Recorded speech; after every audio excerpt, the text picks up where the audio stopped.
Sussex County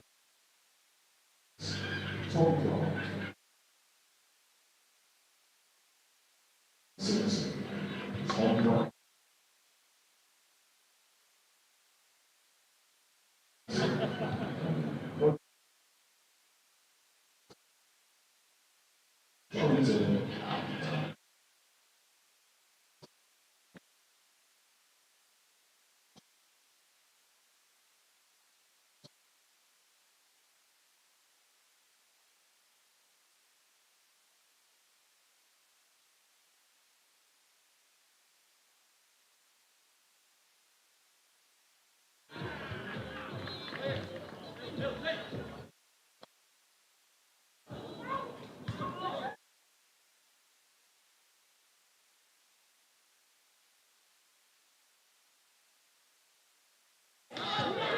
Hiya, yeah.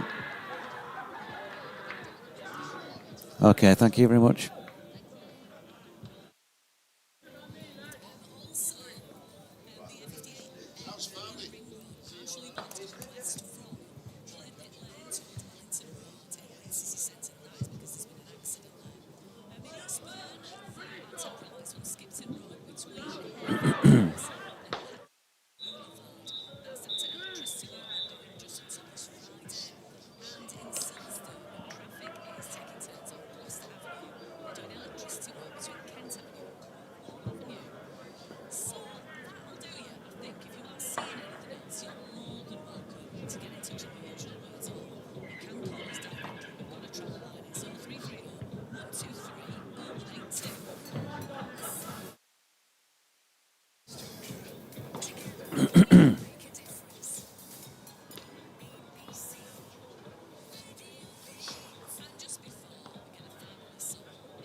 What can I say? I can see players warming up. There's some music being pumped out from down at ground level.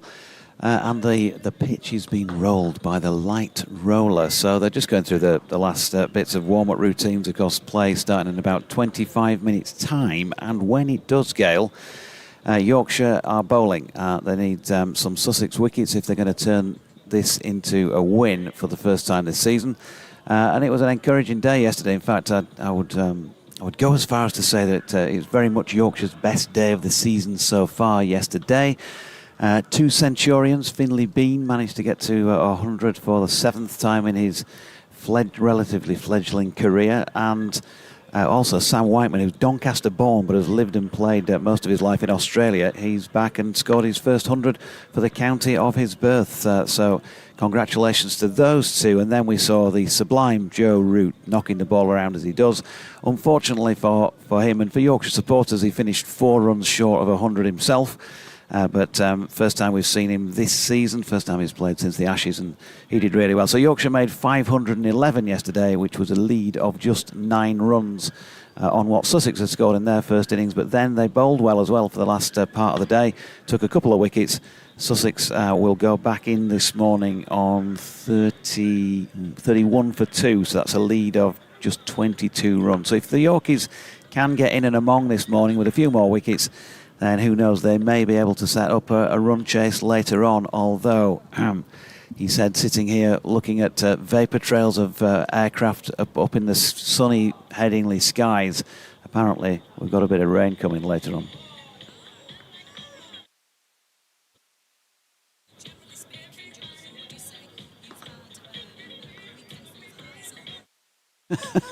Highs, I'd say. What is it? I need to get Shazam on to tell you. Oh, right, okay. Well, maybe. Not war. Cheers, Gail.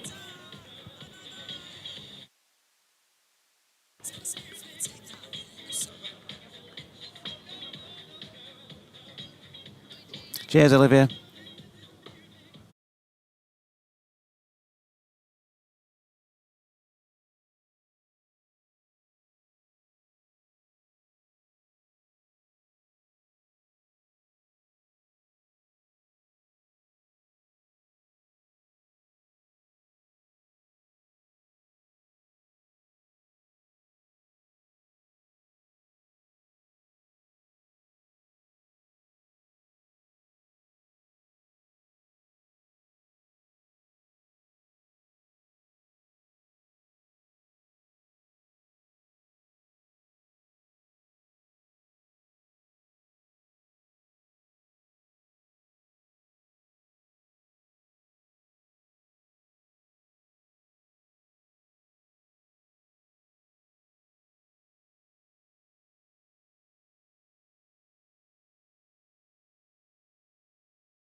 This is Yorkshire.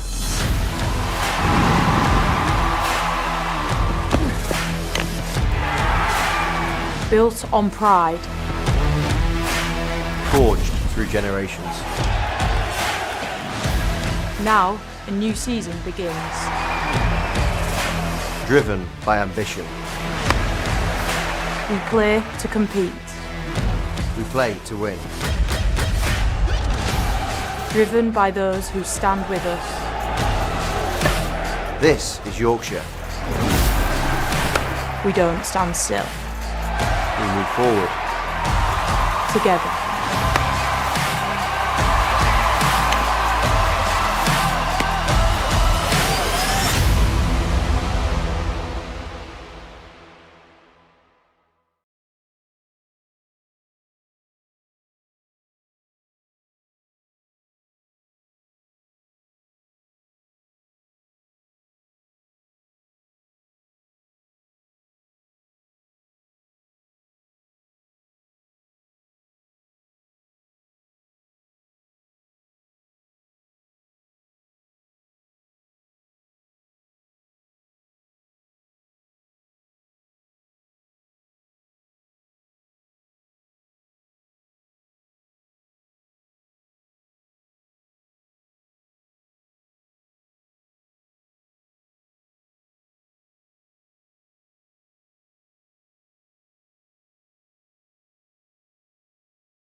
Miles Benton, John Master, Yorkshire. Tom Clark, Carson, batting for Sussex. Good morning. Welcome from Headingley for the fourth and final day of Yorkshire versus Sussex in this County Championship Division 1 match. You may have heard the voice of Kevin Sharp in the background there. We have Sharpie with us today, and it's Adrian Harms and myself, Jonathan Doidge, as ever, for these matches from the BBC. So, we find ourselves in this situation with Sussex 31 for 2 in their second innings, leading by 22 runs. Messrs Tom Clark and Jack Carson both 4 apiece overnight, and a wicket apiece for Jai Richardson and for George Hill in the 14 overs that Sussex had to bat yesterday evening. Now, sunny skies at the moment, not many clouds around, pretty much the same as it has been throughout. Pitch has been playing well, but the potential dampener is that sort of forecast this morning, and there's a fairly thin band of rain moving down from the north, and there's not a lot of wind around either, and if that does happen to hit Headingley, which looked like about 4 o'clock this afternoon, so final session of the match, it could wrap things up more quickly than maybe otherwise we would have liked. We shall see how that one pans out. But it's going to be Jai Richardson to bowl the first ball of the day then from the Kirkstall Lane end, and he's bowling it to Tom Clark, who defends. And Johnny Bairstow does the fielding at mid-off. Morning, Harmsy. Yeah, morning, Georgie. Good to see you. Good to see Kevin as well. Last time we were together was on the balcony at York for a one-dayer. Oh, a couple of years ago now? Yes, would have been a couple of years ago. Well, a big crowd there that day. Not so many here today. But to me, this is a really important day for Sussex. They've won 2 matches. We know the situation around the club. We know fairly threadbare squad, etc., etc. This is a big day for Sussex. Here's Richardson. And shouldering of arms this time by Clark through to the gloves of Finley Bean, who's out there in the floppy hat this morning. No run. And what I mean by that is that, you know, if they can come through this test day, because it was tricky last night, wasn't it? Richardson was bowling quickly. They've lost a couple of wickets. They'd have felt in a really strong position in this match, having made 502. What they won't want to do is lose this game. Their record here in Yorkshire is poor. They've lost their last 2 games, both of those at Scarborough. They were relegated here, 10 years ago. I think if they could get back from here with 13 points, they'll be delighted. Yeah, here is Richardson again, and Clark asked to play once more, so it's a better start from Jai Richardson. I mean, being honest, he was all over the shop in the first innings, no question about that, and it's kind of not what you want to see from your overseas fast bowler when you bring him halfway around the world. No maidens from 21 overs for your opening bowler, none for 131, but much better yesterday evening, so it looks like he's now acclimatising.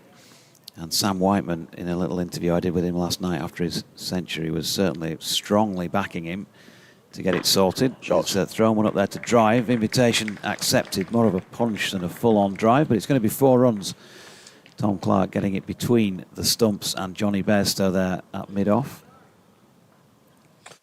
So yeah, Sam Whiteman, obviously proud to get as a Yorkie, to get his first ton for Yorkshire, and he said he played a lot of cricket with Jai and said completely backing him 100% to get back on it and show us really what he can do, because he said he's a quality bowler. I've seen plenty of him. So that was heartening words to hear, I'm sure, for Yorkshire supporters.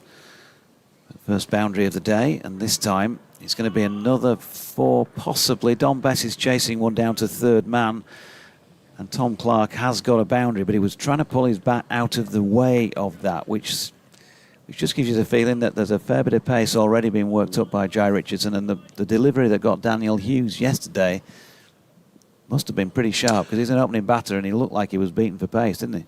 Well, Paul Farbrace said, I interviewed Paul after the game yesterday, and he said it was an absolute beauty that got Daniel Hughes last night. And it was a very quick delivery. It's important here, though, that Sussex are positive, I think, Doidge. There's no point just sort of trying to hang around and see out the overs. It's important to play their electoral game. And Tom Clark, good to see, particularly that off drive. Well, that was a lovely shot for 4 runs.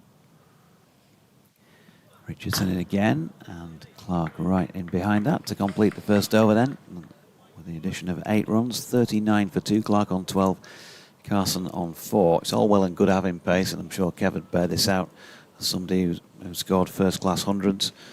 But we were talking just off the air about Graham Root before we came on, and Rupie always said to me, you know, pace is one thing, but it's pace when the ball is swinging in particular that really gives you problems even as a top batter. Yeah, well, he's certainly got the pace as Jai Richardson. Now, is it going to be... Oh, it's going to be Jack White. 4 overs, 2 maidens, none for 8 last night. He was the standout bowler in the first innings, Jack White, picking up those 4 wickets, 4 for 60. Jack Carson came in last night as the night watchman for Sussex. Normally bats at number 9. Now he's got a first-class 100 to his name, Jack. He'll lack nothing for determination. He's a very, very competitive cricketer, Jack Carson. As he waits, 2 slips go down. There's a leg slip as well as White is in. Over the wicket bowls, and Carson is solidly forward, plays into the offside. No run. Just in terms of Sussex supporters, might be thinking, this could be a tricky day. At the moment, there's lots of blue sky around, and this has been a batter-friendly pitch, no question about that. So batting conditions this morning are actually very good. It's not as if it's cloudy and the ball's swinging around corners. I guess that may change as the cloud rolls in a little bit later on today. But as we stand at the moment, these are good batting conditions. As White is back to his mark, 3 men saving 1 on the offside as White's in bowls and Carson's forward and plays to mid-wicket, and there is no run. Yeah, my feeling is, as I say, with 2 wins under their belt, I mean, they've lost 12 points already, Sussex, because of the ECB sanctions that have been placed. But I just feel they'll think a draw here is a good result and a decent haul of bonus points. They picked up 4 batting and only the 1 bowling.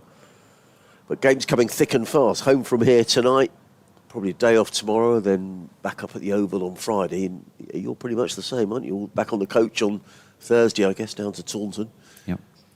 White in again, bowls. Carson is forward, solidly forward. Jack Carson plays to mid-on, and there is no run. Yeah, that'll be a fairly early start for them, I would imagine, as well. Having previously, in previous seasons, travelled on the coach, they'll probably be off at something like 8 on Thursday morning, 8:30, something like that. Because there'll be a net session down at Taunton on arrival. Somerset will doubtless get first use of the practice pitches, and then the Yorkies after them. Oh no, it's just that's not having to go at Somerset. It's just the way of things, isn't it? The home side chooses when they want to practice. White. Swaying again, bowls, and Carson again defends the ball slightly short of the length, and Carson punches that down the ground to mid-on. There is no run. I mean, the great thing about the early weeks of the season is the weather has been fantastic, hasn't it? I mean, how many times do we get to April, and April's a washout and it's cold? I know we had some cold days, but in general terms, the weather's been really good, and I think the weather's set fair for next week as well, Doigi. So hopefully you'll get 4 days. One of my favourite grounds, I've got to say. I love Taunton, particularly when you're in the commentary box there and you're looking towards the hills in the background. The Pontics. Yeah, I think it's a lovely cricket ground. White bustles in again over the wicket bowls. Carson again solidly forward. As with last night with Jack White, you have to play at everything, don't you? Yeah. There's not a ball here that Jack's been able to let go. He's right on the money. Yeah, he just keeps asking questions. It's the same very often. He's quite a robust player, as I mentioned yesterday. I was talking to his dad, and he's not really, touch wood, ailed much on the injury front at all in his career. He just looks like one of these bowlers who just keeps coming and can bowl. I mean, those figures in the first innings were excellent, weren't they? 25 overs, 9 maidens. White's in again. Bowls, and Carson again defends solidly and stoutly to mid-on. So maiden over to get things underway for Jack White. Well played by Jack Carson. 39 for 2 are Sussex. It means the lead is 30. And I mean, clearly runs are important, but what I mean by that, Doige, is from a Sussex point of view, the more runs they can get, it means the more runs Yorkshire have got to chase in less time and all the rest of it. So I think it's important that Sussex are positive where they can be. I think I might have a bell standing by when I go to Taunton because when we sit there in the comm box, and Ant mentions the Quantux, so every time he mentions it during the week, I'm like, ding. Oh, it's lovely though, Doige. Do you not like it down there? I do, yeah. Yeah. Oh, yeah. I think it's a lovely cricket ground. He does like to mention the Quantux, Yeah, he doesn't he, does. Gibbo? Yeah, he does. Here's Jai Richardson. And first ball of the over. Good length, defended by Clark. We ought to ask Kevin when he comes on about his memories of Taunton. Missed a straight ball and 96 from Vic Marks.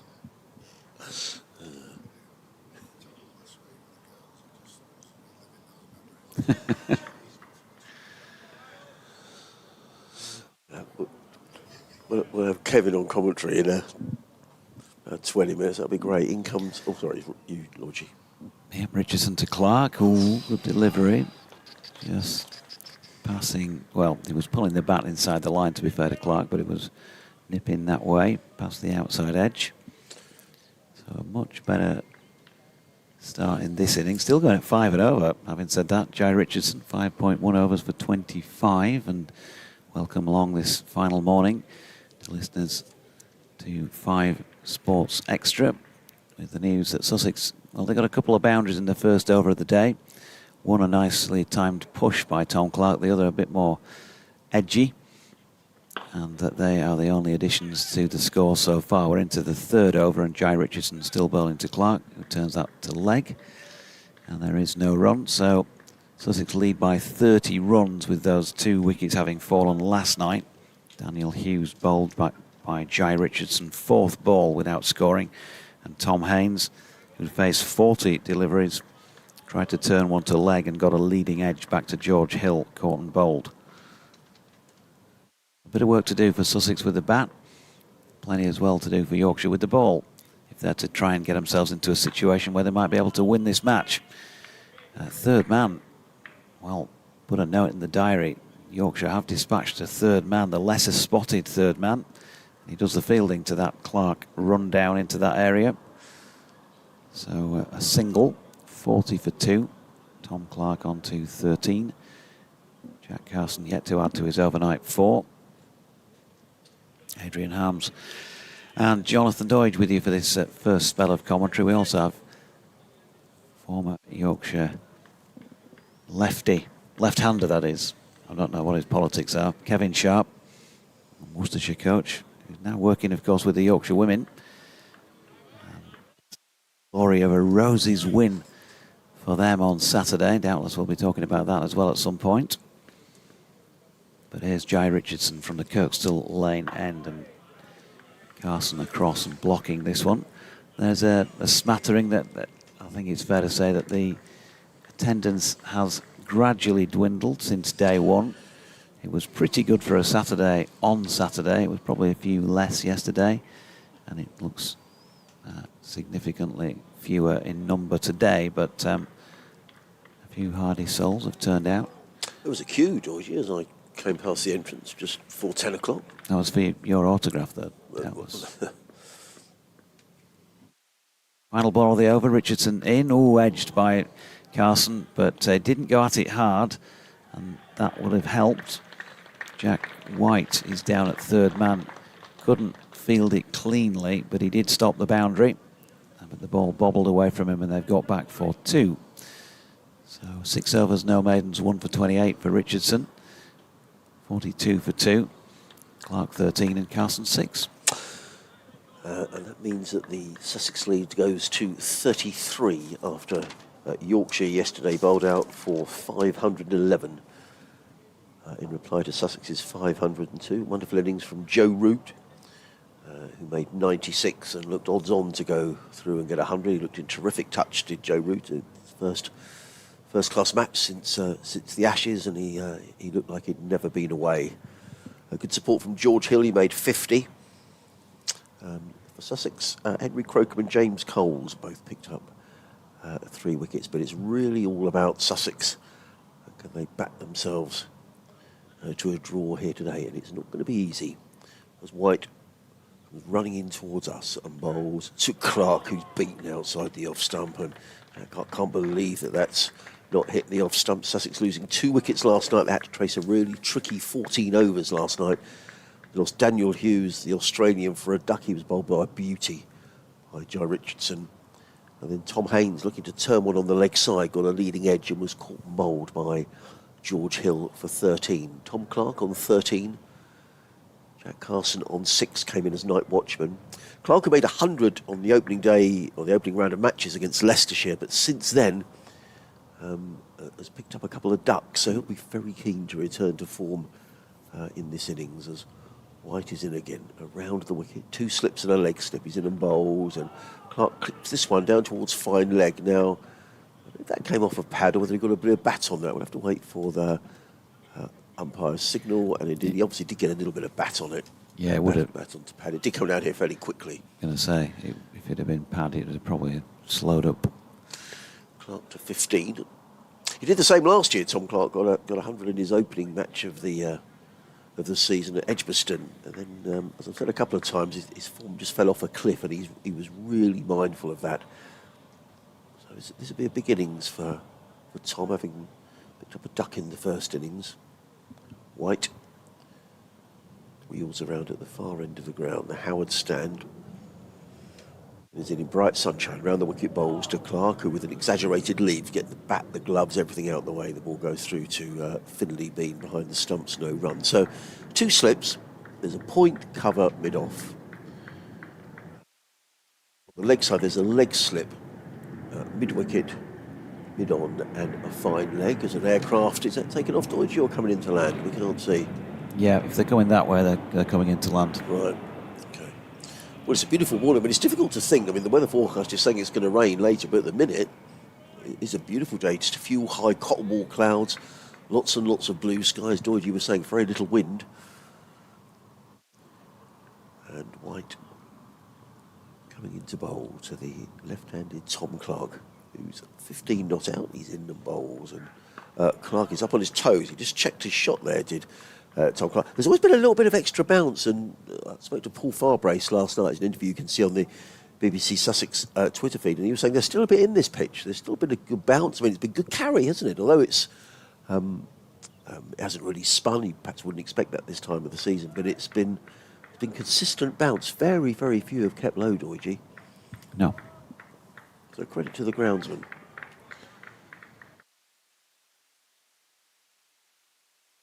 White.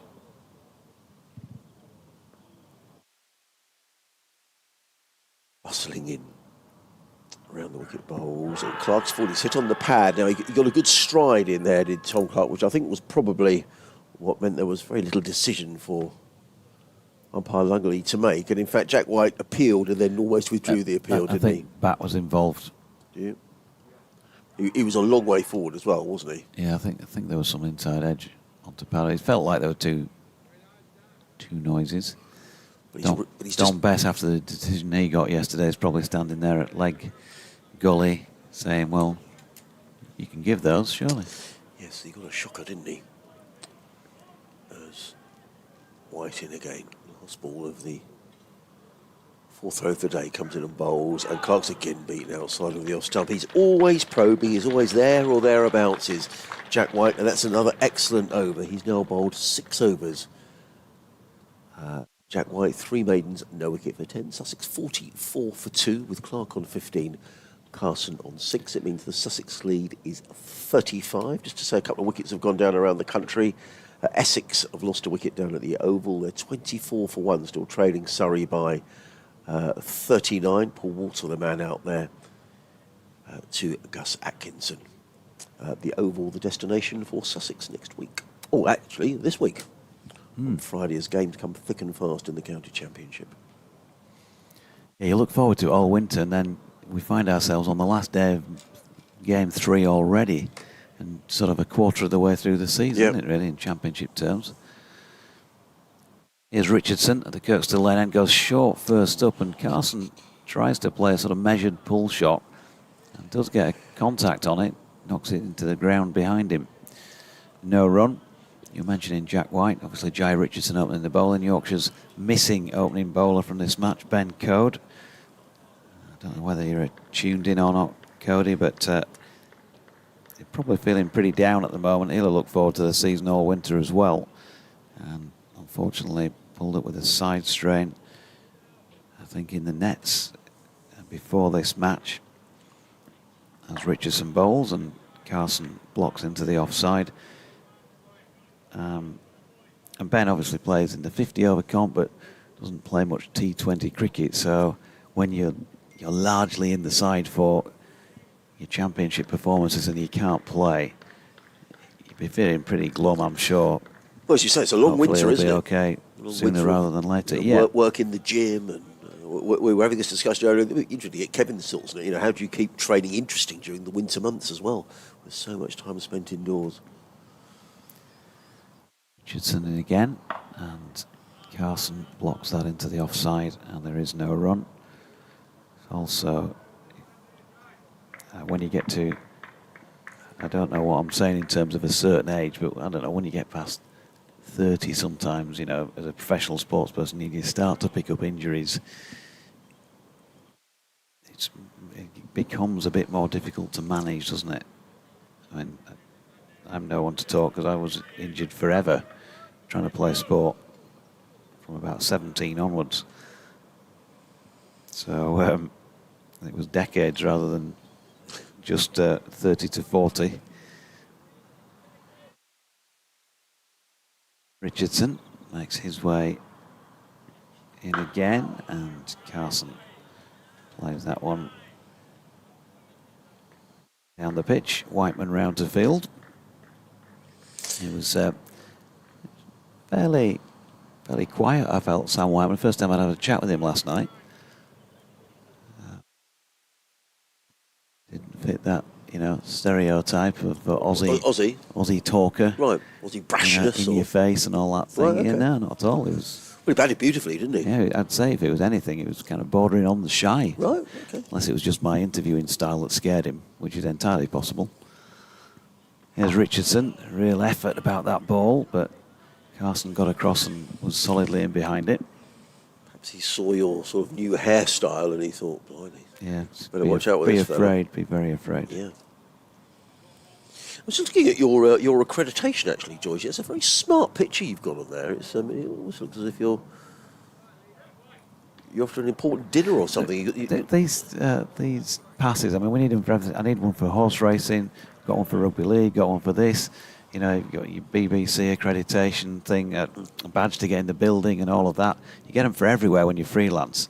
And you don't actually have a proper shot taken by anyone, do you? There's Richardson bowls, and that's blocked by Carson. Although, kindly, actually, down at Cardiff the other week, John Heel did take a headshot of me. But it was a bit late for this season's pass. That came from my number 2 son, Zach's graduation, just down the road at Leeds Uni, the November before last. So that's all I had, where I had a fairly close-up shot. Well, funnily enough, I sort of say in the 44 for 2 at the end of the over.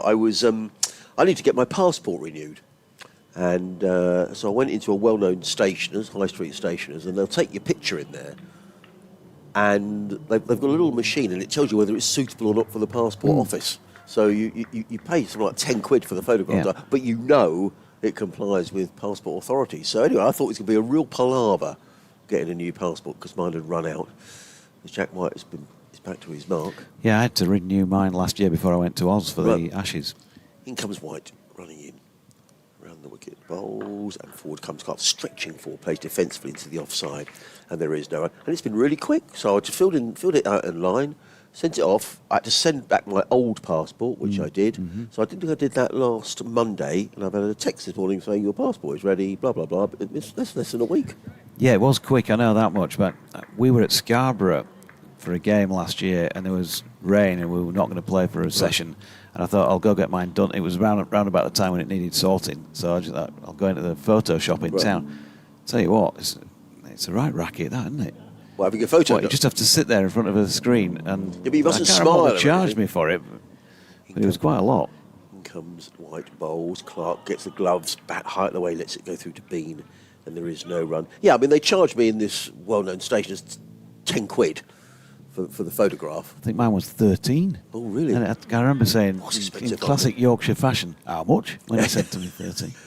But he said, but when they give you the photograph, it gives you a code on the bottom. So when you're filling out your application, you put in the code, and that shows that you've got an authentic photograph. So anyway, I mean, but there was a not time allowed to smile. I mean, that would have been oh no, you tough can't. for you. Yeah, you can't smile. You have to look really serious. Just difficult. In comes White. Bowls. Oh, that kept low. Now, I was saying how good the bounce has been on this pitch. Well, that did keep really low, and it's not gone far past Tom Clark's off stump. We'll see a replay of that in a moment's time. My feeling was, I mean, Tom Clark did a little bit of gardening, and Jack Carson comes down as well. Well, if ever some encouragement was needed for the Yorkshire bowlers, that was it, Georgie. Yeah, get it straight. That's what a rare non-straight delivery, obviously, because it missed. Yes. Well, it's a very good point because he's made Clark play pretty much everything, Clark and Carson, this morning. But that we haven't seen a replay, but my feeling was that did keep low. And that'll be in Tom Clark's mind now as in comes White. Round the wicket bowls, and this is back to normal bounce, and Clark lets that one go outside the off stump taken by Bean. And there is no run. But there was a time, wasn't there, maybe a couple of years ago, where passports were taking forever to get. People were saying, well, I'm going on holiday and I can't get my passport. But to be fair, this was really quick. They obviously knew who you were. Yeah. Chelsea bother boy.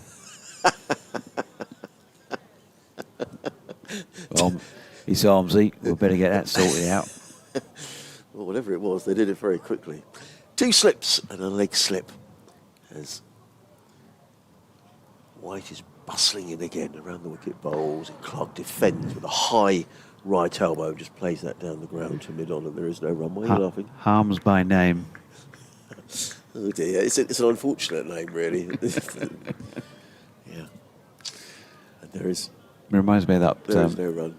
the line in Moonraker where Roger Moore as James Bond has his first encounter with somebody like Trax, and as he walks away, he has a word with his lackey and said, "Look after Mr. Bond. See that some harm comes to him."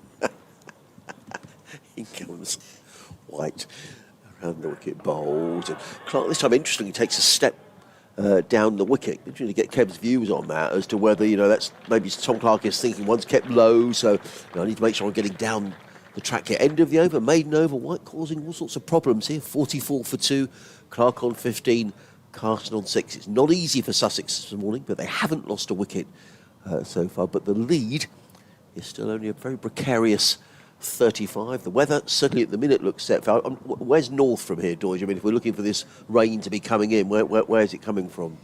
You're going to say behind us, aren't you, so we can't see? Yes. Is it? No, right, that's no help at all. Sorry, we can change the ground round just for you if you like. But where we're looking out, down towards the rugby league ground, is, it's blue sky, just a few cotton wool clouds, so you wouldn't think there's any rain coming at all today. No. Or maybe there isn't. I think that's the north, because on the other side of the rugby league ground, the far stand is called the south stand. That's the western terrace. And the town is down roughly east, southeast of us. Change of bowling at the Kirkstall Lane end. George Hill is doing a few bunny hops to get the knees loosened. I think he's the danger man this morning. 1 for 4 off 3 overs, 2 of which were maidens last night, and it just gets loose with 1 wide of off stump. Carson defence. Yeah, I've said many times already this season, great season last year. 50 odd wickets.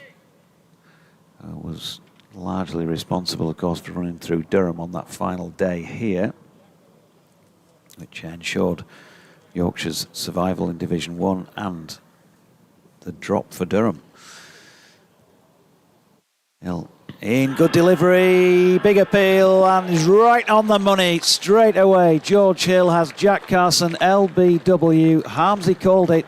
He's a danger man. Sussex 44 for 3.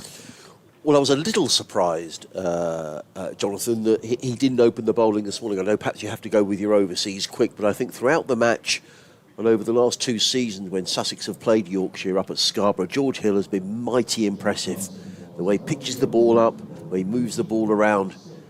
And when he's come on, first over, he's picked up the wicket. And now this is a real test of Sussex's resolve and their determination, because they're 3 down. I know Jack has come in as night watchman, but this is a real test now of Sussex's credentials. Good shout, wasn't it? I mean, it was, even though we're not wicket to wicket here, Jonathan, but he just pitched the ball up to George Hill. I think that's a terrific piece of bowling. Yeah, no surprise whatsoever when the finger was raised, I don't think. Probably those watching the pictures will get another chance to look at it. James Coles is coming out now then at number 5, because Jack Carson went in as a night watchman, and here is that delivery. Yeah, it's full. It's angled in. It's probably going on to hit leg, you'd think. Maybe a very slight touch of middle. But it's falling over it just ever so slightly. George gets his man. So the change has worked, and George Hill 2 for 4 now off 3 overs, and just the 2 balls he's bowled this morning. Well, there's still plenty of batting to come for Sussex. I'm not sure how much of James Coles that Kevin has seen, but James Coles coming in now. There's Jack Leaning, of course, people at Yorkshire will know. John Simpson, who batted so well in the first innings. Tom Price, we're told, is going to bat today, despite going off injured yesterday. And Finn Hudson-Prentice. So Sussex do bat very deep, but there will just be 1 or 2 nerves jangling down in that dressing room now, because having made 502 and been in a great position in the match, there's a lot of batting to be done here today. Jack Carson, by the way, 6 off 28 balls, 43 minutes either side of the overnight. Yeah, but I thought he batted nicely, Jack. I mean, he gets into the line. He's a hugely determined cricketer. George Hill getting the breakthrough. So Hill to Coles then for his first delivery, which is turned into the leg side. He's wanting to get off the mark and does so with a push to Jack White at mid-on. Well, I think it's important here as well from a Sussex point of view, as we said earlier on, that they don't go into a shell here and just defend, because if they can keep the scoreboard ticking along, I know it's an obvious thing to say, but it's the more runs that Yorkshire are going to need to make once they come to bat, and possibly there could be a bit of weather around later on today, but I think it's just important that they keep the scoreboard ticking along, as the master did yesterday, Joe Root. The scoreboard was always moving. Yep. James Coles, by the way, was one of George Hill's 3 victims in the first innings, caught by Joe Root. I've got to do an update, Georgie, so I'm going to leave you, and it is time for a change. We need to hear some sense from Kevin. Here comes Hill then. Round the wicket now to Tom Clark, and again asks him to play, and that's got to be the way of it, hasn't it, for Yorkshire today? Get the batters to use their blades at every possible opportunity. Sally McCombs, good morning to you. She was in the box having a visit the other day. She's sat in the office space listening to the quiet murmur through the effects mic, she says, prior to the start of play, wishing I was there, hoping the rain fizzles, because Yorkshire need a win. That's, for the moment, BBC West Yorkshire Sport at gmail.com. As Hill is in, and that's punched into the offside by the left-handed Clark. Lovely shot. He's timed it well. Jack White is scurrying around the boundary and will manage to cut it off. And I'll get back for 3. Just a bit too much width on that occasion from the George Hill delivery. He's got 1 to come in the over. Good morning, Sharpie. Always helps if you turn on your microphone. Well, it's been a while. I'm surprised you've invited me back, actually. Well, I am surprised as well. I went through the entire phone book and, yeah. You couldn't find anybody else? No. Well, it's a pleasure to be here. It's a beautiful day at Headingley. He's just elbowed me in the ribs, folks. Here's Hill over the wicket, and that's turned backward of square off a thickish inside edge, really, by Coles. He'll move on to 2 at the end of the 21st over. Sussex 49 for 3, a 40-run lead. And just the 7 second innings wickets in hand. They've got an opportunity here, Yorkshire. Kev, what have you made of the first half hour? Yeah, it's cagey, isn't it? As we know in cricket, anything can happen. But Yorkshire have started well this morning. They've bowled nicely, they've bowled in good areas, and they've challenged the Sussex batters. And at this score now, another couple of wickets on top of this quite quickly, and Yorkshire will really fancy their chances. Yeah, and to that end, Jack White is continuing, as I was saying robust sort of chap that he is. He bowled 7 last night. No, he didn't.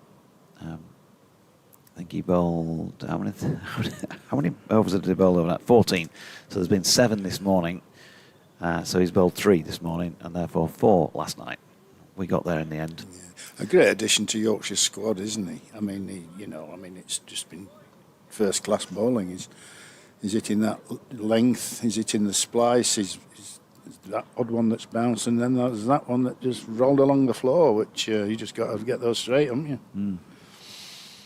2 slips, point, cover sweeper, mid-off, mid-on, straight mid-wicket on the catch.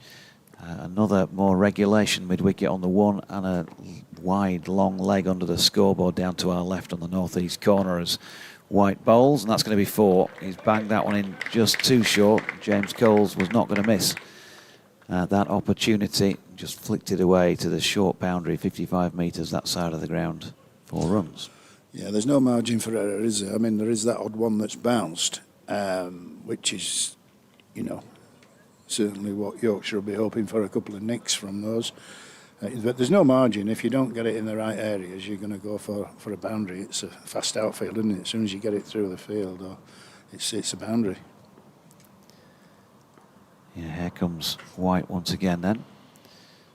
Holds it now, back of length, and punched into the offside by Coles, who seems to be happy to get going here by ticking things along pretty quickly. He's on to 7, 54 for 3, a lead now of 45. But as Harmsy said, he'd like to see Sussex play positively because that will keep the board moving, and even if they're losing wickets, that's obviously going to add to any chase that Yorkshire may have, and who knows, they may not be able to bowl Sussex out. Can go long periods here at Headingley without wickets. But then going round the wicket to the left-handed Tom Clark, wide on the crease. Clark doesn't play that altogether confidently. Again, that length, he's just back off, isn't he? Much of the time. Yeah, I mean, this is proper first-class cricket, isn't it? Yorkshire have not allowed Sussex to get away this morning. I mean, Sussex have had to play more of a defensive game. There's been few balls, boundary balls to hit, and it's this is why we love the red ball game so much, isn't it? Because you just don't know how this is going to go. 2 slips and a leg slip as well in place as White comes in. And Clark pushes down into the offside. For those who might scratch their heads, Kev, at having 2 slips and a leg slip, seam bowler bowling at the left-hander, why would you do that? Well, there's that bounce, isn't there? I mean, that's, we've seen the odd one go to the keeper, to go to slip, and, Yorkshire, what they don't want is Nick's going through first and second slip for boundaries. That is for sure. And so they're in the business of looking to take wickets, and, you've got to have fields set like this. Oh, good delivery from White, just a little too wide, and Clark played a good leave. I was thinking more of the leg slip. I mean, as the bowler here, you're angling the ball in, so it just gives you the opportunity to challenge both edges of the bat, I guess. Yeah, and that with that bounce, they might look for that sort of glove down the leg side sort of thing that evades the wicket keeper but goes down into that 45-degree area. So the tactics for me are absolutely fine. White back at his mark. Lovely sunny morning. He's probably 5 yards from the edge of the shadow cast by the Howard stand. He makes his way in now then with that bustling run. And with an open face, that's played backward of point by Clark, straight to Logan van Beek, who'll have a bit of bowling to do today as well. End of the over, 22 of those now complete in this Sussex second innings. They're 45 runs ahead for the loss of 3 wickets at 54 for 3. Antique great strike rate of 2.45 and over. We love it, don't we? It's cagey. It's proper cricket. Actually, find it quite exciting. Yeah, no fielding restrictions. There is a bit of a time timer ticking on this, I guess, because there's 88 overs left in the match. So, but that all adds to the fun of the situation, doesn't it, really? There's a little bit on it in that respect as well. Still plenty of time in some ways as George Hill over pitches first ball of this over, and Coles again. He wants to get on with things here for Sussex. He's already on to 11 with a couple of boundaries included. That was a lovely straight drive for 4. Yes, he showed the maker's name, didn't he? As our friend Mr. Boycott always said. He said, the good Lord gave you a bat that's 4 1/4 inches wide. He said, use all of it. Not half of it. And he certainly did on that occasion, didn't he? Punched a full delivery, straight back down the ground, a lovely cricket shot. Just waiting for the scoreboard to catch up, but it is 58-3 now. Hill coming in again. Still, they've got that leg slip in place as well for George Hill, not just for Jack White. Coles now chooses to drop one into the offside and scurry through for another single. So I think he's got a train to catch here. James Coles is on to 12, 59-3. And Sussex now lead by 50. Yeah, I mean, it's like I say, where we're going to be at 1 o'clock. We can't call it, can we? You know, I mean, Sussex have been, you know, solid the way they've played this morning. I think they've, like I said, I think they've played a good game. Both teams have. Hill round the wicket. That's dropped into the offside by Clark, and there is no run. So, I mean, my invitation must still be in the post, but I understand you're off to see the Sheffield Cricket Lovers Society this evening. Yes, that's why I'm dressed so smartly, Jonathan. You know, I've got my best bib and tucker on today. My tie's in the car. I don't wear a tie that often these days, but that's ready to go. So we're in Sheffield tonight, 66th anniversary.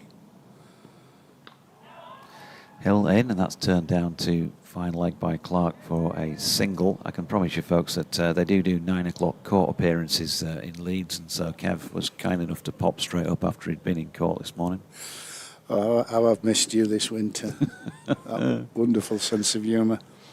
But no, just going back to the Sheffield Cricket Lovers, you know, I have a very good relationship with that group. I've spoke there myself a couple of times, and it's their 66th annual dinner tonight in Sheffield, and their guest speaker is Mr. Graham Gooch, and the evening will be emceed by Jeff Miller, who's obviously a very accomplished speaker in his own right. So I'll look forward to spending an evening with plenty of cricket lovers. Yep, Graham Gooch. I was there for some of that brilliant knock here against the Windies in 91, wasn't it? 154. Hill in and bowling. Johnny Bairstow's just brought himself in just off the cut strip at a tight, silly mid-off. Well, not that silly actually, but a tight mid-off. Coles pushed another single, so he really does want to get on with things, doesn't he? James Coles, it's going at nearly 200 his strike rate. Yeah, I mean, he's had a couple of balls to hit as well, hasn't he? And it's like we said earlier, there is no margin for error, so there has been a couple of boundary balls that he's had that he's put away. But yes, it's certainly proactive. He's looking to score off every ball, but in a sensible manner. 61-3. Hill round the wicket to Clark, who plays a measured defensive push to mid-on, where Bairstow had dropped himself out. End of that over. 23 now bowled in this Sussex second innings. 61-3. 52 runs ahead.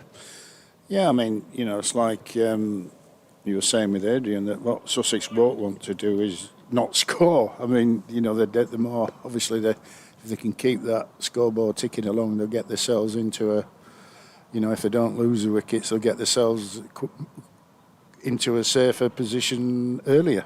And that's what, you know, I suppose that's what they would want to achieve. Yep, Jack White going to continue at the Howard stand end. Nick Briggs, who usually likes to email in with a chunter about things, says, batting first, exclamation mark. Hi Jonathan, looks like we, brackets Yorkshire, are going to get out of jail after sticking Sussex in on a superb batting pitch in perfect batting weather. As the great Richie Benaud famously said, 90% of the time when you win the toss you elect to bat. The other 10% of the time you think about bowling first and then bat. I realise there are odd exceptions to this, but generally speaking, it's a sound philosophy. Jack White coming in to bowl to Coles, who drops that out to Gully, and there's no run. He says, your views, please. Well, my views, Nick, as I gave them already on day one, I think the theory from the Yorkshire camp was that if there is going to be any good time during the 4 days to bowl, it will be on the first morning, because there may be some moisture locked into the pitch, and it looked like it was going to be, although not a bad day weather-wise, possibly the cloudiest of mornings. So you can see that over the context of a 4-day game, they might have got the best session to bowl in and may have taken 4 or 5 wickets, which would have been a good start to proceedings as Coles turns one off the hip. But they just did not bowl well enough in that morning session. So I didn't have a major problem with the decision. I don't think they bowled anywhere near well enough as a collective, which is why the opposition got 500. Yeah, I mean, I haven't seen much of the game on Friday and Saturday due to obviously the commitments with the Yorkshire women's team. But, you know, you can say that probably in April, you know, traditionally over the years, there's been that more of a, you know, it's the end of the winter, there's been more dampness around, but, you know, the weather's been very good, hasn't it? And yeah, here's White to Clark. There's a flash at one outside off stump, and he's not so far off getting a nick through to the cordon. And so, but, you know, the weather's been quite dry, and you're spot on, Jonathan. If it's likely to do it at the start of the game, and you know, arguably can also say that if it's cracking the flags and it's hot and it's a dryish flat wicket, you know, why would you field first? But obviously Yorkshire have got the reasons for that, and they believed that in that first session they could have easily picked up wickets, and clearly they didn't probably bowl as well as they can do. This fella did, Jack White, bowling to Clark, who shoulders arms to this one, but he didn't get the backup from the other end to start with. It was sporadic bits of pockets of good bowling and some poor bowling as well. And I think that's borne out in the Sussex score. But yeah, I would say I genuinely didn't have a major problem. Anybody in the comm box on morning one would have said that to you from our conversations off the air. But I do think they need to have a look at that now, because they've won 3 tosses in succession, stuck the opposition in, and haven't been able to take full advantage. Here is White. Oh, good delivery past the outside edge of Tom Clark, who played the original line to a ball that's been angled in and then clearly just holds its line. Good bowling again from Jack White. Hasn't taken a wicket in this innings, but you'd certainly feel like he deserves one. Absolutely. I mean, absolutely does. It's beautiful. Lines and length. He's just, you know, just hitting that hard length, no width. Deserves a wicket. Just going on about the winning the toss and that. I mean, I know Yorkshire at Taunton on Friday, I believe. Interesting to see what happens there. If the weather holds, it's generally a pretty nice wicket for batting on at Taunton. Yeah, here comes White around the wicket, and that's played off the hip by Clark. It might have been a bit of bat and a bit of thigh pad. Bess, who was set round the corner for those sort of shots, is round to field. End of the over, 62 for 3, a lead of 53. Yeah, you've just got to be careful, haven't you, that if you do stick the opposition in. I mean, I've heard bowlers talk about, or coaches talk about, they then put their own bowlers under pressure because they feel like, you know, we've got to get 4, 5, 6 wickets in this session or else we've not done our job if you've got conditions in your favour. And the opposition have been put in what you'd call much more bowler-friendly conditions during my time doing the commentaries here at Headingley, and still haven't, you know, been able to take wickets. I know Yorkshire got put in by Warwickshire here when Chris Wokes was playing, probably about 3 or 4 years ago. I seem to remember Adam Lyth getting a ton. leaving the ball really well. And, you know, they've got somebody like Wokes, whose record is fantastic when he plays county cricket or plays cricket in England, Test cricket or county cricket, and he still couldn't quite bowl beautifully, but you know, you'd have walked off at lunch in that game with just a couple of wickets, I think there was, thinking, you know, we stuck Yorkshire in these conditions and we're still not good. Well, I think the surface at Headingley is excellent to bat on, isn't it? I mean, there's something there for the bowlers, but over the last few years, you know, you can say that the batsmen would enjoy playing here, knowing that you're going to get something that's very consistent. Unlike you know, when it did a bit more in the 80s, of course. I know. I mean, I heard a theory that anybody who played cricket here at Headingley before about 1990, that their batting averages should be marked up by about 15 each, I think, because it did so much here. Absolutely. And also all the opposition were much stronger sides in those days. Is that right, Kev? Am I close to the mark? Here's Best bowling over the wicket then. A change of bowling at the Kirkstall lane end and swatted across the line, first up by Coles for a single to the sweeping Revitz out on the mid-wicket boundary. I think you're learning as you go along, Jonathan. You now you've obviously done your research and you realise that you know, there's lots of cloud cover in those days as well, you know, and it swung around corners. And of course, umpiring has improved dramatically since those days as well. So, you know, all those poor decisions that left-handers used to get when they batted at Headingley under cloud cover with the ball doing all sorts, you know, they've largely been eradicated. And so batters now just find it much easier, don't they, to... Well, you had to be mentally tough, you know, to come through these, you know, these setbacks that were presented to you. So I think it stands you in good stead for later in life. In the combox, Best there bowling round the wicket to Clark, who whipped one off his legs for a 2 out to the east stand side of the ground. I should say at the moment that we have got some cloud overhead. The sun is behind it for the minute. Best bowling to Clark.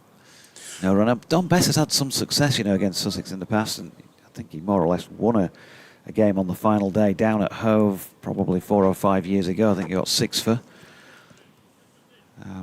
So he'll enjoy this, trying to put a bit of pressure on. If it is ever going to turn here, as he bowls full and is blocked by Clark, then the last day of 4, where there's a few footmarks around out there on the pitch, may be the day. Well, am I allowed to say let's hope so? Am I meant to be neutral? I think Sussex supporters watching and listening, they might forgive you that one. As Best comes in, and nicely played by Clark. Ooh, was it 6? Was it a 4? It was very close to the boundary rope, but 4 signals umpire Ben Debenham. I think this cloud cover might help the swing from the far end, you know.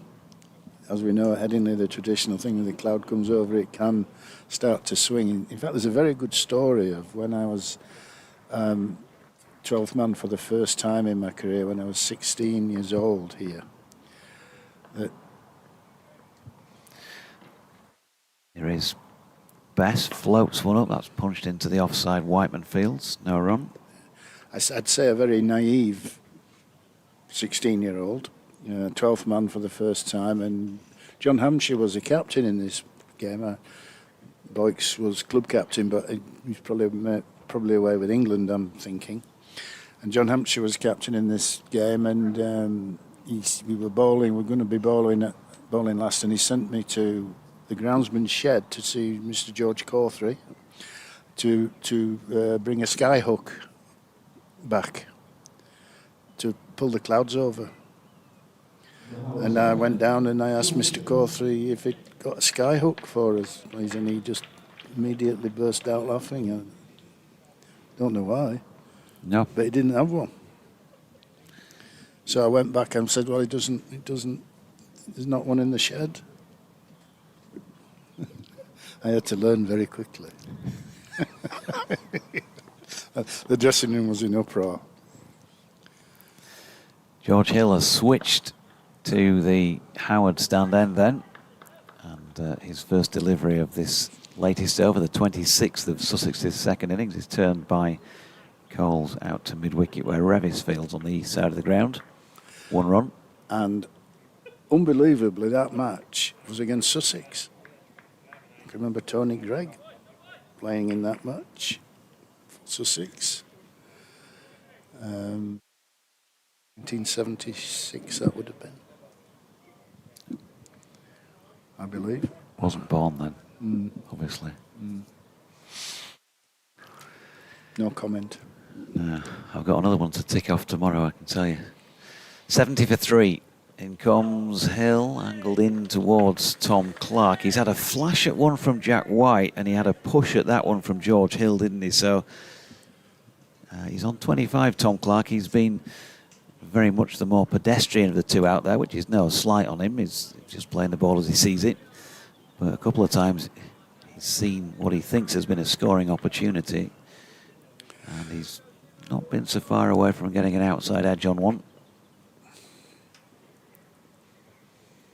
George Hill round the wicket again, straightens things up, and Tom is well up to the task of defending that one. Yeah, he's been a little bit more adventurous, hasn't he, the last quarter of an hour or so. Very watchful in the first half hour of today, and perhaps sometimes when you've been in a little while, you get over those early nerves of going out there and starting your innings again. And sometimes you can relax a little bit, and it can be a downfall. Here comes Hill. That's dropped into the offside by Clark. No run. Yeah. I don't know. Did you, when you walked out to bat, did you have your own little routine, whether it be physical about what you did when you got out in the middle, or mentally how you were approaching each knock? I did personally, yeah, and I didn't really learn this until my mid-20s. But I used to get a little bit dominant with my bottom hand. And I had to really work on keeping my top hand in control and relax my bottom hand. Hill to Clark, who defends again. So what I actually did in the end, I'd go out into the middle before every day. And when I turned up at a new ground, and I'd just stand at one end and I'd look at the sight screen at the far end and tell myself that I had to hit that sight screen. And then I'd go to the other end and I'd have to hit the side screen at the other end. So that encouraged me to play straight, but knowing that if there was any width, it would go wide or leg side or offside. Here's George Hill again, and Clark once more defending. End of the over, 70 for 3, 61 run lead for Sussex. Yeah, and then also knowing that if it was short, your bottom hand would take over for cutting and pulling sort of thing. But for me, it was like top hand in control and making sure that I was using the full face of the bat for that stock ball, if you like, for the ball that's more likely to cause you problems, a straight full of ball. So I made sure I was using, it's like I said earlier, there was a time when I was sort of nicking off a bit, opening the face, and I was messing around with my grip and things, and that's when Jeffrey told me to use a bat that's 4 1/4 inches wide and use all of it, not half of it. Well, with hundreds of first-class centuries, he'd probably know. He knew what to say, and he knew how to bat. That is for sure. Dominic Bess at the Kirkstall Lane end, bowling over the wicket to the right-handed James Coles, who punches his first delivery firmly to Joe Root, fielding deepish at mid-on. 1 run. Might see a bit of Joe with the ball possibly as well. We've still not seen Logan van Beek this final morning, but there is time. Jai Richardson was better in his short spell at the start. George Hill has managed to pick up the first wicket of the day as that cut shot by Clark finds its way to Sam Whiteman in the covers. Adam Lythe's gone in under the helmet at silly mid-off. There's a slip in place.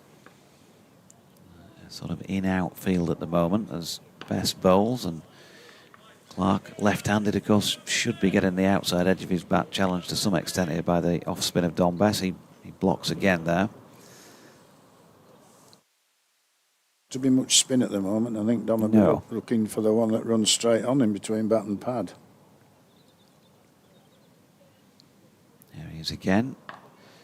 And that one cut into the deck and fielded by James Wharton, who's on at point.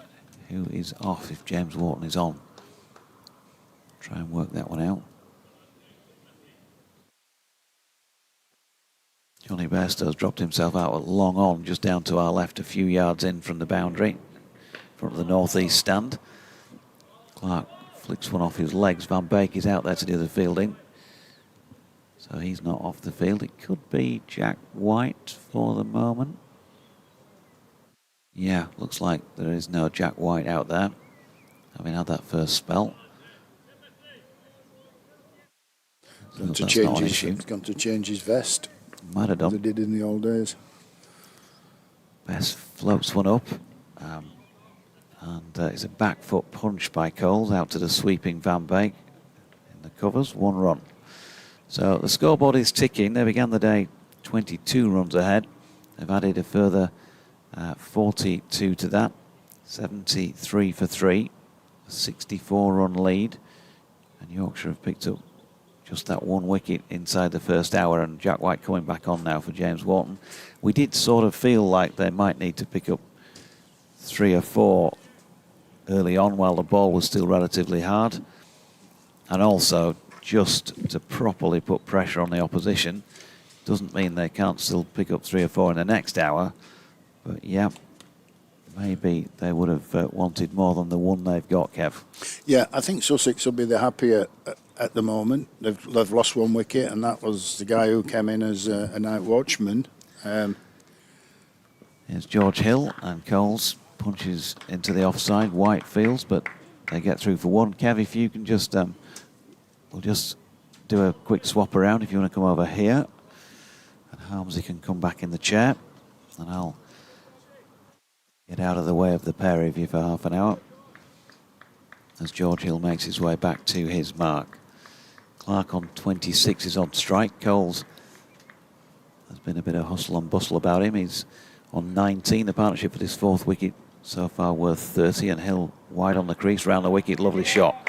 He's just over pitched on leg stump there, and Tom Clark was not going to miss out, and he's timed that impeccably and flicked it away through mid-wicket along the carpet all the way for 4. So it takes him to 30 from 82 deliveries. That's a 5th boundary for Tom Clark. 78 for 3. Yorkshire's over rate, by the way, not a major crisis or anything, but it is -1 at the moment, and of course wouldn't want points deductions. Harms is back. I'll see you soon.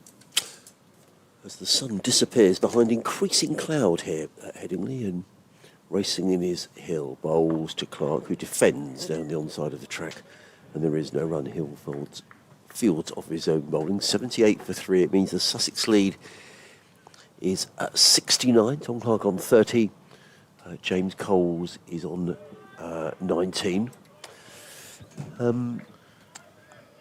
There seems to be a step change with these two batting together, Kevin. James Coles has certainly come in and been very positive. Yeah, he has, right from ball 1. He got a ball to hit early on in his innings. He took advantage of it. He's had a couple of sort of 4 balls, if you like. He's dispatched those. But he's been very proactive at the crease. It looks like he's looking to score off every ball.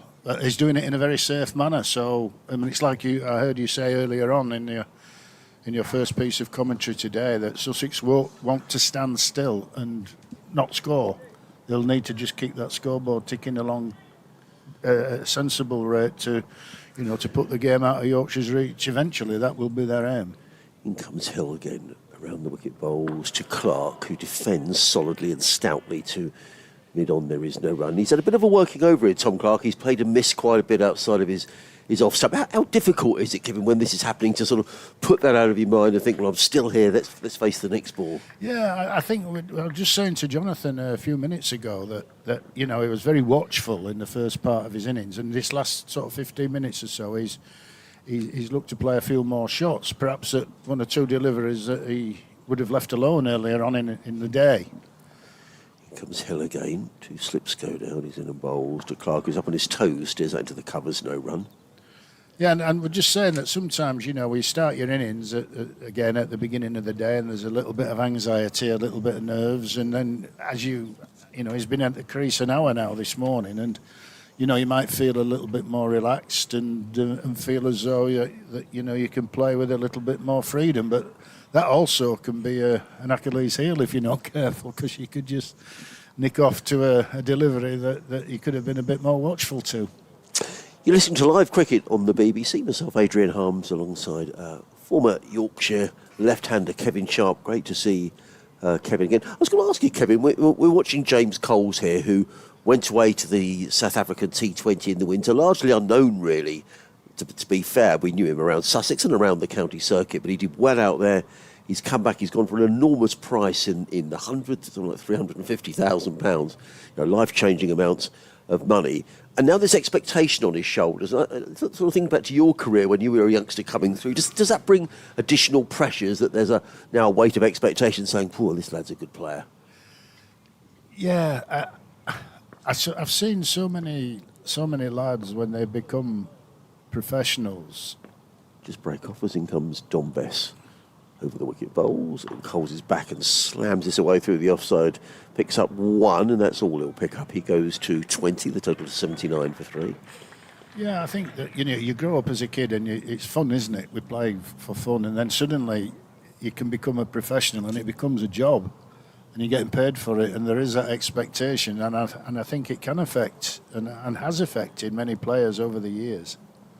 Bess around the wicket bowls. Clark using his feet, getting down the wicket. Didn't intend it to go there. He's played it to square leg unless he gets a single. Just Tom Clark looks at the bottom of his bat. He goes to 31. The total to 80 for 3. I think the best example I can give at the minute, knowing Joe, Mr. Root, as well as I do, that he's still a boy at heart. He's still fun. Bess bowls. Coles defends onto the onside. No run. Yeah, because it was always like, as a kid he'd practice playing Test cricket in his garden, and he'd visualise it. That when he got older, that's what he'd be doing. Bess bowls. Coles forward down the onside of the track. No run. There's that great story about, like, in his first Ashes match in Australia, Mitchell Johnson hit him in the chest early on, and Mitchell Johnson said something very Australian to him, and Joe replied by saying, "It's great out here, isn't it?" He comes. Bess bowls. Coles is forward, plays down the track to Bess. Again, no run. Apparently said, "It's great out here, isn't it?" He says, "We're playing Test cricket, me and you, aren't we?" And we're on telly. And what did Johnson say to that? He didn't, he couldn't. He just stared and thought, what's he on about? He comes Bess. Bowls. Coles is rather squared up by them. He was playing it on the onside. In the end up playing it through extra cover, but he picks up a single. James Coles. He goes to 21, 81 for 3. It means the Sussex lead is now 72. But it does come. And would you ever that in your career? Because I can remember you coming through as a young player as well, and there's this dashing left-hander for Yorkshire, and people expecting every time you walk to the crease you're going to get a stack of runs. Yeah, it happened so easily for me as a kid. I didn't have any issues at all. I just loved it. Made my Yorkshire debut as a 17-year-old. I think I was the third youngest at the time. And it was just a nice place to be, and an easy place to be, and I was very focused. And really, I got to my early 20s, and I just really started finding out about other things in life. In comes George Hill, bowls to James Coles, pulled by Coles. There's a cry of catch. I think it might have gone all the way for... I thought he got all the way for 6. Good shot by Coles, short, and he's been very positive, James Coles. Pulls this through square leg, 4 runs. He goes to 25, Sussex 85 for 3. Yeah, bit of a long hop, that one, wasn't it? But no, I just found out about things in life, things away from cricket that happen as you get older, and of course, and it kind of affected me, concentration and confidence-wise for a while. Hill in bowls to Coles. That's good cricket. Just punches that into the offside, picks up a single. Just James Coles. He goes to 26. Sussex to 87 for 3. Yeah, you suddenly there's other things to deal with in life. And I hadn't had that. I'd everything done for me, put on a plate, ferried around by parents, and all I had to do was go and bat and field. It was great. You didn't have to worry about anything. And that affected you. If you suddenly, yeah. In comes Hill, around the wicket bowls. Clark punches out onto the onside. He's looking more confident here, Tom Clark, as he puts that one away through wideish mid-wicket and picks up a single. He goes to 32, the total of 87 for 3. I think what's refreshing these days is now that, you know, a young player growing up, going through transitions in life in certain ways for different things, but there's people to talk to now. You know, you've got your sports psychologists. It's not a person in a white coat anymore who's going to take you away in a van, which, you know, was often the perception back in the day. Hill bowls. Coles again just whips this one away through down to deep backward square. Picks up another single. He goes to 27. Sussex scored quite freely actually here now. 88 for 3 means the lead is 79. Yeah, they're just getting themselves in a good position here, aren't they? Well, if you know that early loss of Jack Carson, and you suddenly think Crumbs Sussex 44 for 3, the lead is only 35, and another couple of wickets go then.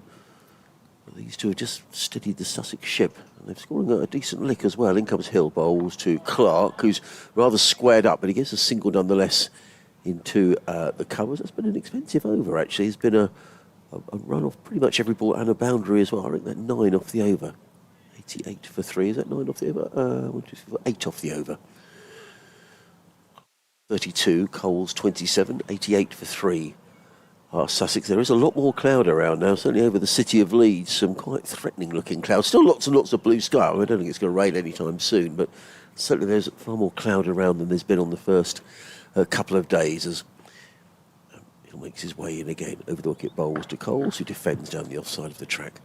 And there is no run. End of the over, 89 for 3. Coles on 27, Clark 33. Yeah, the cloud normally comes from the west here, from the southwest.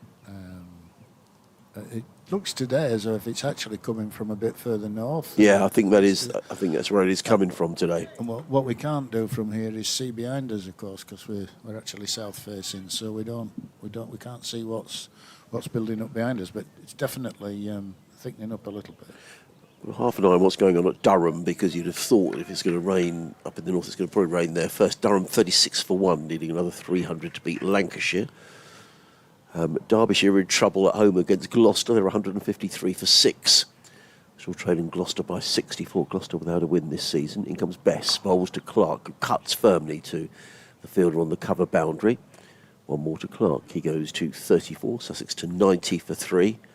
In the first division at the Oval, Essex 57 for 1, trailing Surrey now by just 6 runs. That game looks to be heading for a draw. Down at Trent Bridge, Nottinghamshire going along nicely, 375 for 4, now leading Warwickshire by 195 as Bess is in and Coles defends down the track, and there is no run. Joe Clark on 41, Culverin on 48. It looks like it could be heading for a draw down at Cardiff as well. Leicestershire 556 for 7. Century there for Johnny Tattersall, made 112. Nice. Bess in bowls, Coles turns onto the leg side, fielded at mid-wicket. There is no run. He does rattle through his overs, you know, Don Bess. There's not much chance to natter. There's a slip and a short leg in place.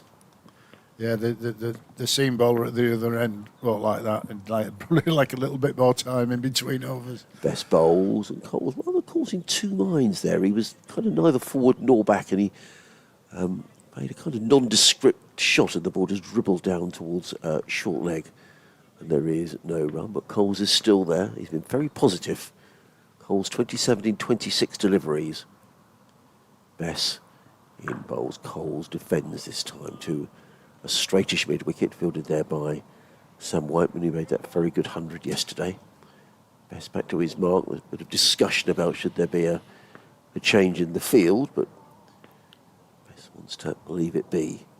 He's in again, the off-spinner over the wicket bowls. Coles is forward. Now, I don't know if that flicked the pad or whether that came off the bat. I suspect it probably came off a bit of bat. Yes, indeed it is. End of the over. Coles goes to 28.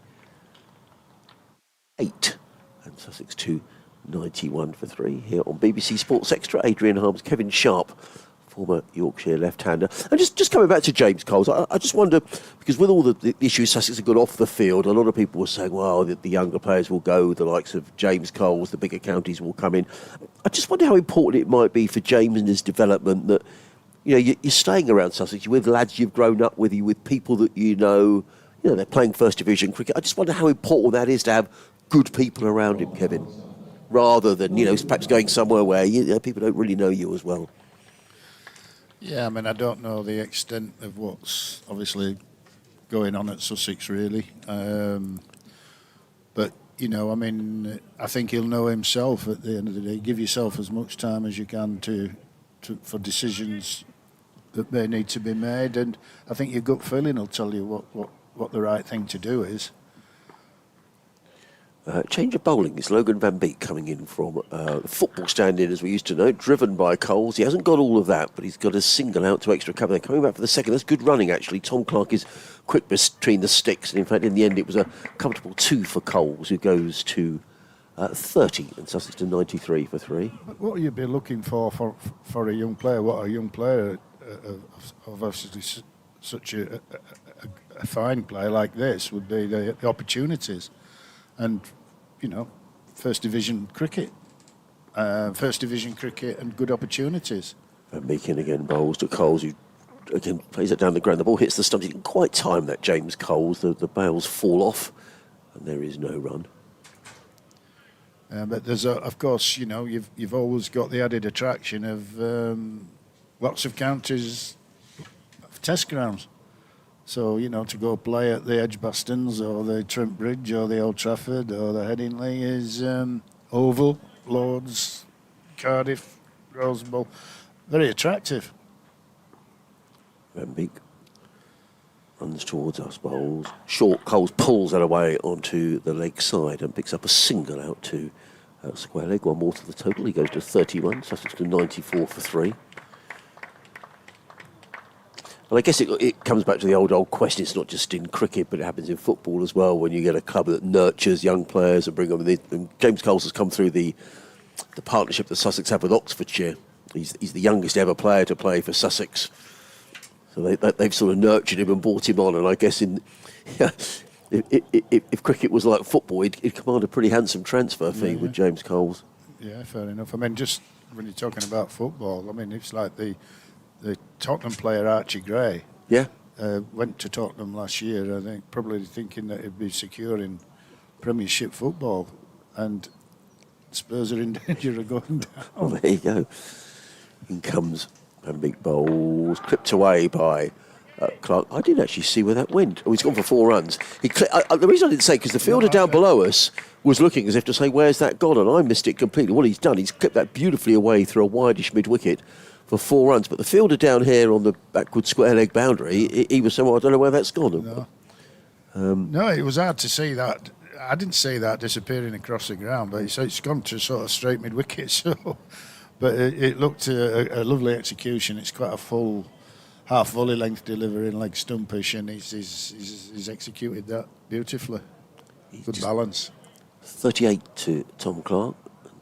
Perhaps just a feeling that some of the tension is starting to go here for Sussex. They'd have been concerned when they lost that wicket, and in fact the 50 partnership up between these two will just come very quickly. Comes Van Beek round the wicket bowls, down the leg side, taken by Bean, and there is no run. These two coming together where Jack Carson was out this morning for 6. At that stage, Sussex were 44 for 3. Lead of just 35.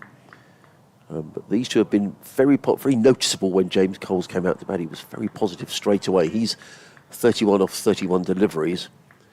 And Tom Clark, who's had a couple of plays and misses outside the off stump, is looking a little more confident now as he waits as Logan Van Beek is on his way. Round the wicket bowls, and Clark drills that to mid-off. There is no run, fielded by White. It is the end of the over. 98 for 3. Clark 38, Coles 31. Live cricket on the BBC. Myself, Adrian Harms, alongside former Yorkshire player Kevin Sharp. You're involved with women's cricket, Kevin. I mean, down at Sussex now. Sussex are sadly just a tier 2 side. I'm very, very disappointed not to get the tier 1. How do you see the progress of the game over the last couple of years, and some encouragement for Sussex being a tier 2 county? Yeah, I mean, it's fairly new to me. It's a long time since I've been involved in women's cricket, and I came back to Yorkshire to live, at the end of last summer, and the Yorkshire women's coach, Richard Pyra. In comes Bess, bowls, and Coles hammers that away through extra cover. That's a lovely shot. That's 4 runs. Gave a bit of flight, did Don Bess, and James Coles absolutely belted that through extra cover for 4. He goes to 35. Sussex to 102 for 3. And Richard asked me if I'd come and do a couple of sessions at sort of the end of last summer, and which I did, and I thoroughly enjoyed it. It was great. The girls were very receptive and welcoming. Bess again. Bowls. Again, gives up plenty of air, and Coles is driving firmly, this time as far as mid-off, but he picks up a single. He goes to 36. Sussex to 103 for 3. Yeah, they were very welcoming, and I really enjoyed it. And Rich asked me if I'd like to stay on board for a bit longer, so I've come back to work, and it's been a fabulous experience. Bess. Bowls. Clark defends into the offside. No run. But Yorkshire were a Tier 2 team last year, and they were professional teams, but not all the teams obviously in Division 2 are professional. No, Sussex are, yeah. They're not paid down at Sussex. Yes, gives that plenty of air again, and Clark drills that away nicely through extra cover. They've taken one, they're going to come back for the second. Well, they were thinking of a second. There's a good bit of fielding by Matthew Revis, gets in the throw to Finley Bean. So just 1 to Clark, who goes to 39. Sussex 104 for 3. I mean, Yorkshire lost a lot of players 2 years ago when they weren't put in the top tier. Durham kept a lot of the Yorkshire team, so it's been a bit of a starting again process, really. Bess bowls, and Coles swings that one away, and that's going to be another boundary for James Coles, just erring down the leg side, and James Coles played that really nicely through square, well, between mid-wicket and square leg for another boundary. He's batting very nicely, Coles. He goes to 40, and Sussex to 108 for 3. It's looking good for Sussex. The danger here is that the Sussex bench don't relax and thinking, we're going to save this. Because, anything, as we know, with this wonderful game, anything can happen. Bess again, bowls. Coles plays through mid-wicket, picks up his 41st run, Sussex to 109 for 3. It means the lead is now 100. 100 for 3 at the end of the over. Don Bess's over has finished. He has bowled 8 overs, no wicket for 26. And since you've come back, have you seen... I was just going to say, that's one of the issues, obviously, at Sussex, that the women's team are unpaid, so obviously perhaps other players are going to some of the counties around which do, so you talk about Hampshire, Surrey, etc. Yeah, I mean, Tier 1 is fully professional. Yes. And, you obviously the teams are stronger and have more depth, and, that this has been going to be our challenge this year, going from, up to a higher standard of cricket, but so far, pretty good for us. We've played 4 games, we've won 2, we've lost 2, 2 great victories in the last 2 games, and we're in positions to certainly win at Somerset. So, we can't argue with the start, really. Logan Van Beek is in, comes in and bowls to Coles, who was going to thump that one away through extra cover. It looks like a man in a hurry here, James Coles. He wasn't quite in the right position to play that shot. And the ball dribbles down into the slip cord. In fact, it's been given as a no ball. The umpire is frantically signalling towards the scorers, so Sussex score advances by 2. Have you seen the, since you've been away and you've come back, have you seen the standard of women's cricket? Has it improved? Yeah, I mean, when I was at Worcester, I didn't spend much time on the women's game. Comes Van Beek, bowls, Coles. That's a glorious looking shot, but it's straight to short extra. There's no run. I ran a couple of batting sessions, went to a couple of games, so I didn't see a lot of it, but I've been blown away by the standard of professionalism since I joined the squad at the end of last summer and spent the last few weeks with them. And then, when you look at the winter programme now that they have, and lots of the girls are overseas as well, there's been quite a few over in Australia. Van Beek again, bowls, Coles. That's that go outside the off stump taken by Bean, no run. But, when you look at for those who've been in England, there's been on generally about 6 or 7 of the girls have been in England all winter, and the programme that's provided for them is absolutely sensational. It's properly professional. The medical staff are superb, the standard of fitness, the way they you know, they monitored the cricket programme itself and the amount of people, coaches who were able to support. Van Beek in bowls. Coles defends onto the onside, but there's a big gap on the leg side, and he picks up a single. His 42nd run, Sussex to 112 for 3, leading by 103. But so, you know, the way it's come on, obviously, clearly, leaps and bounds over the last few years. And, you know, I mean, there's, you know, and they get to play on these grounds as well. I mean, you know, already this year we've been to Taunton, we've been to the Oval, we've been to Old Trafford, we've played here, we're up at Scarborough this week, and then, so we're going to play on all the, pretty much on the test grounds, and, you know, how good is that? Oh, fantastic. Van Beek around the wicket, bowls to Clark, who clips this firmly to mid-wicket, fielded there by Johnny Bairstow. And there is no run. Clark remains on 39, 112 for 3. Sussex with the first innings deficit here of 9 after Yorkshire were bowled out yesterday for 511, 96 to Joe Root.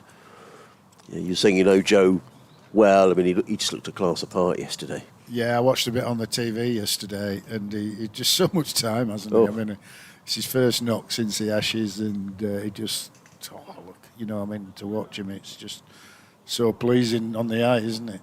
It just makes it look so easy, doesn't he? Well, he did, and I mean, the ton looked inevitable, really. It was a surprise when he got out.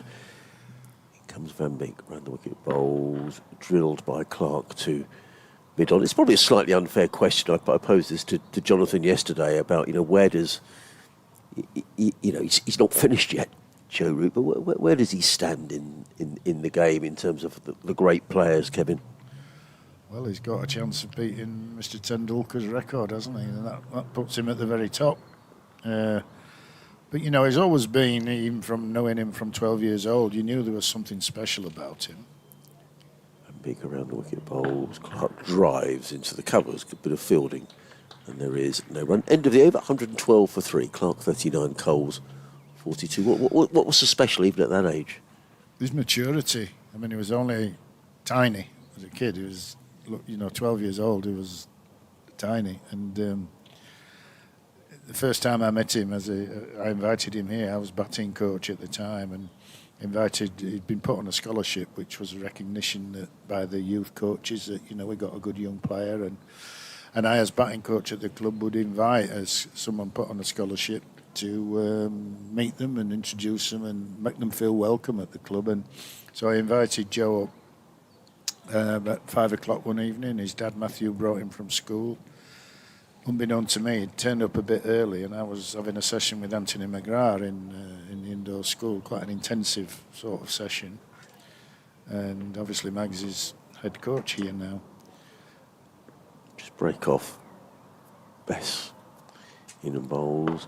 Cole swings that away. Oh, he's put down. That would have been a good catch. It was straight to Sam Whiteman, but it was going very, very quickly. We'll just see this again, Kevin.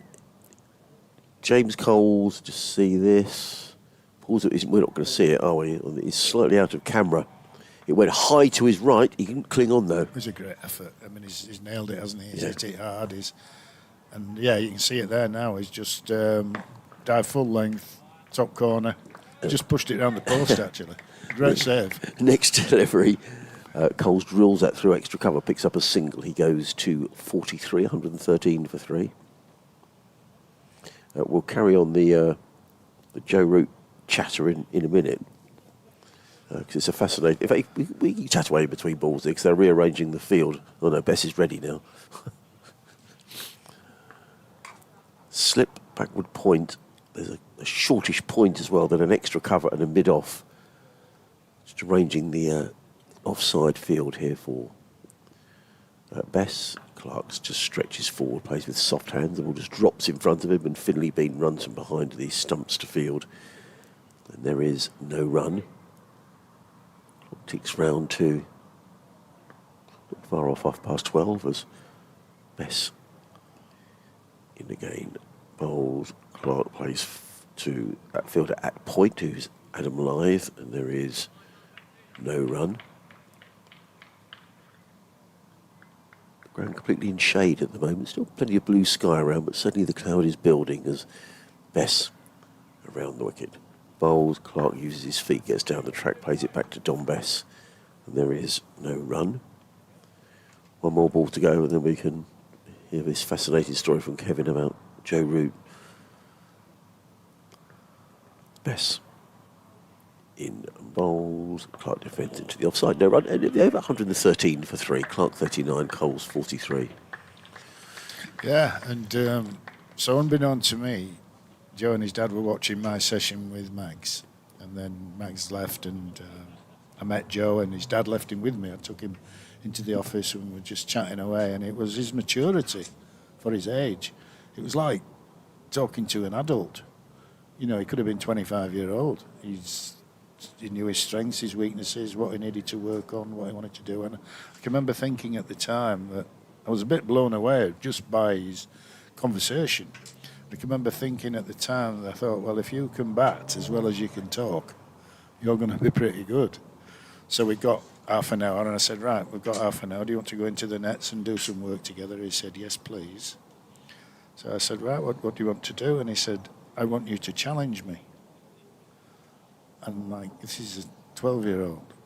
And I was like, okay, what do you mean by that? He says, I want the same session that Anthony McGrath's just had, which was a new ball session going past your nose end and proper, you know, intense sort of stuff.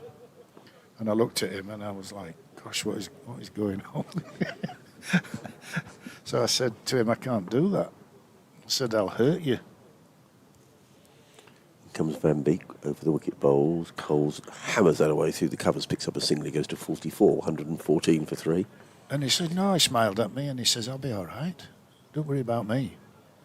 And I'm like, wow. So I said, okay then, well, go get your kit on, go get all your protective equipment on, helmet, chest guards, arm guards, everything, because I'm coming for you.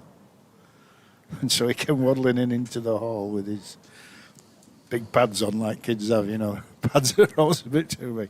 So I set the field up, 3 slips, gully, short leg, new ball, brand new Duke. And I said, right, Joe, I says, look, I said, I need to tell you something now. I said, I'm not going to be your friend for 15 minutes. Do you understand that? He said, oh, yes, that's fine.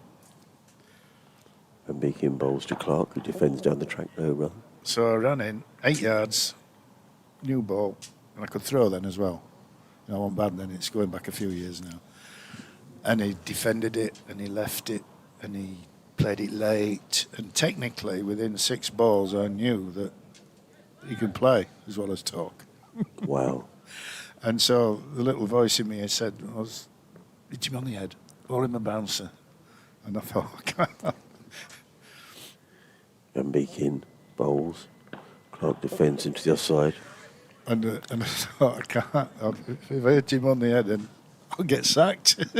You know, Wow. abusing a 12-year-old.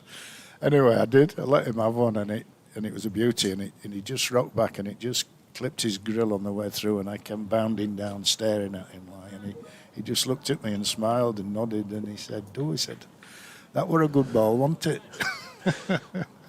I'm going to have to go. This is a fascinating story. I've got to give an update to the listeners in Sussex. So I'll bring Doidge in a minute, Kevin.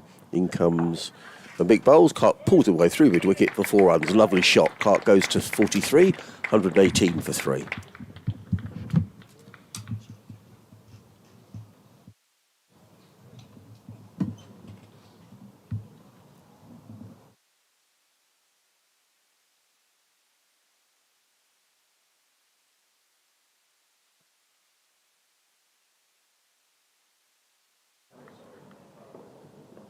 I'll give you a breather in a minute, Kev, but let Helmsy go do his update first up.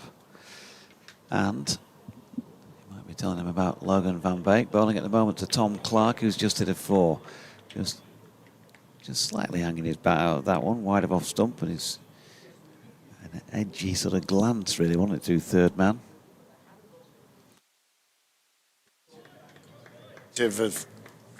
Of Sussex, they're looking far more comfortable at the crease. Probably been a few more balls to hit in the sort of the last half hour than there was at the start of the game. that they're taking advantage of it, and they look confident. Yeah, Clark from the crease, dropping one out square on the offside for George Hilterfield, completing that over at 122.43. Partnership now worth 78 in pretty quick time.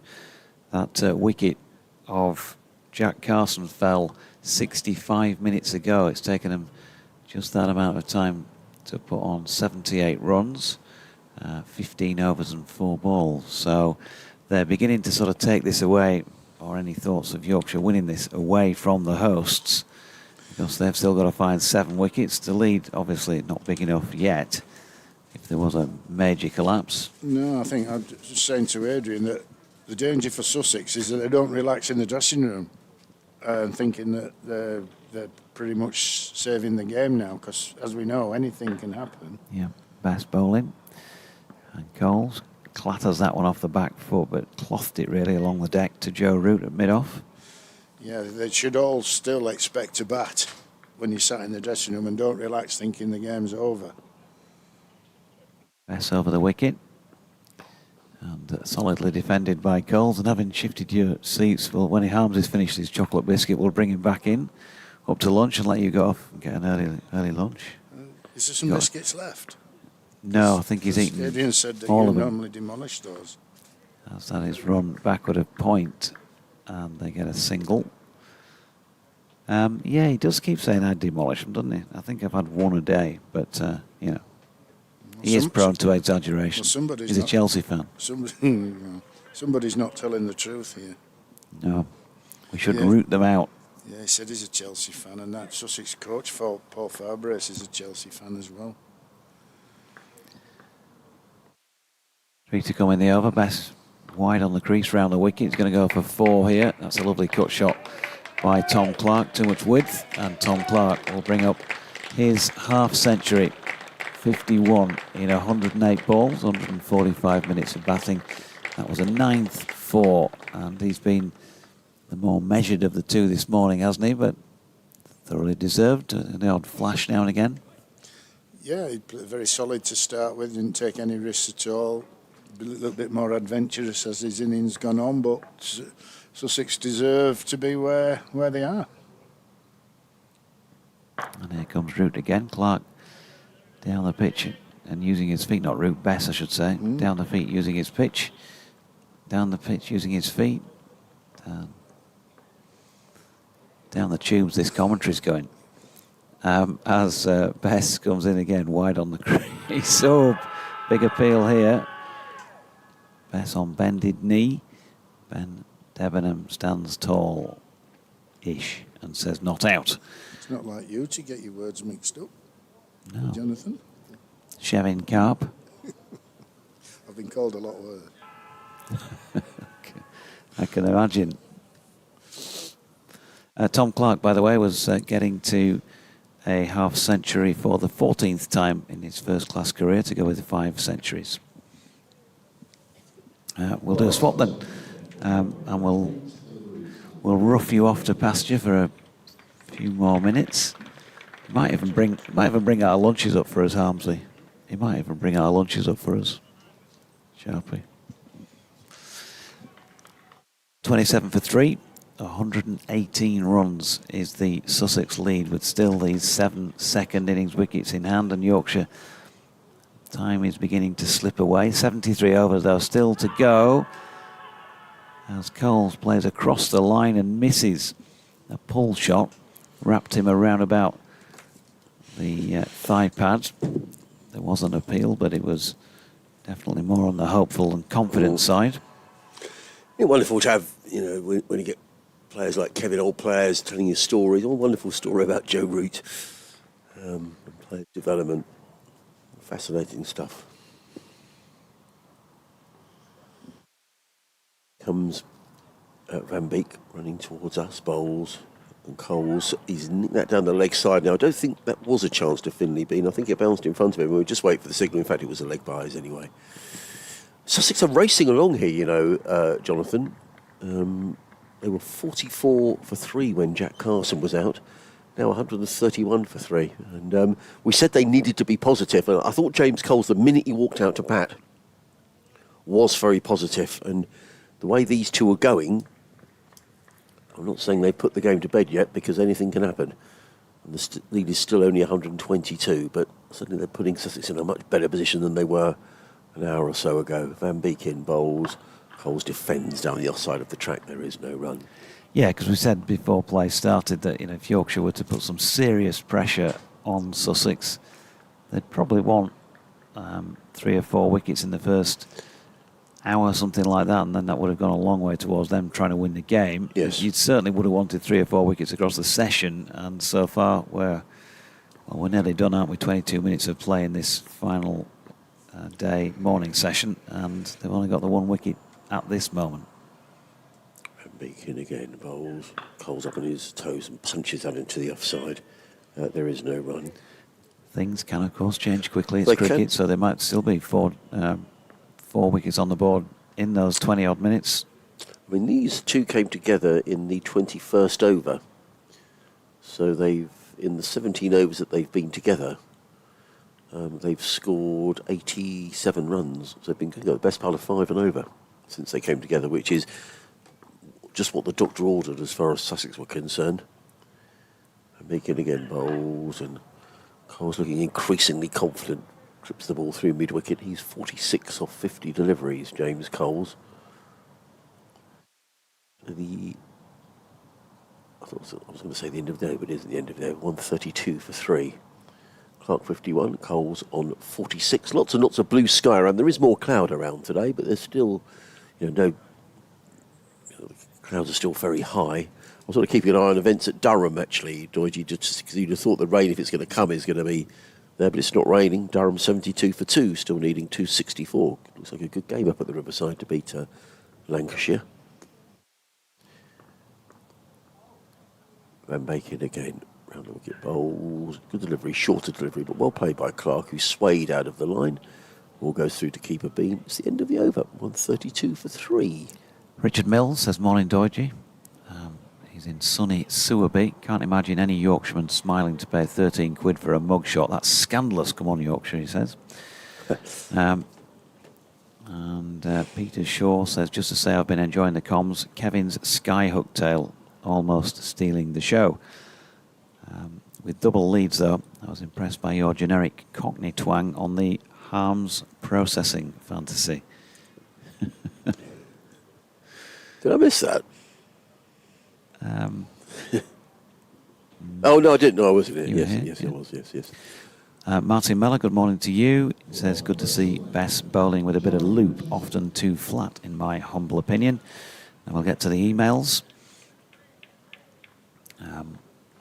Got a change of bowling as well. Jai Richardson going back into the attack for Yorkshire at the Kirkstall Lane end. John Wilson says he listened online on Friday and Saturday whilst on holiday in Fuerteventura. Nice. That's where the 1423 was going in from the other day, you might remember.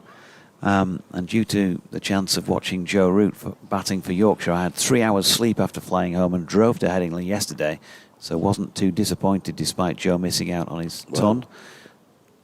As Richardson makes his way into bowl here to Coles, who's turning one backward of square on the leg side for a single.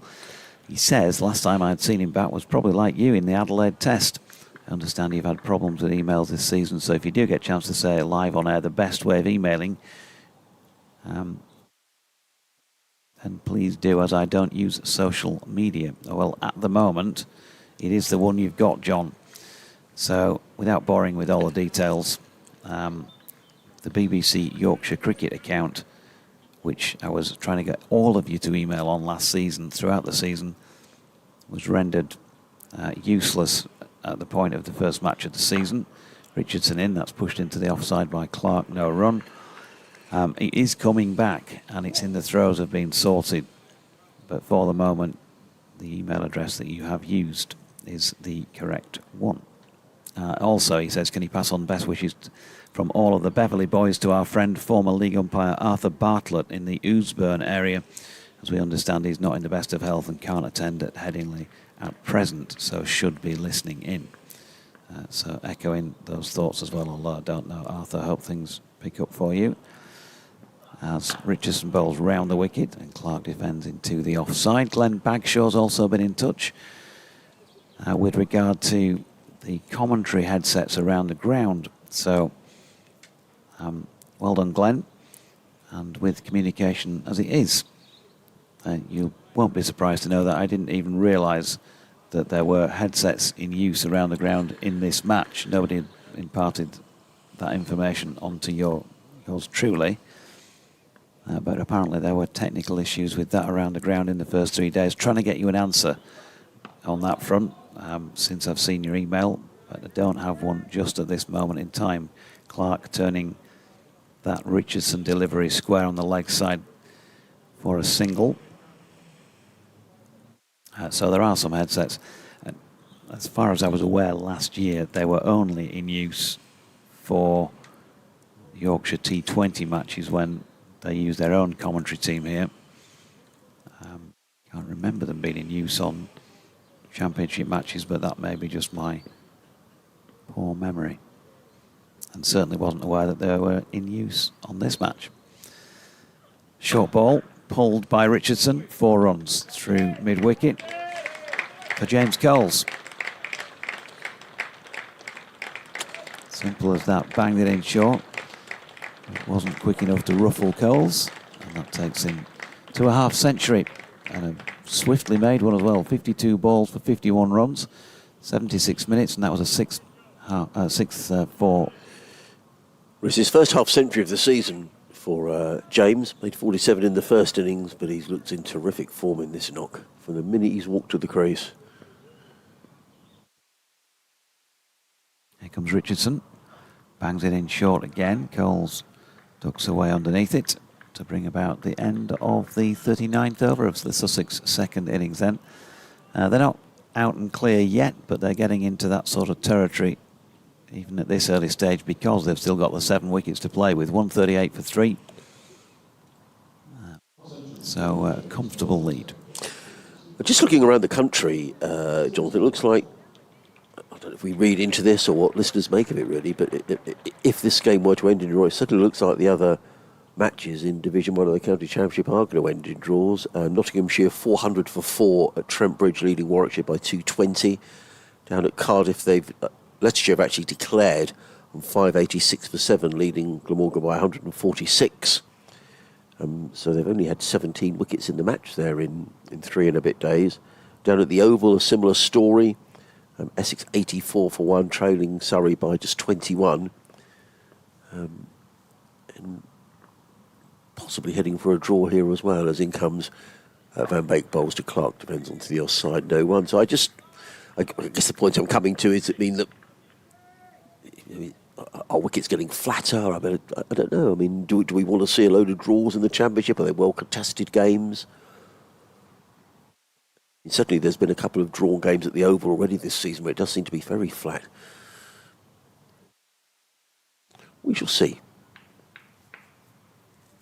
In comes Van Beek round the wicket, bowls Clark. Well, so nicely played. Just waited for that, did Tom Clark, and glides the ball down to fine leg for another boundary. He goes to 56, Sussex to 142 for 3. Yeah, not a great delivery, was it, from Van Beek, angled across him and just helped it on its way around the corner.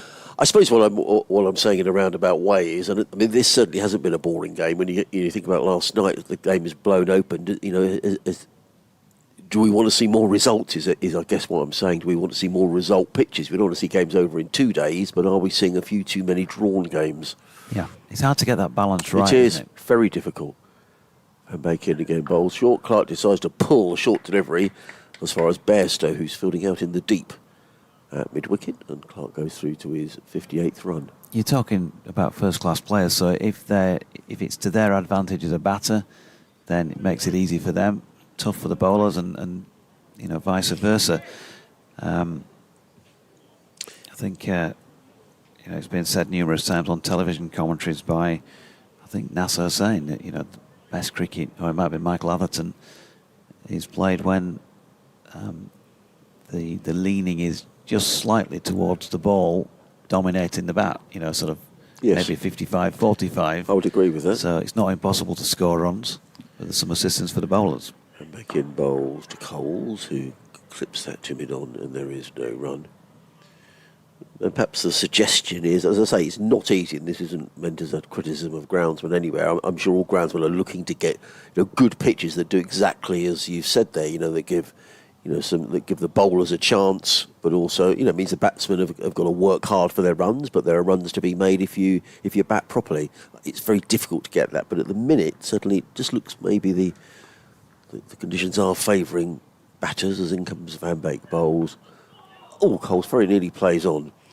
He was looking to glide that ball down towards third man. Very nearly played it onto his stumps, but there is no run. Yorkshire's way of dealing with that here in recent seasons, because it has been hard for the home side to win matches on their own patch. And when Mags took over last year, there was talk of we need to make Headingley a fortress. It needs to be difficult for other teams to come here and win games. They've lost a few. They've taken a few risks as well, which is to be applauded. I think you can risk losing a game to try and win it. Yes. And making again bowls to Coles, who absolutely belts that away. Is it for 4 runs? I thought it had been fielded. It has been fielded. It has. Don Best with a brilliant stop Wow. diving to his I right. thought for a minute I saw the umpire signalling 4 runs. Well, I think he probably thought it was. He's absolutely it was. belted that, James Coles. Yeah, he gave it the kitchen sink. And it's a terrific stop. He's just checked his right hand is still on the end of his wrist, I think. Wow, that was brilliant. I thought I saw the umpire signal 4 or go to signal 4. Anyway, 100 partnership was that? Oh, he was signalling a no ball. The umpire. That's what it was. 100 partnership up between these two, which come very quickly.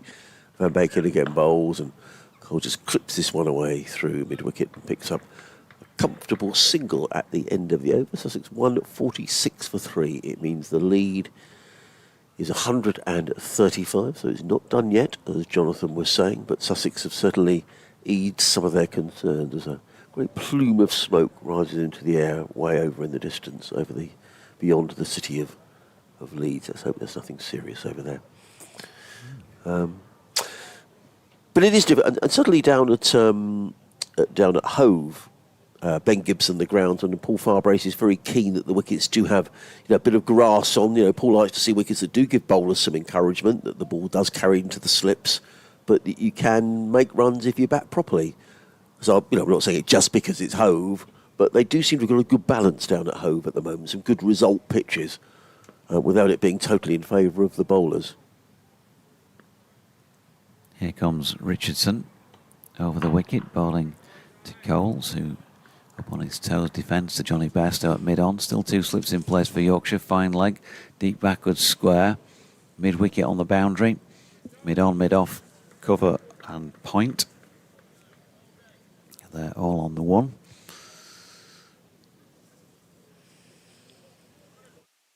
Joe Root at first slip, Adam Lyth at second. Bit of chit-chat between those two and Finlay Bean. As Richardson makes his way in again. Bowls it now, short, pulled by Coles. Don Bess is going to come into play again at deep backward square and keep them to 1. 10 minutes or so to go before lunch break on the final day. No changes, of course, on the final day to the breaks, which become set at 1 o'clock and 3:40. 96 overs scheduled at the start of the day's play, and still almost 70 of those to go. Richardson switches to round the wicket to bowl to the left-handed Clark, who's wrapped somewhere around glove, top of the thigh pad region, just stooping slightly forward to try and defend that.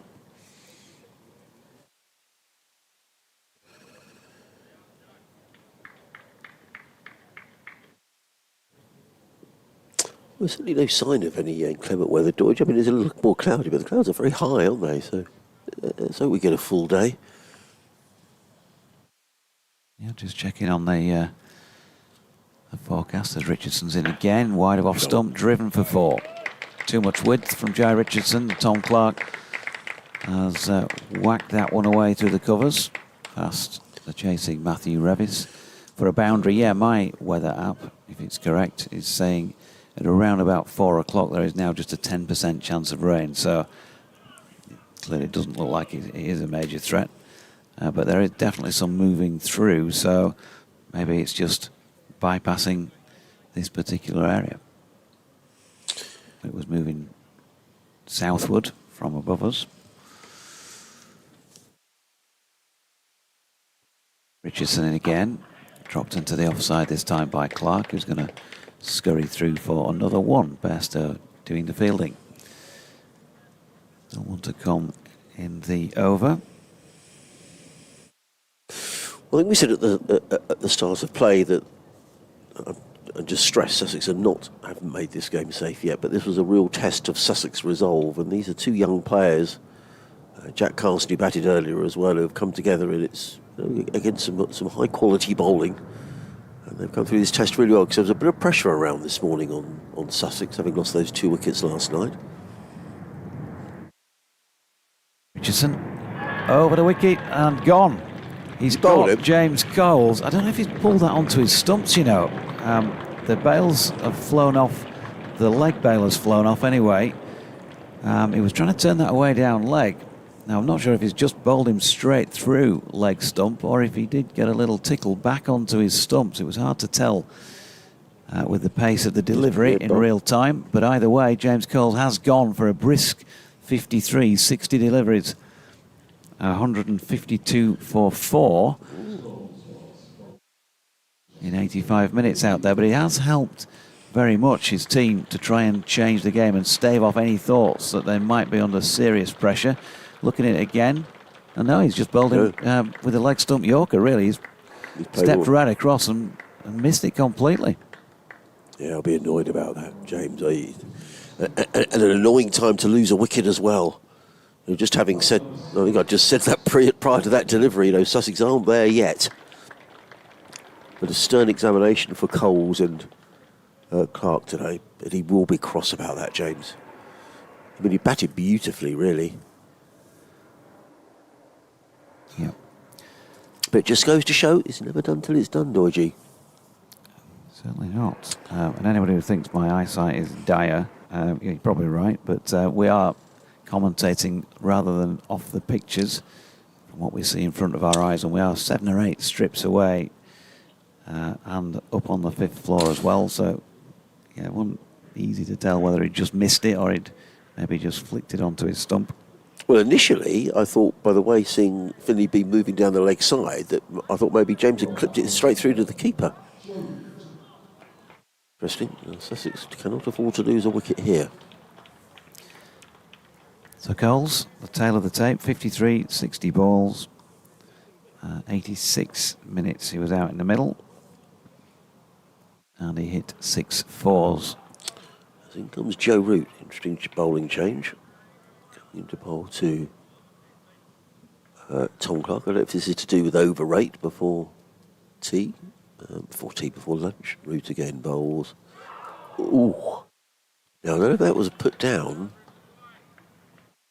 It went through to Finley Bean, who fumbled the ball. I think probably they'd have all been up if it had been nicked. See this again.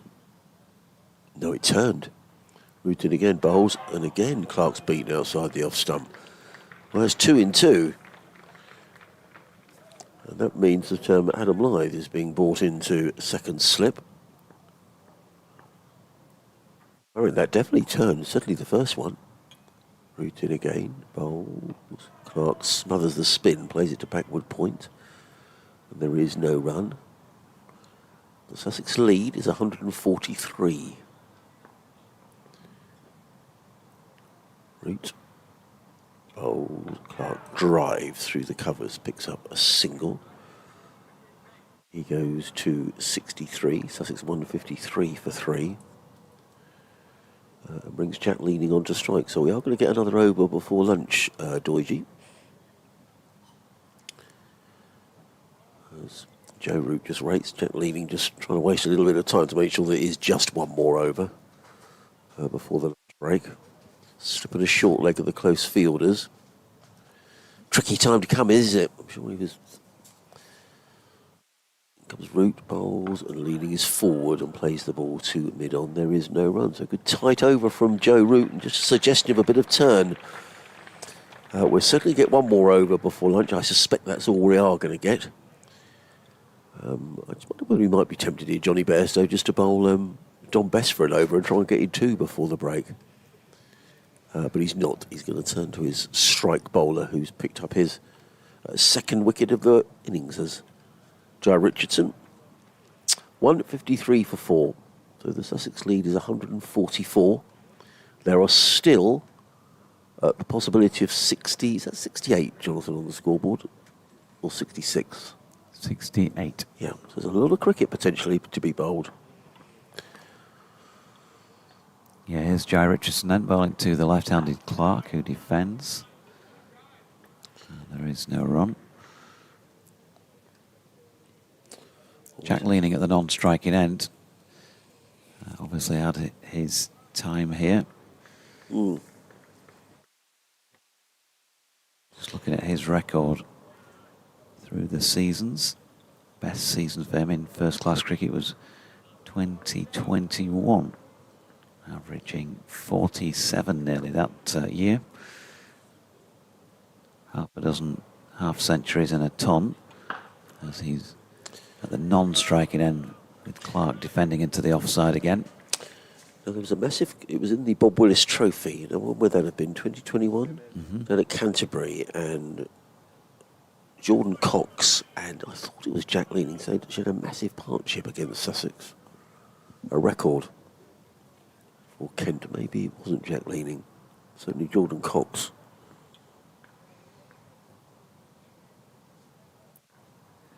Here comes Richardson again.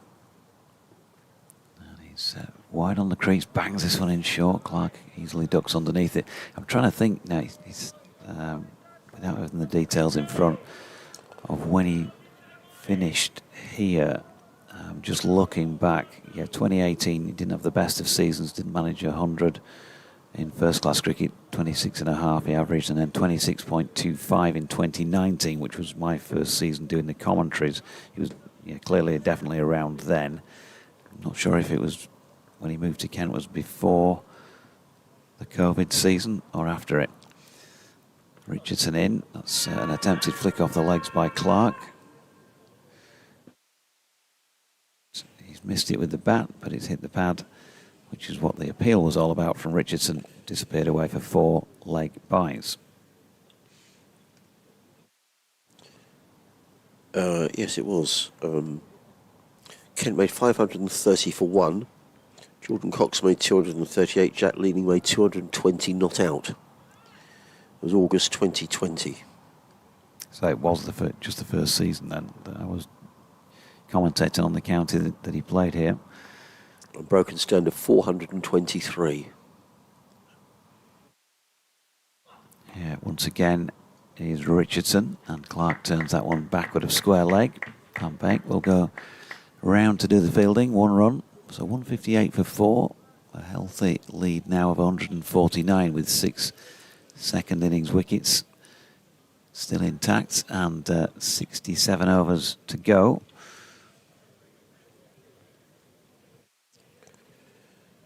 About till what? Halfway through the afternoon session, should be a comfortable enough lead by that point. Well, from a Sussex point of view, you'd hope so. But as we keep on saying, it isn't. It isn't done yet. And we all know this game that suddenly 2 or 3 wickets go down. If suddenly Yorkshire are left chasing, 180, 190, and we still could be in for an exciting game of cricket here. There's much work to be done. Jack Leaning on naught then. Final ball of the morning session. Richardson bowls. It's full. It's flicked off his legs down to fine leg. Don Best was at leg slip again and had a dive to try and catch that, but it quickly flashed by. And that should be that for the morning session, and indeed is. So Leaning will finish 1 not out.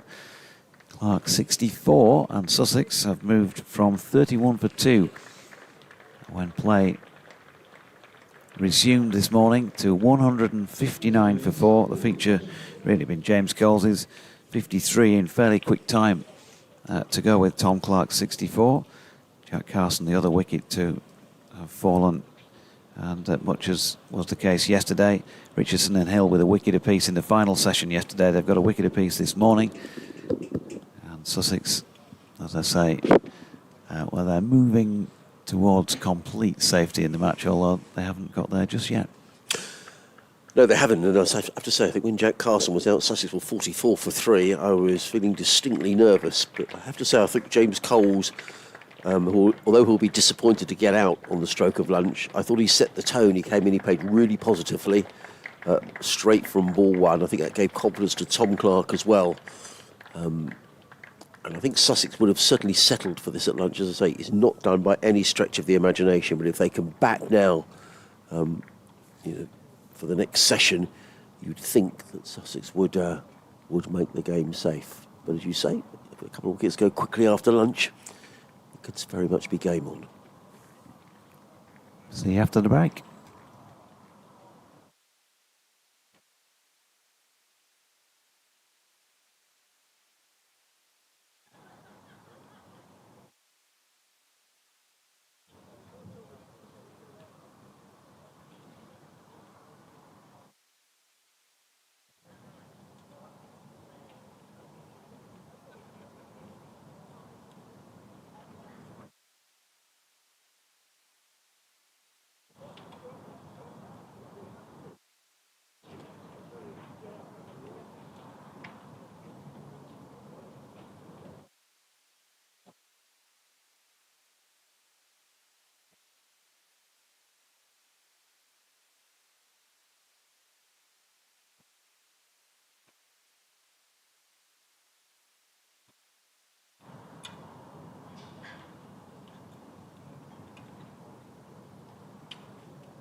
lunchtime scores from around the Rothesay County Championship starting in Division 1.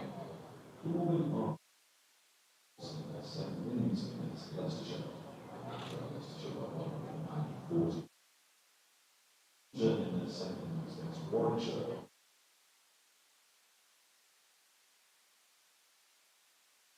Two. Finally, Division 1, Essex in their second innings against Surrey, 92-1. Staying Surrey, 29. Moving into Division 2, Derbyshire in their second innings against Gloucestershire, 179-7. They still trail Gloucestershire by 38. And finally, Durham in their second innings against Lancashire, 99-42. Required 237 runs to win.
Just time to note all aware of the fact there's a strategy launch will be taking place on Wednesday morning at 10:30 in the law room. Chief Exec Sanjay Patel and Colin Graves will be there. The strategy launch on Wednesday morning at 10:30 in the law room.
Johnny Bairstow, leading on Yorkshire. Tom Clark and Jack Leading to batting. Welcome back on a sunny Monday afternoon to Headingley for the middle session on the final day, where Sussex are 159 for 4, a lead of 150. Tom Clark 64 not out. Jack Leaning had just gone in before the break, not out on 1. A wicket apiece this morning for George Hill and Jai Richardson, which makes 2 apiece for them in this Sussex second innings. And at the moment, well, Yorkshire have got a couple of things in mind. One being the over rate now being -2, and they wouldn't want to lose points on the back of slow over rates. But 2, also trying to force a win in this match, which is looking less likely now, Kev. I think you'd have to say with 67 overs to go, but not out of the question if they had a good hour or so. Yeah, not out of the question. I think Sussex will be happy with their morning's work. There we go. Is that better? I can hear you now. I've got the mic on properly now. Sussex will be happy with their morning's work. They've lost 2 wickets, one of them been the night watchman.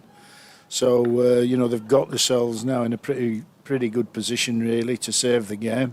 But like we say, this is why we love the game, because it can change in a few balls. So But Yorkshire really now, we'd think, have got to really take 2 or 3 wickets within this next 40 minutes, haven't we, really, to attempt to muscle a win. It can happen, though. Can happen. Kevin Sharp, by the way, with Jonathan Deutsch for you for this first little spell. Adrian Harms is just on the sun lounger as Joe Root bowls first ball of the afternoon, then to Jack Leaning, turned into the leg side, where Adam Lythe, who's fielding just off the strip about 17, 18 yards away from the bat, did the fielding. Leaning down the pitch, Lythe has a bit of a tumble after it. Ever the dramatic, but couldn't field it. They got through for 1. Matthew Revis cleaning up. So 160 for 4. Jack will want to make a few runs against his old mates, won't he? Yeah. Lythe now just coming across asking for the helmet, and he's going to go in at silly mid-off. Wicket. Clark uses his feet nicely, punches that square on the offside. Revis, Van Beek, I should say, does the fielding. They get 1. Be interesting for Lythe in there if he's going to keep using his feet and looking to flash it through the offside and make him dance around a bit. Root over the wicket, Leaning, walking into it and turning that one wide of mid-on. Revis round to do the fielding, another single, so they are quickly rotating the strike and getting going again after the break. Sussex and Yorkshire obviously quickly trying to get through some overs, which is I suspect why Root has resumed with the ball at the Howard stand end. Another dot there as Clark defends.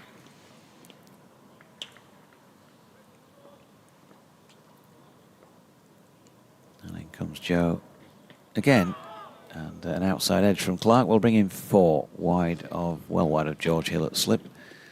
Joey Richardson no chance of stopping that one, so an expensive enough first over back, because there were 7 runs from it and no wicket taken.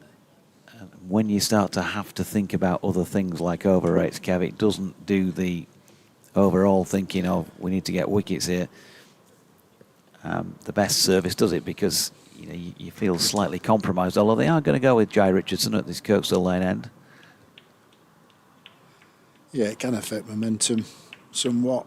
Joe quickly, getting back to his mark and getting through his over. I mean, it's leavers need to bowl seamer at this stage now, just after lunch, and just look to get those 2 or 3 wickets we were talking about. If it comes to it, and it's definitely petering out to a draw, they can get through overs very quickly, can't they? Yep.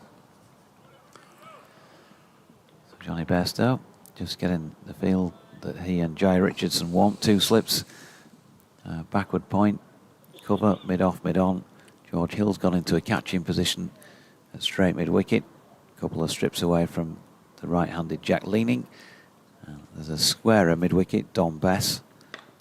And then a man down at long leg who, right on cue, is coming into play. Matthew Revis to field that and return it for 1 to Leaning. Can remember Jack making his Yorkshire second team debut in 2011 at Coventry and North Warwick Cricket Club, I believe it was. He made a lovely 40 runs, and he batted with Anthony McGrath for a couple of hours. Anthony was coming back from injury, and Jack came off and got 40. I'll leave it to you now, Jonathan, a second. Richardson round the wicket to Clark, who defends. And Jack came off after his innings, and he sat down and played nicely. He'd only be 16 or so, and he said that was the best 2 hours of my life, batting with Anthony McGrath. He said, I couldn't have made those runs without his support out there. I remember that very clearly.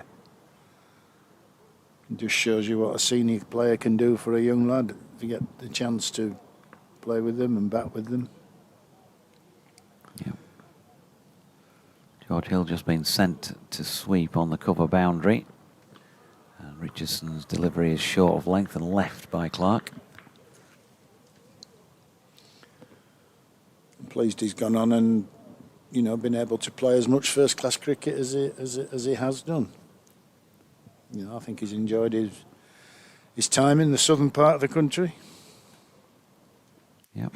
Jack's dad, Andy, professional footballer, wasn't he? Yeah, played Sheffield United. Was he goalkeeper? Goalkeeping coach at Sheffield United? I know that at some point.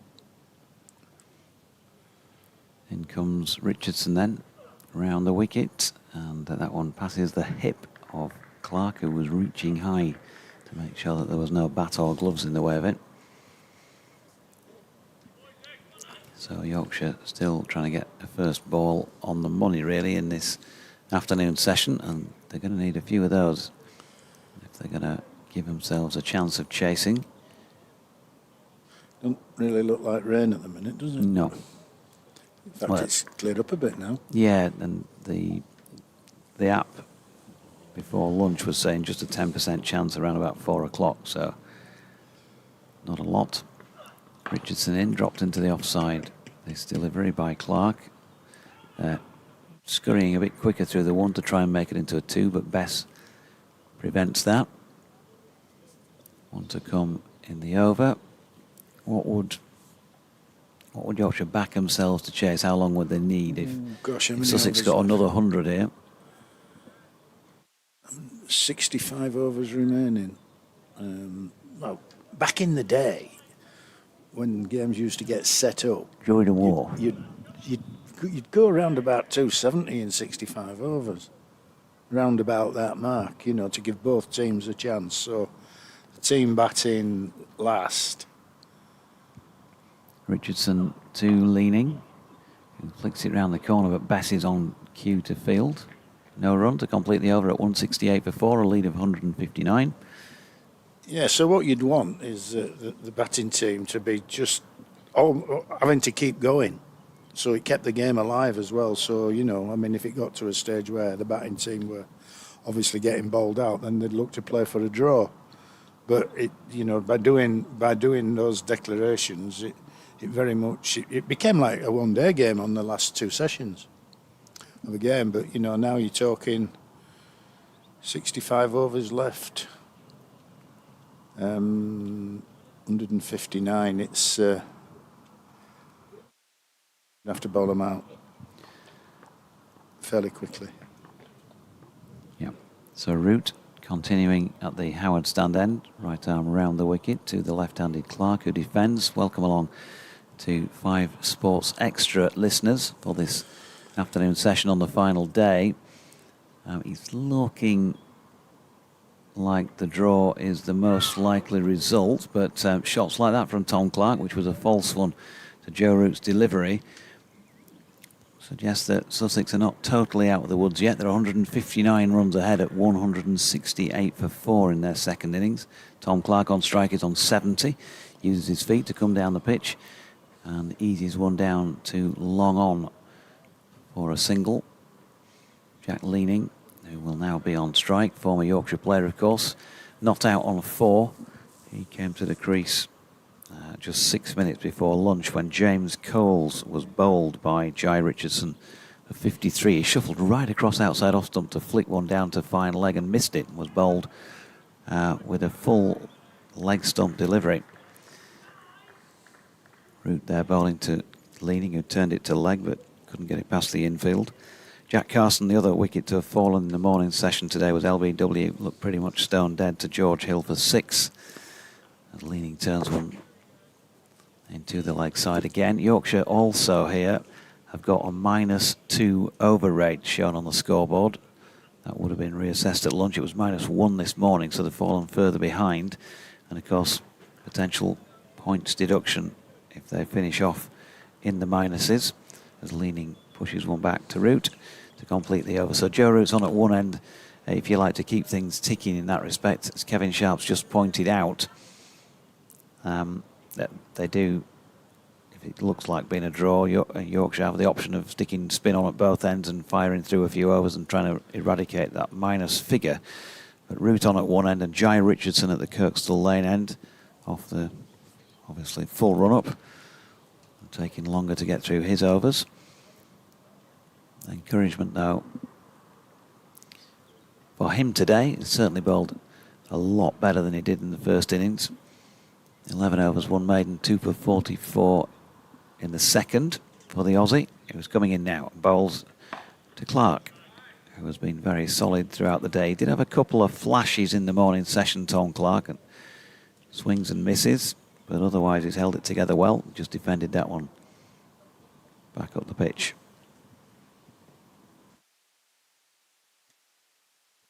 Yeah, it's going to.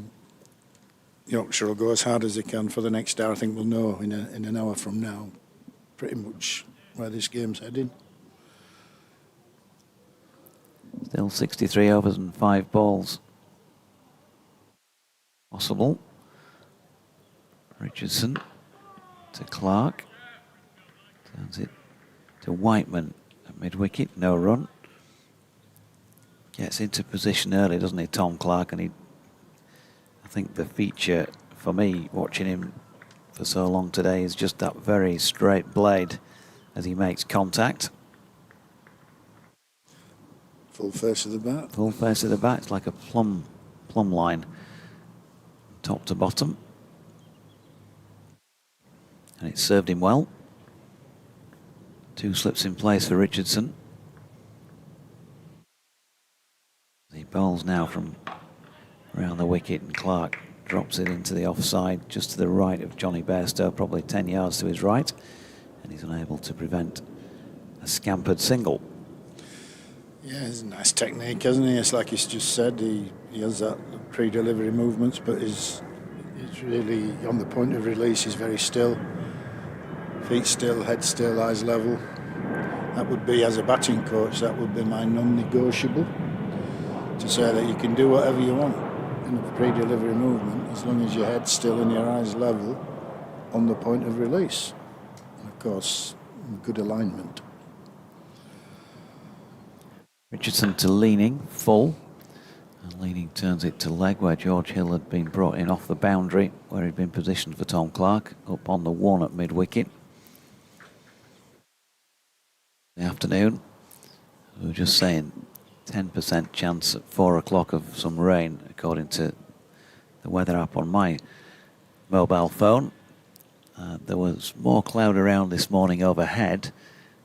It's a bit further to the south of Leeds at the moment. Not sure what's going on behind us, of course. And the rain that was forecast looked like it was drifting down from the north.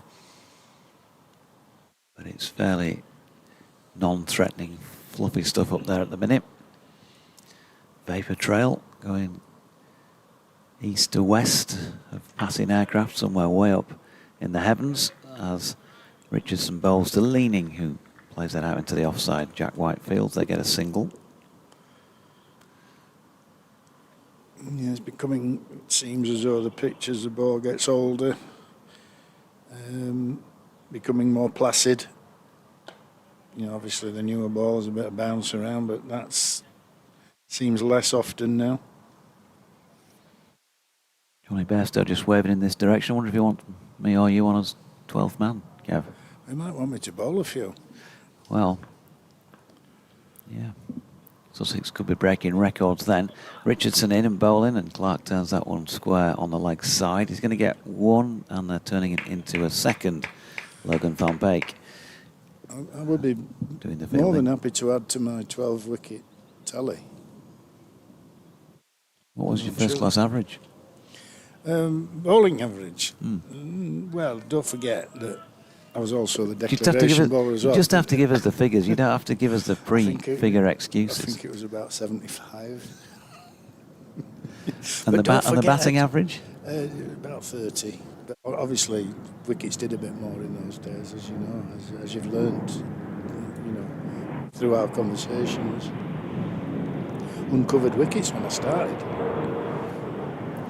Here's Richardson angling this one in towards Clark. He has got an edge on it. He's gone beyond the diving second slip Adam Lyth and has also beaten the sliding third man Matthew Revis and gone for 4. Just a bit of disappointment evident there on Jai Richardson as he put his hands down on his thighs and just for a moment bent double, lingered slightly with a bit of frustration. He went for 100 in the first innings. He's gone for a half century now in the second.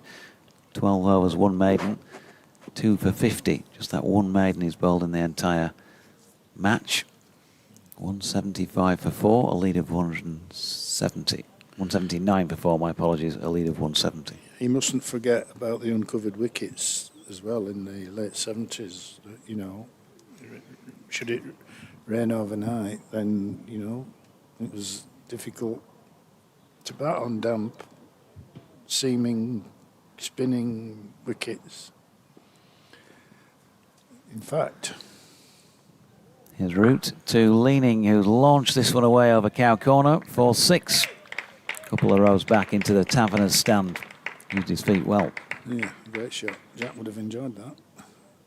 And of course, in my debut in 1976 at Scarborough against Northants, it rained overnight, and Bish and Beatty bowled us out in a couple of hours on the last day. I think it's something ridiculous like 7 for 20 odd or something like that, unplayable. And that's what we had to contend with. Here is Root bowling to Leaning, who steps back and has hauled that one away back with a square leg. So successive boundaries, 6 followed by 4. Yeah, just it's not a good delivery from Joe, was it? He just dragged that one down a little. Yeah.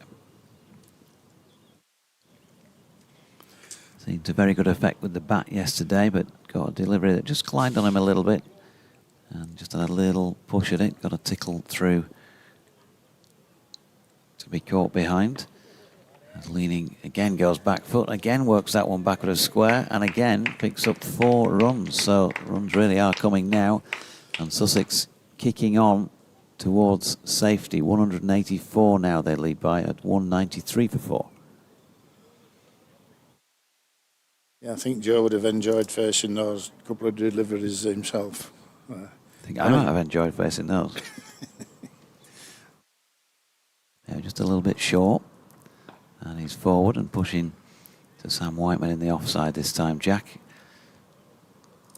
I watched Joe bat for a bit yesterday on the stream. He didn't look as though he was going to get out, did he? No. There he is again. Leaning going forward and then just padding that one around the corner to Richardson.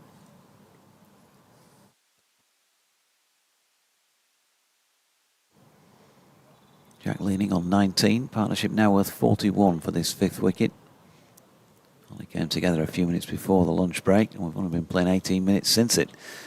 As Leaning turns that final ball of the over to leg, and there's no runs. You can't have it all ways though, Kev. I mean, okay, so you average 30 odd because the bowlers were fantastic. They had a battery of overseas fast bowlers, some great spinners, uncovered pitches. Headingley was uneven, but then you average 75 with the ball. I mean, why were you not cleaning teams up when you got on? Well, the thing is that, you know, I had to play a role for the team.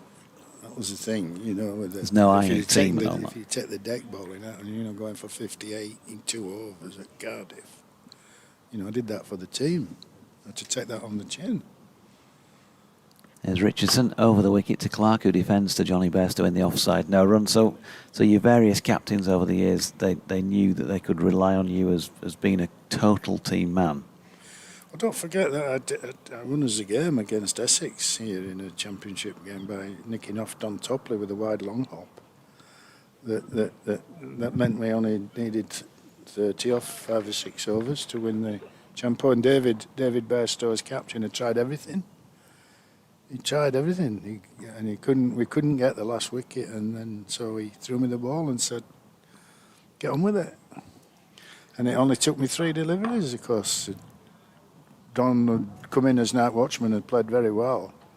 He blocked my first 2 wonderful line and length deliveries, and I just dragged one down, and it was quite wide and short, and he nicked it to David. I think this is going to be the subject of a future, documentary series. I think we need to go through it. Probably a book, maybe even a series of books. There was a dot ball there, by the way. Well, Kev was regaling us with tales of his daring do with the ball. And here comes Richardson to bowl to Clark again, turn into the leg side where Whiteman fields, no run. I mean, you did actually give me a bit of stick, didn't you, during the last game, in the Hampshire game? When And I wouldn't do it. I wouldn't even messaged think you, about I was that. watching the game right comfortable with a coffee at home, watching the game, and then suddenly I had this tirade of sort of bit of bullying, really, getting on to me. Steady, there might be somebody from HR listening.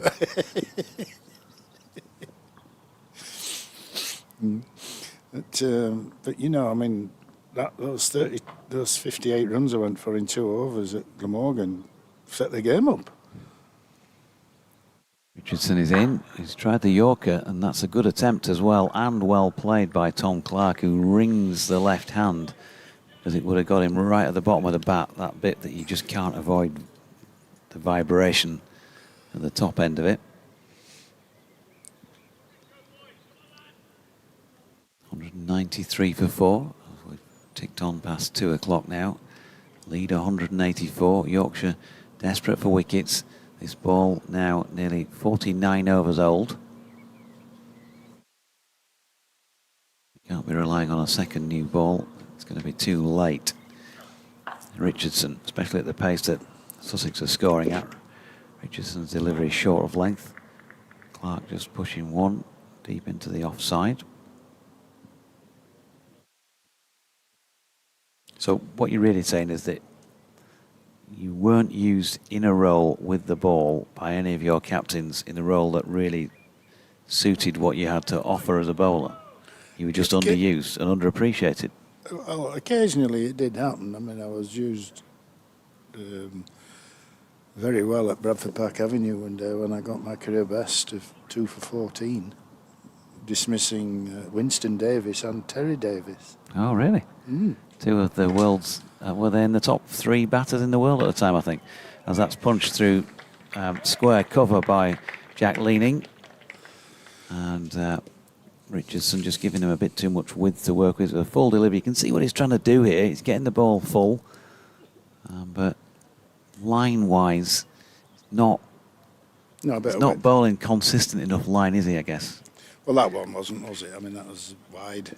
You know, it's always nice when you can throw your hands at the ball from a batter's perspective. I mean, the fuller length is a good length to bowl at Headingley. You know, you just, if you get that little bit of nip and a little bit of bounce, but it's a better length than bowling short. But obviously, you've got to get your lines right as well. You can't, you know, if you're 18 inches outside off stump, it's going to disappear through the covers, isn't it? Of a fuller length. And here's Root bowling to Clark. Just balloons up into the offside, and there is no run. I think we should go back through your match statistics for that particular game, Kev, as that's wide of Clark's off stump. Once again, he leaves it. Which we're not talking about the Glamorgan game, are we? No, you're 2 for 14. That was at Park Avenue, you said? Yeah, Bradford Park Avenue. Against who? Glamorgan. Glamorgan, right.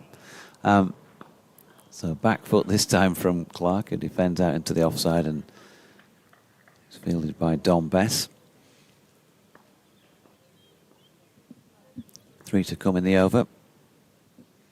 Sussex scoring at bang on 4. There's an appeal for LBW, I think, here. He's left that one as Clark, and I can imagine it probably just clipped the pad flap, something like that. Seen it for those who can see the replay again. Oh, it's not out. It's just hit him outside the line. Not sure it would have hit off stump neither, but it's certainly hit him outside the line. There's Root again. Clark gets a straighter ball, turns it to Jack White coming in from square leg, no run. What year would it have been, Kev? About 84-ish, I reckon, 85. Around that time. As Root's final delivery is blocked again by Clark, so that's in the back half of your career. And I did dismiss Graham Clinton and Alan Butcher at the Oval. Both caught a long off. I think Clinton had made 190 and Butcher had made 150. So I was a last resort again on that day. And so you've not been used well, have you, really? I think we should, Yorkshire captains of the past have been are under fire here for not using Sharpie early enough in these innings. And it was up Park Avenue, he said? Mm. And it was definitely Glamorgan. Okay. Here we go. So 22nd of August 1984, 25th of August 1984, Yorkshire v Glamorgan, Park Avenue, Bradford.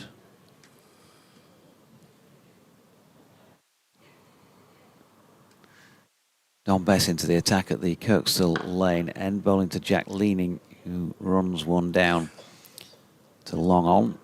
I'd say Root fields. Bessie and I have a lot in common, similar actions and similar accuracy.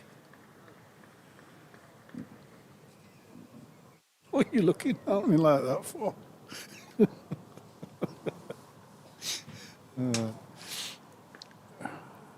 So yeah, Glamorgan's second innings as Bess bowls. Oh, attempted cut shot from Clark and not so far from getting a top edge.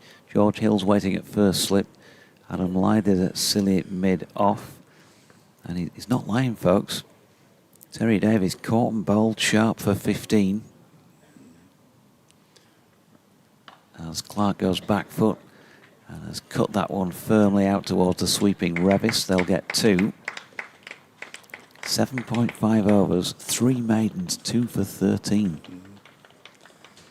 Well, you remember these great events. You don't forget these great days in your career. No. So, Bess in and bowling again.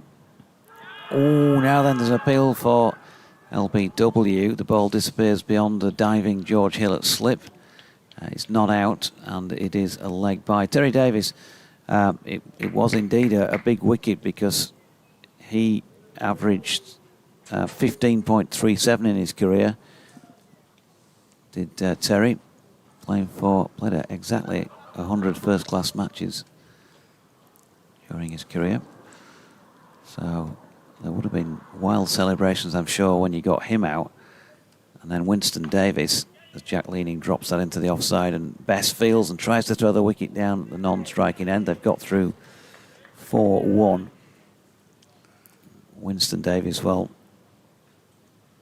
15 test matches for the West Indies, of course, Winston.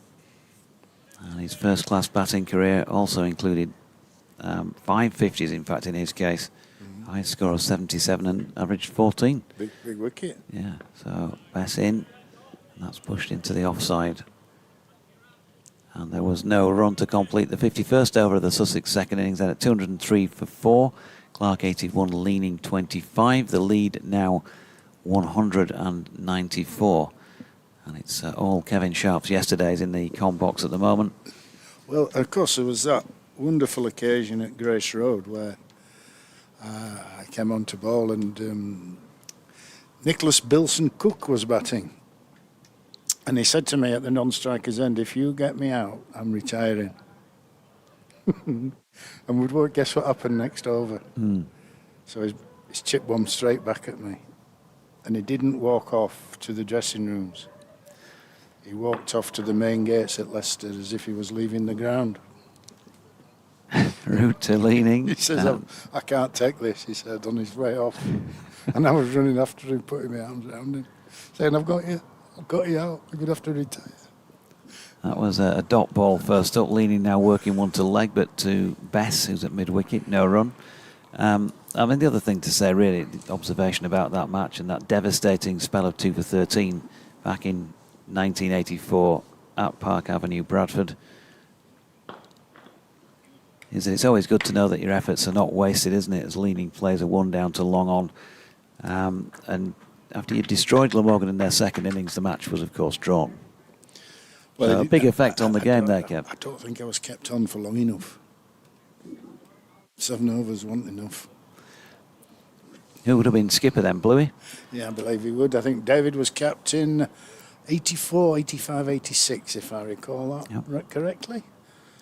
Tom Clark, by the way, using his feet to come down, and he's got it away wide of Joe Root there for 4 through third man. So Clark is not so far off a three-figure score here, 81, 200, and I think it will be 208 when they put it up on the scoreboard for 4. Yep, 208 for 4. We'll do a quick swap in a moment because Harmsey is due back in, and Clark is going to get another boundary here. He's got some bat on that through the slip cordon. There's a bit of an ooh around the ground. Not sure if anybody got a hand to it there. George Hill and Adam Lythe in the slip cordon. And we'll bring Harmsey back in with just the one ball left in this 52nd over.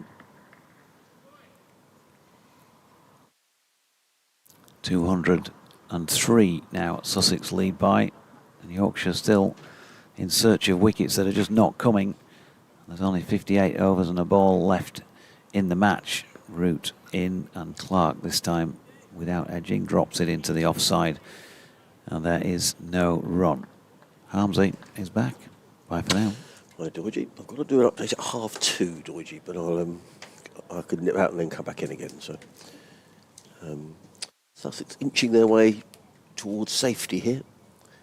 58 overs remaining in the match. The lead 203. So it's going to say something quite remarkable. I've just had a wander around the ground, actually. I've been sat up here for 4 days, and I thought I must go and have a wander around Headingley. And you get such a different perspective on the game when you're at ground level, don't you? And completely different from when I stood in some of the gangways at the far end of the ground. Yeah. And the boundary looks huge from here. Actually, when you're down there, it's not as big as it looks. Right. Okay. I mean, it's interesting to see how the grounds do change over the years. Obviously, that magnificent new stand now at the Ruby side. Yeah. And I've seen the chief executive Sanjay Patel gave a brief to all staff over last week, and there's talk of the plans for this pavilion here to improve it, and it looks, if it comes off like they hope, it'll be a magnificent building, and it'll spread around a bit more towards the Western Terrace and build that up as well. So,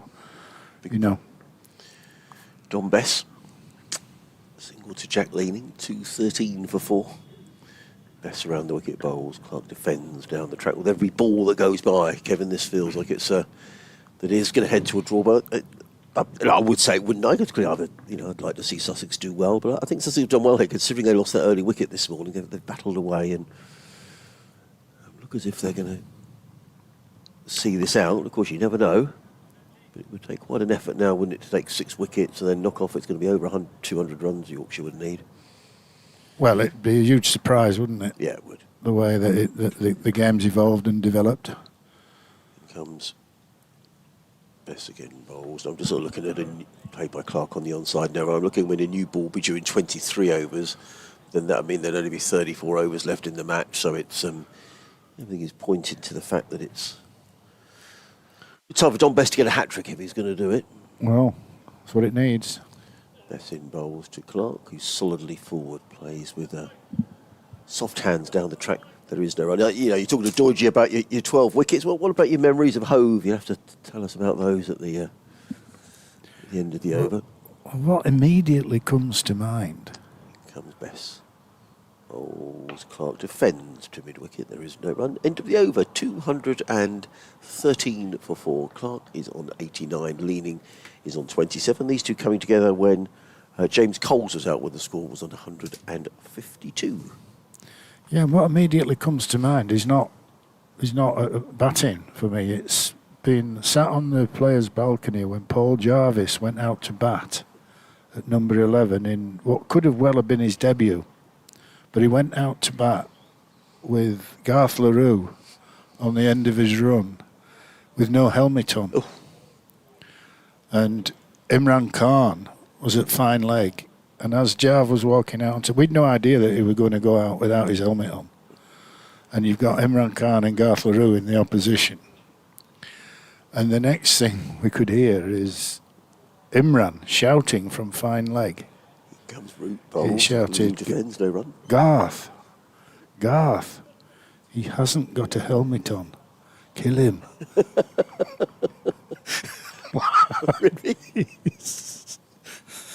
So we Incoming immediately- bowls cut away by leading into the covers, no run. So there was immediate shouting and bawling from the balcony to get Jav back.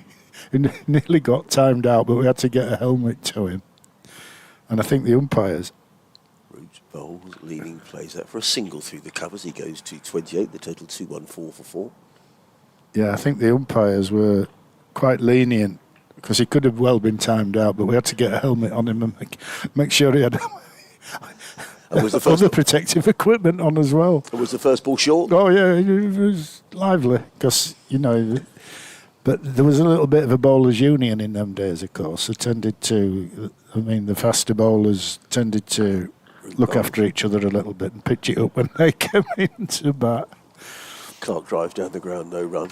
So yeah, But he never did it again, didn't Jav? He didn't go out to bat again without a helmet on. He learnt his lesson quite quickly. Root bowls and Clark plays to backward point. There is no run. Yeah, not advisable that. No. Well, they were sharp, those two. Imran and Garth Well, LaRue. it was a challenging time. Here comes Root again. Sorry, okay. Bowls let go outside the off stump by Clark. No run. End of the over. 214 for 4. Yeah, challenging time for, batters all over the country because, at then, obviously from the sort of mid-70s, early 70s, the overseas players started to come and you could play two. And quite often, you'd have Lancashire's would have a Colin Croft and a Clive Lloyd or a Patrick Patterson, and then you've got Gordon Greenwich and Malcolm Marshall at Hampshire, and then you've got Clive Rice and Richard Hadley at Notts, obviously Imran and Garth at Sussex, and then you've got Viv Richards and Joe Garner at Somerset, and it goes on and on, doesn't Well, we it? were saying Sylvester Clark at Surrey. Sylvester Clark at Surrey. So the list goes on, and you were always challenged. Bess comes in and bowls. Reverse swept by Jack Leading. That's going to be 4 runs. No one out there. And Leading picks up a boundary. He goes to 33 and Sussex to 218 for 4. Jack would like to make a few runs against his old teammates. He would. Pretty sure Do about that. you know Jack? Yes, I do, yeah. Yeah. I'm just saying before you came back in, Adrian, that I was present when Jack made his second team debut in 2011 for Yorkshire. Comes in again. Bess bowls to Leading. He plays slightly in the air, but he goes through mid-wicket and picks up a single. He goes to 33. I'm sorry, he was 32. 219 for 4. I'm sure the listeners won't mind me repeating this, but I do. basically he batted for 2 hours with Anthony McGrath. Mags was playing in the second team because he was coming back from an injury. He was at Coventry and North Warwick Cricket Club against Warwickshire. And he made 40 runs. He was a 16, I believe, then. Bess bowls. Forward comes Clark plays the offside, no run. And he got out, he got 40, and he came and sat down in the corner of the dressing room, and he just looked up, he said, "That is the best 2 hours of my life." Really? He said, batting with Mags, he's helped me so much, to get through that. He says, I could never. Bess again bowls. Clark defends into the offside, no run. He said, I could never have done that without his help. And, we're just saying how good for a young player to play with an experienced head, and learn your trade. Comes in again. Oh, let go outside the off stump by Clark, no run. I'm sure he made 99, Darren Arundel for Yorkshire against Sussex. Right. Now, would that have been his debut? Probably not. I need to ask. I'm sure he made 99 at Arundel. Yeah, I left the club that year in 2011, and I was away for, until I came back. Best bowls. Clark down the ground, hammers that one away. That could go all the way for a maximum.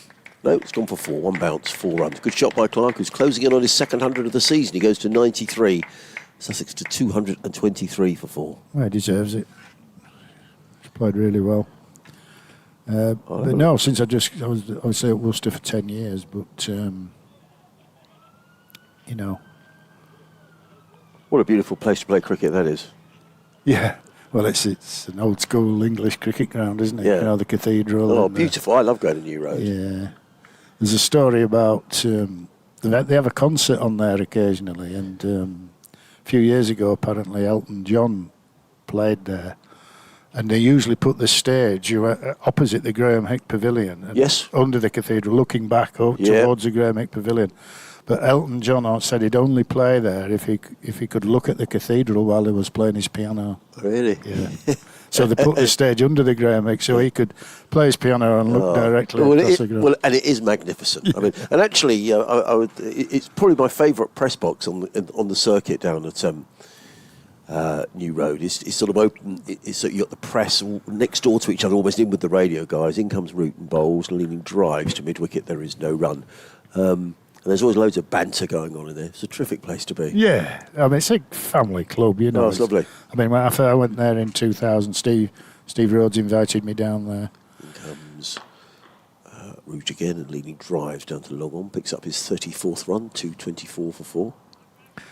I felt, it was 2014 when I first went there, and it felt, very intimate. If you feel as though you joined a family, sort of thing. And everybody loved going to Worcester. Your overseas teams always enjoyed going to start their tours off there, and members of other clubs loved, they'd always come to Worcester and enjoy it.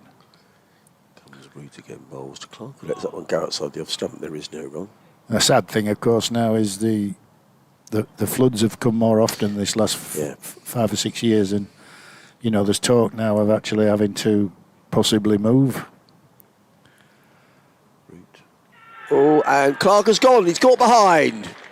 Having made 93, the same as Tom Price, but the wicket has gone down, caught behind. And just as he looked as he was on course for his second 100 of the season, Tom Clark is on his way, drags his way off from the crease. Well, it may have come a little too late for Yorkshire, you never know. Well, but there's still 54 overs left in the match. Well, we've been around long enough here, haven't we, not to make assumptions. But, we think we know where it's heading, but we never know, do we?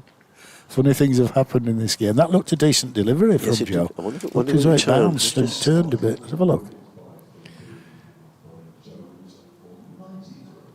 I think it did, Well, it's bounced a bit, hasn't it? Good catch, actually. Very good catch. Yeah, it was. He's disappointed Tom Clark, and that will bring John Simpson. Jack leading for agonisingly short of claiming his first county championship century in only his third match of the season. Down at Arundel, he made 99. What year would that have been? 18th of June 2014. Right, okay. That sound about right. Yeah, I mean, that's like I say, that his second team debut as a... The 20-year-old from York. Right, that's about right then, isn't it? After a standing ovation, he looked devastated as he's made his way back to the dressing room. There's a report in the local paper. So there we are. His dad was goalkeeping coach at Sheffield United. Was he? Oh, during what sort of era? That time when Was he? Jack started playing, yeah. And is he a good golfer as well? Did someone say he's a good golfer? I think so. Yeah. Don't know too much about that, but I think I've heard the rumour. So, a wicket has gone down. 224 for 5. Better make a note of that. A good catch, actually, by Finley Bean behind the sticks. Every time in this match, we were just sort of always drifting towards a draw all of a sudden. But you look at the overs remaining, 54. It would be a... you'd lose 2 for a change of innings. Root. 2 slips in place now. In the bowls, and Simpson clips to mid-wicket, and there is no run. So, injured player for Sussex? Price, Tom. Yeah. I mean, I suspect, maybe he won't bat. Well, they've said he will bat, but I wonder whether he will bat. In comes Root, bowls. Simpson defends onto the onside. I just wonder whether, if he doesn't need to, they might send out Hudson Prentice ahead of him. But Paul Farbrae said last night he would definitely bat, so... Anyway, Joe Root picks up a wicket, 224 for 5. So the lead for Sussex is 213. So it's got a little bit more work to do. Oh, yeah. Let's see what happens in the next half hour. I mean, we said on commentary half an hour ago that within an hour after lunch, we should have a pretty good idea on where it's heading. Gives us another chat on 20 minutes. Yeah, it does. It does, doesn't it? Yeah. Don Bess says he's got the spinners on. And Bess is going to bowl the next over to Jack Leaning. John Simpson, who batted beautifully in the first innings. Kevin, he's leaning on his bat at the non-striker's end. In comes Bess and bowls. And played into the offside by Jack Leaning. He goes to 35 and Sussex to 225 for 5. But didn't kind of work out in the end for Jack at Yorkshire. Was that because of the competition for places or? Yeah, I mean, I was at Worcester then. I mean, when Jack made his debut for the first team, at Yorkshire in 2014, that was my first year at Worcester. So I didn't see it all evolve or develop. But, I mean, as you know, I mean, it's a tradition is cricket in Yorkshire. It's Bessie bowls. and Simpson tries to scoop that one down towards fine leg. The ball hits him on the pad. There's a loud appeal. Not out. and as we know, there's been lots of Yorkshiremen have gone off to other counties and done brilliantly. Done very well. Yeah. When did they stop the only Yorkshiremen playing for Yorkshire? It's 1992. Oh, right. Sachin Tendulkar was the first He was the overseas first. player. He's only young. He was only about 18. He'd already made 100 for India. Here comes Bess and bowls. Simpson squirts it onto the onside. Looking to go for a single. Needs to get a bit of a move on here as the throw comes in. But in the end, John Simpson, who's very quick between the sticks, manages to go through for a single. We'd actually signed Craig McDermott, the Australian. Oh, yeah. No, the quick, yeah. Yeah, but he got injured. Right. So the Australian Cricket Board wouldn't allow him to come over. So we had to sort of make some quick decisions because it was March time, from what I recall. Bess over the wicket bowls. Leading stretches forward back down the pitch to Bess. No run. And so Sachin was signed as an 18-year-old, I believe he was then. And, you could tell. Could you? Yes. You could tell he got so much time and so fluent and, lovely lad. And that was Yorkshire's first overseas player. I mean, Bess bowls drilled down the ground by Leaning. Picks up a single. He goes to 36, 226 for 6. Former Yorkshire player, sadly not with us anymore, when Phil Carrick was captain, Fergie captain, 87, 88, 89. Phil was very instrumental in banging the drum for an overseas player, and the rest of us supported that. When you stood at slip 10 yards away and slips are 30 yards away when you're batting, it's not always easy to take. Best bowls. Clark plays in the offside. I've got to go and do an update, Kevin, so I'm sorry about that. But I'd love to hear more tales of Yorkshire. I love it. Well, I'm sure Jonathan will be delighted to ask me a few more questions.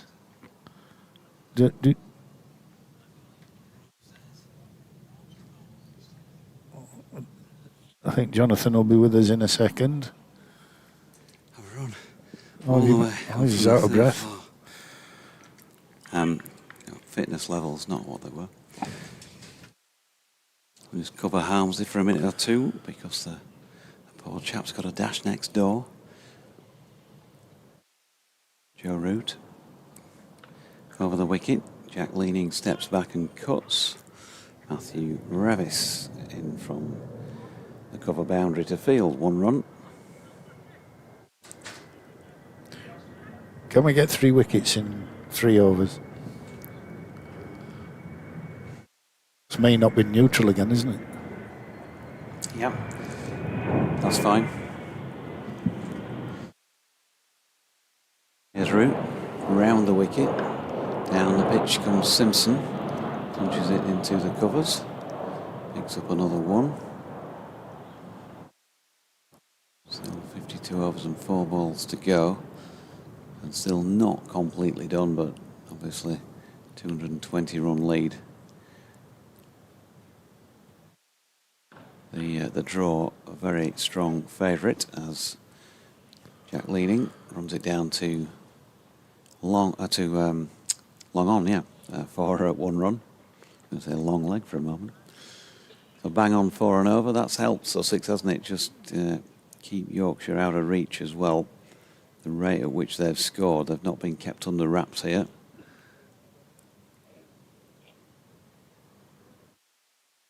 In again, that sidearm delivery that he fires to a little quicker. John Simpson watches it go by into the gloves of Finley Bean.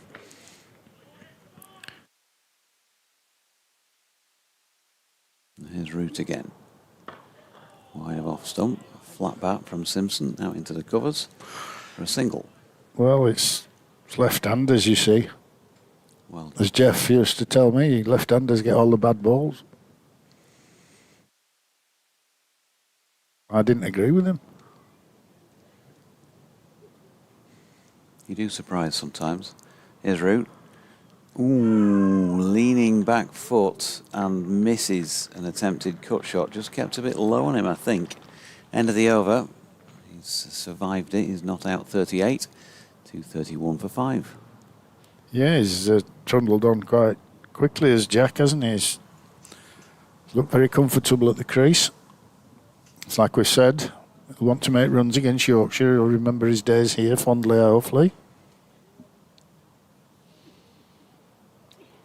It's nice to see that he's had a, albeit away from Yorkshire, he's had a, successful career. Don Bess. He's going to continue at the coastal lane end of the ground then, bowling to the left-handed Simpson, who pushes out square on the offside. Jack White comes into field. Haven't seen Jack in bowling action for quite some time. Comes Bess, floats one up, Simpson defends. Jack White was on this morning, hasn't managed to take a wicket in this second innings so far, which is not a comment on how he's bowled, because he's bowled well. Simpson pushes into the offside and Whiteman does the fielding here. He's now just beginning to do a few stretches right on cue, Jack White. It's probably somebody at the side with a calculator saying workloads. As that's pushed into the offside and Whiteman does the fielding.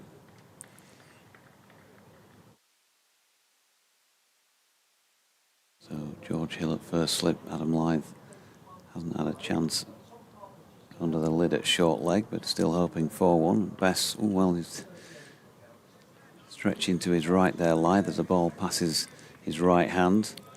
Probably just bounced before him. Simpson on strike, dot ball. Last one of the over. Bess in again, Simpson watchful. Defends into the ground and Lyth picks it up. So 59 overs complete and 6 balls fewer for Sussex to negotiate and for Yorkshire to take 5 more wickets. The Sussex lead 222. Well, I think with 2 spinners on now, they should be getting that run rate back to normal in a reasonable time. Joe Root is going to continue at the Howard stand end of the ground.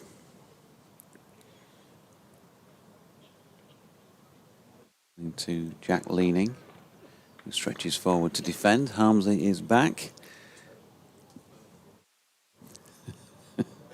Abra Chelsea. Ron Chopper Harms. As Root is in. Ooh. Well, then Leaning goes back foot. I think he clattered that into his own body off the inside edge. I'll have to show Adrian that minutes clip of that Leeds Chelsea semi-final in 1970. Dirtiest game of football ever. Root bowls. Oh, Leaning tries a reverse sweep. Thought for a moment he actually swept it onto his stumps. It's ended up in the hands of Finn Bean. And again, he survives it, but just a couple of slightly iffy moments for Jack Leaning. From the first 3 balls in this Joe Root over.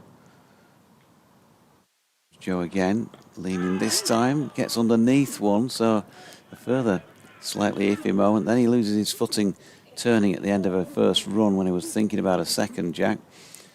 But that was a bit edgy. It looped up towards point. Matthew Ravis came round from in the deep to field it. The result was 1, so Leaning on to 39, 232 for 5. 2 to come, Simpson back on strike. Root bowls and Simpson defends.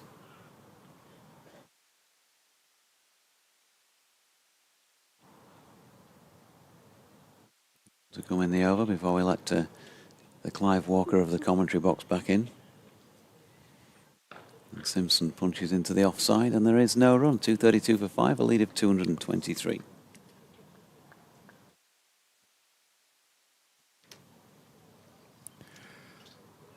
My partner's coming back in. I wanted to pick up on carrying our conversation about when Yorkshire, it's probably old news to Yorkshire listeners, so I apologise for that, but talking about when Yorkshire decided that they were going to have overseas players. As someone who was a Yorkshireman, I mean, were you pleased about that, or did you feel, no, we want to stay with just Yorkshire-born players? Yeah, I've just been saying that Phil Carrick, when he was captain in the late 80s, was very much started to lobby the fact that, you know, we should have one. Best bowls to leaning, who uses that through the offside. Floodlights coming on, Kevin. Oh, wow. Total 233 for 5. Yeah, and so Phil started to lobby that, and the rest of us supported it. I mean, it's like you say, when we've got all these nasty fast bowlers and world-class batters, and I think, you know, when they started coming in the 70s, teams that had not really challenged in Championship cricket suddenly became a lot stronger sides, and it's not just the skill of the overseas.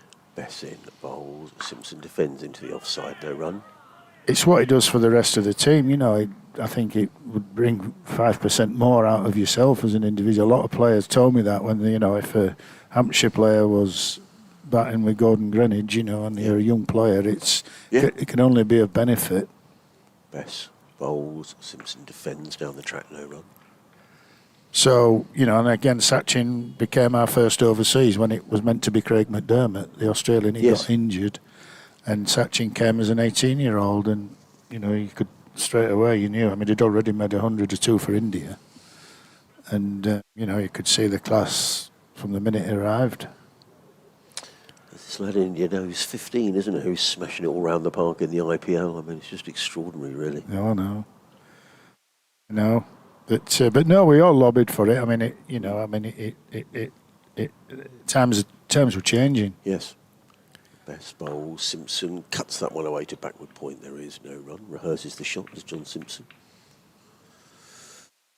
I mean, when in my 16 years at the club as a player, we won 2 trophies and never really got near a championship. Right. Comes Bess. And when you think back to the 60s, where Yorkshire and Surrey were the 2 teams that pretty much won the county championship for 10 years. And then that all changed for Yorkshire, certainly in the 70s, when the overseas players did start arriving. Bessin again bowls. Simpson drives firmly through extra cover. They pick up 1. They'll think about 2. No, they won't. It's fielded by Revis. At the end of the over, 234 for 5, leaning on 40, Simpson on 4. Listening to live cricket on the BBC. Adrian Harms alongside the former Yorkshire left-hander, Kevin Sharp. Interesting, Kevin, that we don't want to call this too early, but I think it would be a surprise now if there was a result in this game. And it looks like there's going to be a draw in every other game in the First Division. So 4 draws in the First Division. It's not a criticism in any way of ground staff over a difficult job as it is, but I just wonder, you know, there's been quite a few draws around the country. I wonder whether that's... I guess it's difficult to get the balance right, isn't it, between preparing tracks. In comes Root and Bowl. Simpson lets that go outside the off-stump, no run. Well, I think probably for April, the weather's been pretty good, hasn't it? Yes, it has. And, you know, at the end of March, and so the surfaces, normally in April, you'd find them to be quite tacky or... Root bowls and Simpson defends down the onside, no run. Have moisture in them, and so favouring probably seam bowlers. Yeah. And, you know, there'd always be a result in April, going back in time. Yeah, for sure. In comes Root, bowl, Simpson prods forward, plays down the offside of the track, no run. So it appears as though certainly around the country the wickets have been more batter friendly than they normally might be at this time of year. Comes Root. Simpson defends to backward point. There is no run. There's a howl from Joe Root. Just the fact the lights are on just perhaps shows it is getting... I mean, the light's still pretty... I'm surprised the lights are on, actually. But perhaps there's some heavier cloud. There is some heavier cloud. Seems to be drifting across the ground.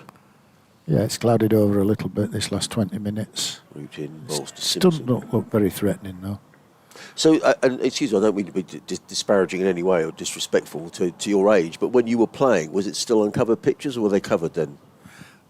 Yeah, I've been telling Jonathan about this. In comes Root bowls and defended by Simpson into the offside. Made over from Joe Root, 234 for 5. It means the lead is 225. You see, Jonathan finds it very hard to accept that it was harder for batting back in the late 70s and 80s. Well, he would. And the first games I played in were on uncovered pitches. Right, yeah. I remember my debut was at, sorry listeners, you've heard this. This is another one you've heard before, but the Oval. it rained overnight at Scarborough on the second day, and Bish and Beatty bowled on it and bowled us out in 2 hours. The game was going nowhere. In comes Best bowled, reverse swept by what a Reading, catch. and he's caught. That's a brilliant catch. That is an extraordinary. There won't be a better catch than that this season. That was remarkable.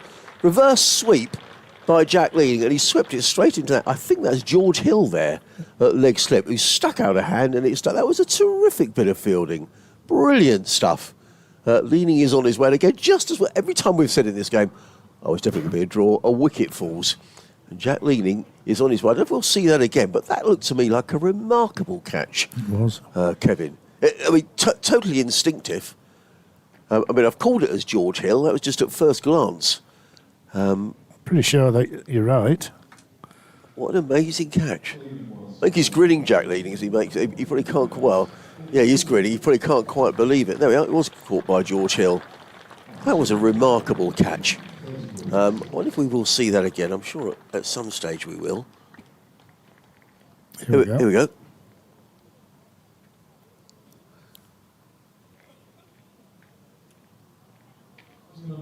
Oh, that's a great catch. Brilliant.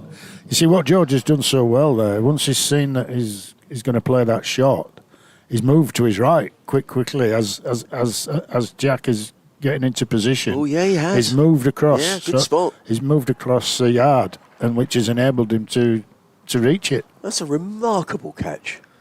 And a good anticipation as well, as you say. There we go. There's the reverse. It's going quickly as well. Mm. And for a tall guy, Yeah. to get down like that is obviously very athletic as well. Look at that. Brilliant. Very good. So, what does this mean?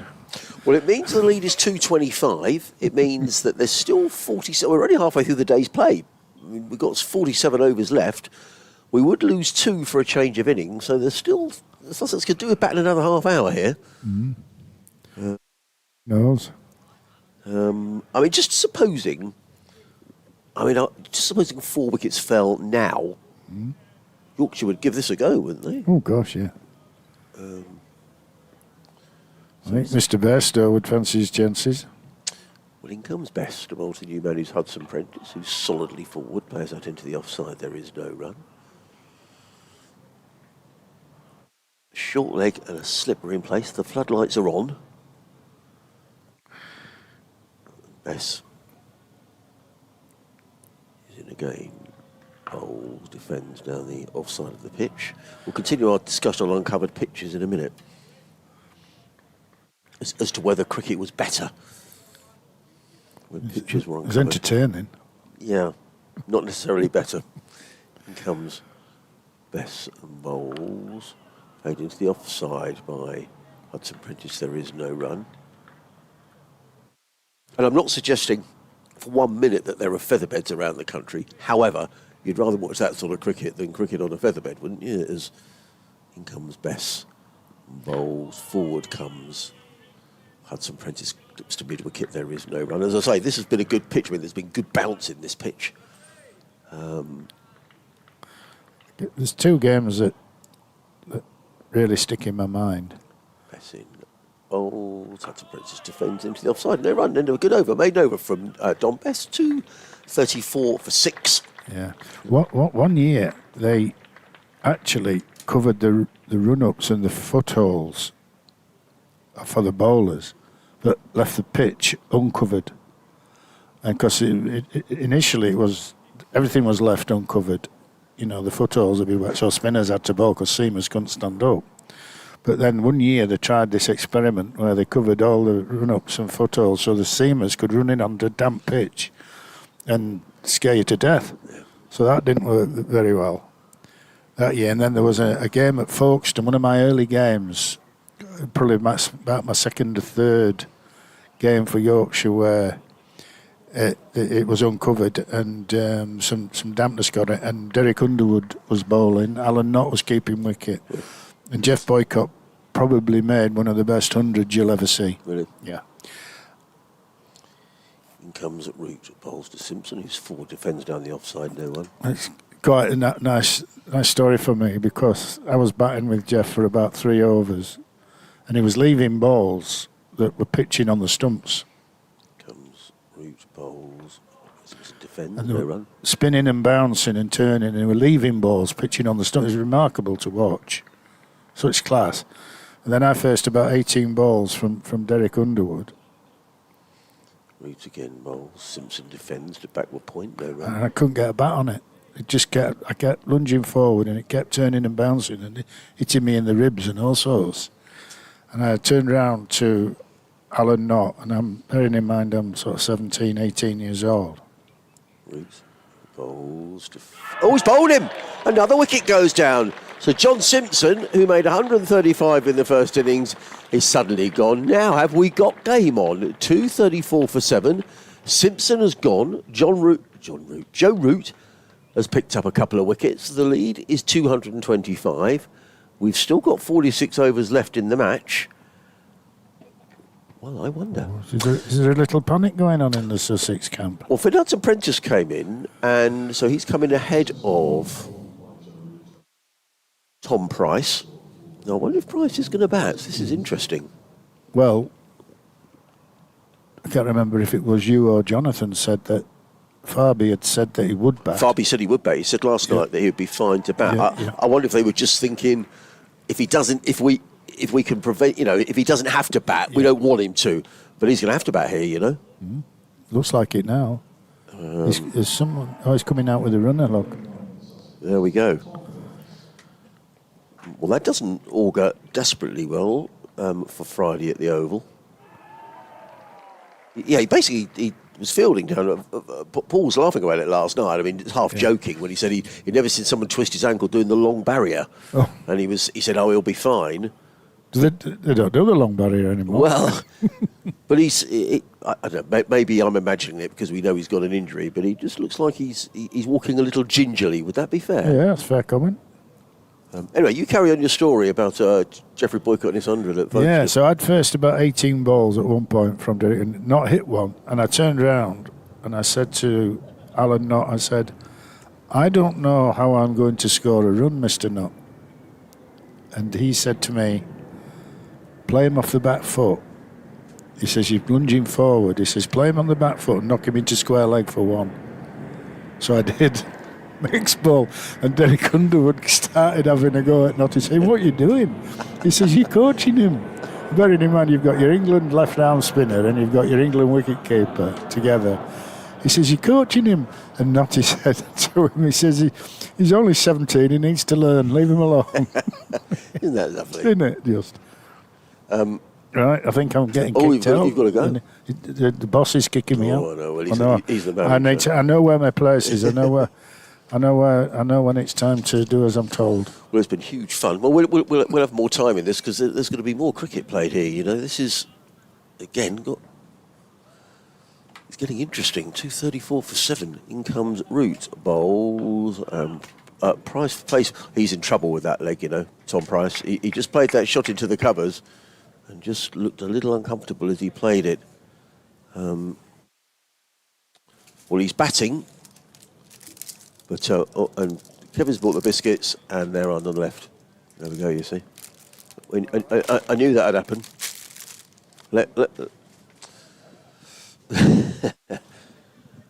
235 for 7. Thank you, Kevin. Well, it's we could be in for an interesting half-hour of cricket here, don't you? Because if Tom Price is definitely favouring that leg, isn't he? You can see the way he's walking. He's not walking freely. Root in again. Bowls outside the off stump. Taken by Bean. And there is no run. So end of another over. 235 for 7. Hudson Prentice yet to score. Price on one. So only a couple of wickets have fallen here. Floodlights are on. Well, it's every time we think this is just Sussex back another half an hour and that's the draw secured, it's not quite there just yet, Jonathan. Maybe not. I mean, it's still a big chase for Yorkshire, even if they got to back now. Yeah. But Kevin was saying you think they'd definitely have a pop at it. Well, they would, yeah. I think that they'd definitely have a go at it for a while. Well, Sussex have lost since Tom Clark was out. They've lost 3 for 10. It wouldn't be easy, would it? With these few overs left against a new ball, with certainly with Ollie Robinson and the way Hudson Prentice bowled as well earlier on. But, you have a go. And then if you lose a few quick wickets, then you've got to try and shut up shop. And make sure you don't lose. Here's Best bowling from the Kirkstall Lane end to Tom Price. I think we'll just keep an eye on Tom Price here to see how much of a problem this ankle looks like it is.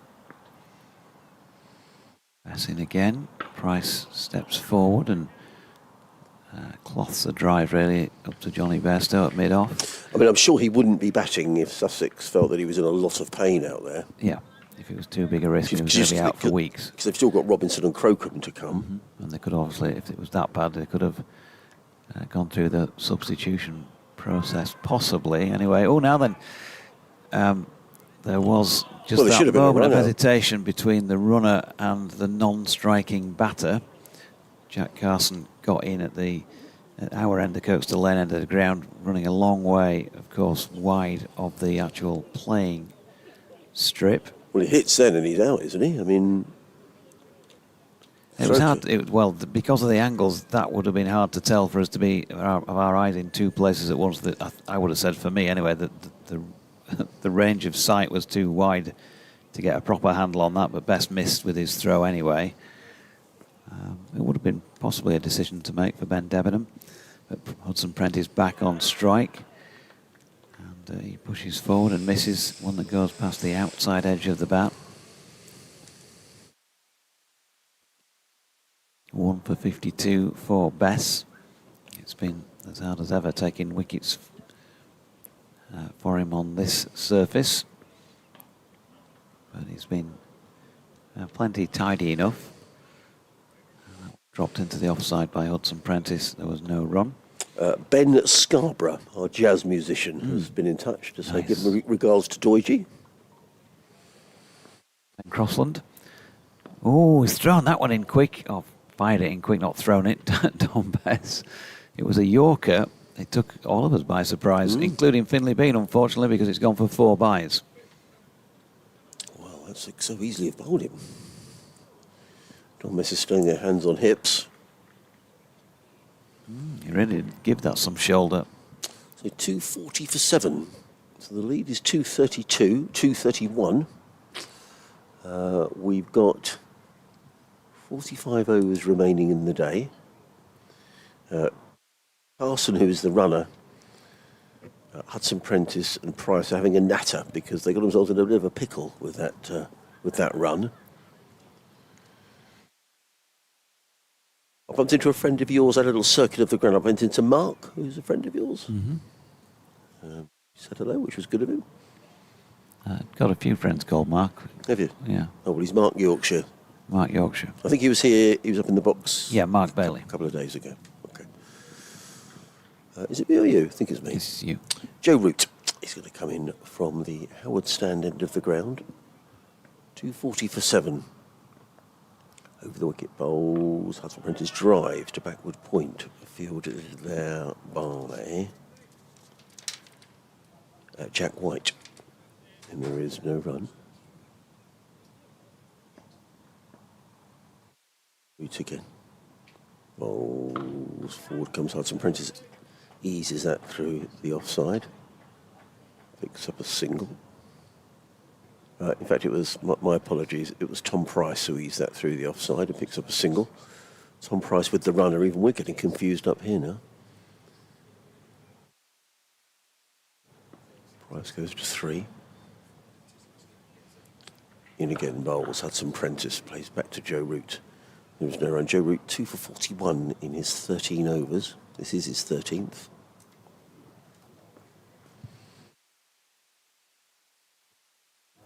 Root bowls, Hudson Hudson Prentice plays back down the track. There is no run. If a couple of wickets were to fall now, it could make for an interesting last hour of the game. Root bowls Hudson Prentice. Oh, that was sharp. I think it was a chance though. A chance to Adam Lyth at short leg. He just couldn't hang on. Let's just see this again. Are we going to see it again? I'm not sure that we are in time for the next delivery. Root. In again. Oh, Hudson Prentice is forward, plays to mid-on. There is no run. We may get a quick chance to see it now. At the end of that, Joe Root over. 241 for 7. In comes Root and bowls. Let's just see this. Yes. Well, it was a chance. It would have been a brilliant catch. But he got his hands to it, Adam Lyth. He so did. It goes down as a chance. Yep. So Hudson Prentice dropped before he'd scored. With the score on 241 for 7. I mean, there's a drop and then there's a drop.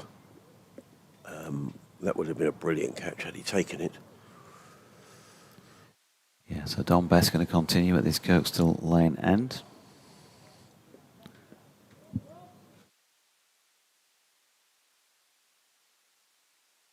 Just trying to get some adjustments made to the field before he delivers it. He's looking away to the right. It appears we have Ben Code, who's chatting away to Matthew Revis, who's walking into a fielding position on the boundary edge. Ben Code and Will Luxton on the ground, away on the black tarpaulin, or mesh, whatever it is, just over the boundary, in front of the western terrace. 241 for 7.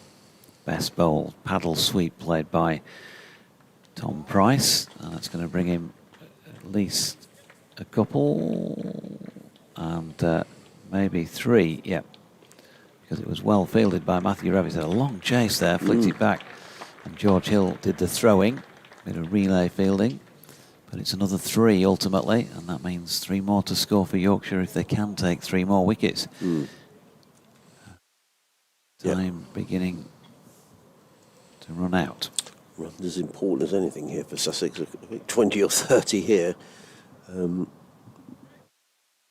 just makes that task so much more difficult for Yorkshire. But credit to Yorkshire here, they haven't given up, have they? They've kept plugging away.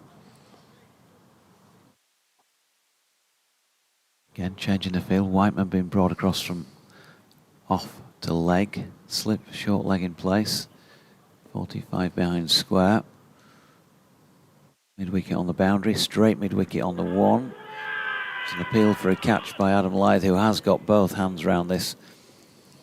Moving to his right at short leg, never felt like it was anything other than non-batting equipment that it had hit.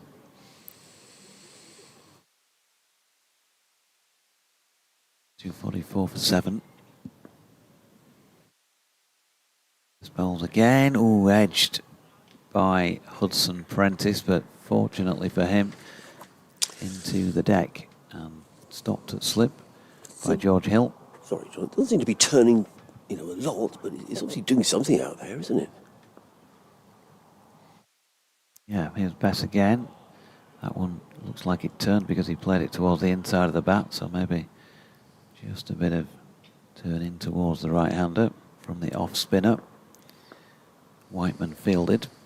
2 to come in the over. Bess again, gets through this time. Hands on his head. Bean took the ball. Hudson Prentice beaten. And he's none off 17 here, Finn Hudson Prentice. So apart from the situation in the match, you've just got that thing, haven't you, of not being able to get a run as a batter. He's punched another one firmly, but straight to Jack White at mid-off of the final ball of that Don Bess over. 19 overs, 5 maidens, 1 for 55 for Don Bess. 244 for 7. Hudson Prentice yet to score. Price on 6 with a runner out there in the middle, and Sussex lead by 235 runs. Look at these games around the country. So down at Cardiff, Glamorgan 51 for 1 in their second innings. There's only been 18 wickets in the match there. Scotland Walker are crawling along in their second innings, 51 in 21 overs. Down at Trent Bridge, Notts 466 for 5. They only lost 1 wicket all day, so there's been, 25 wickets in that match. Notts leading by 286, so that's going to finish in a draw. Same at the Oval, where there's only been 21 wickets in the match. Essex 193 for 1, leading Surrey by 130. So this is probably the most exciting match in the First Division at the moment. Joe Root, good game going on at Durham, which I'll tell you about in a minute in Division 2. In comes Root and bowls and flicked onto the onside by Tom Price. Again, a little bit of confusion as the runner makes his way to the Northern Strikers end. One more to Price, he goes to 7, 245 for 7. Yeah, Durham 171 for 2. Need another 165 to beat Lancashire, so that could be a good finish at the Riverside. And at Derby, Derbyshire 220 for 9 on the verge of... they lead Gloucester now by 3 runs. In comes Root, bowls to Hudson Prentice, who drills that to mid-on, no run. So they've managed to make Gloucestershire bat again.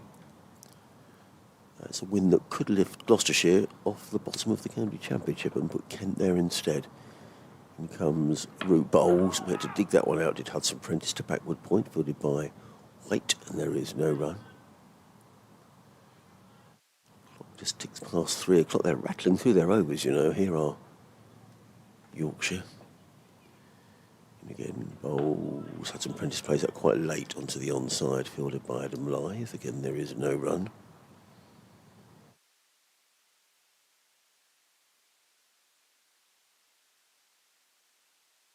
Root in the bowls, and Hudson Prentice again back to Joe Root. Again, no run, so he's faced 21 balls here. Finn Hudson Prentice hasn't scored, not that that matters. The main thing is, from a Sussex point of view, he's using up a bit of time. Root in again, bowls. Hudson Prentice again turns it back to Joe Root. Another maiden over from Joe Root. 2 for 42 in his 14 overs. 245 for 7. Sorry, there was 1 run off the over. I do apologise. It was a run taken by Tom Price, who's on 7. So the lead is now 236 for Sussex. We've got 42 overs remaining in the day. There would be 2 for a change of innings, so it's now becoming an unlikely scenario, I think. So you're never totally sure. Yep, I'd agree with that. Norman Waterhouse, good afternoon to you, says, hi Jonathan, watching again from Spain. My question to you is, where are the Yorkshire-born fast bowlers that we need? Can't think of one. He says he met up with Neil Allinson, my ex-Pudsey St Lawrence colleague, last week for our annual get-together in Portugal. Oh, that sounds good. I was with members of the Allinson family over the weekend. That's best bowls, and that is blocked by Tom Price, as were you. Right, yes, Saturday I was. night. Yes, I didn't realise I was in that company, though. There was so many people there, Georgie, for your birthday. I couldn't possibly remember who they all were. Bess over the wicket, drilled down the ground by Tom Price, who understandably is not showing perhaps his normal fluent foot movement.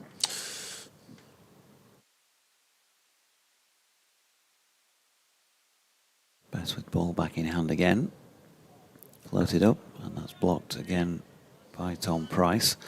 Where are the Yorkshire-born fast bowlers that we need? One of them I've just mentioned is pitch side at the moment, Ben Code with an injury.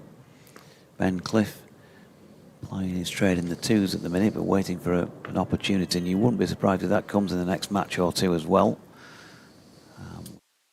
Injuries and rotation, as Price defended that latest best delivery. Not easy to come by, Norman. Homegrown fast bowlers.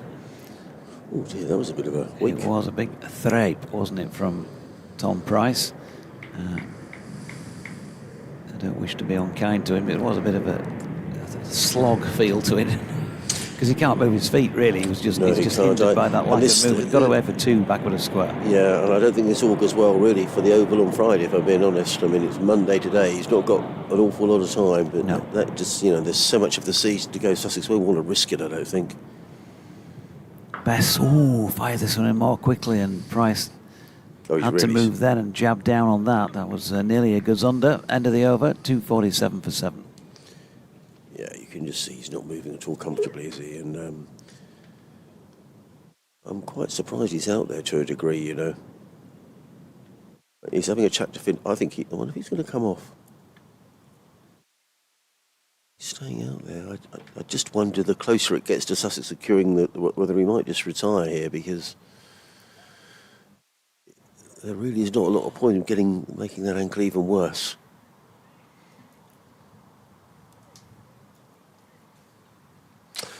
Well, Joe Root's going to carry on. T will be at 20-4, so it's a little way away yet. Root is in, bowls. Hudson Prentice drives down the ground to mid-off. There is no run. 247 for 7 if you're just joining us. Means the Sussex lead is 238. Yorkshire have whittled their way through this Sussex batting lineup throughout the day, but probably running out of time. Root comes in. He beats Hudson Prentice, not taken cleanly by Bean, and there is no run. Tom Clark top scoring with 93. James Cole's 53. Their partnership of 108 was absolutely crucial. Root is in bowls. Hudson Prentice down the wicket this time. He does get runs. Drills that one away through straightish mid-wicket. They've taken 1, and that's all they take. So Hudson Prentice on his way after his 26th delivery. Brings Tom Price on to strike.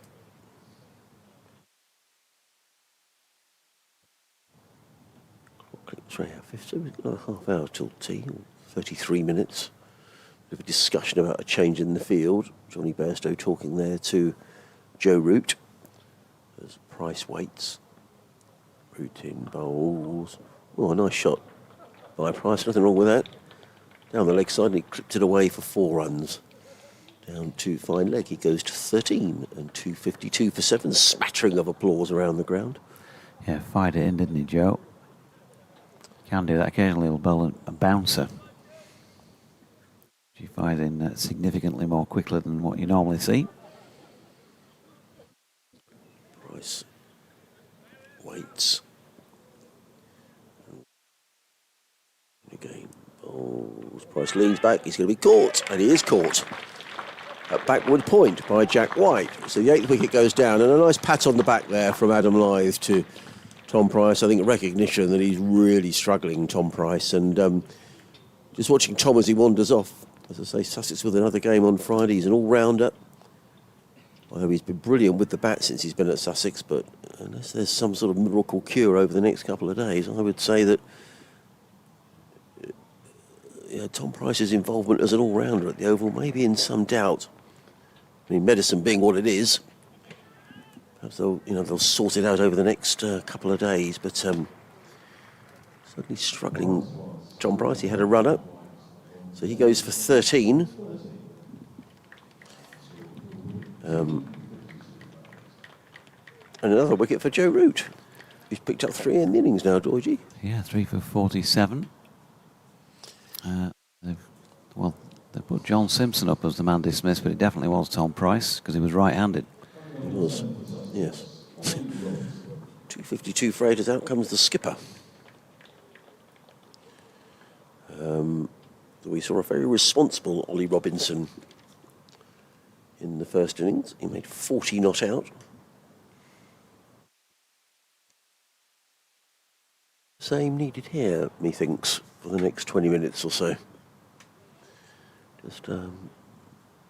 Just need to see their way through a few overs. Yeah, half an hour before tea. Time has pretty much run out, hasn't it, on Yorkshire? And, you mentioned the 2 overs for the turnaround, and then you can eke things out in the field, take your time, moving the field around, just eat up little bits of extra time.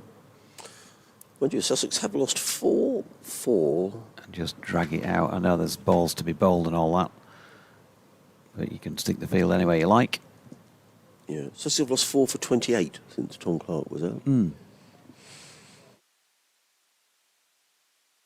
But they Probably just doesn't look about like it enough. matters. Yeah. Yeah.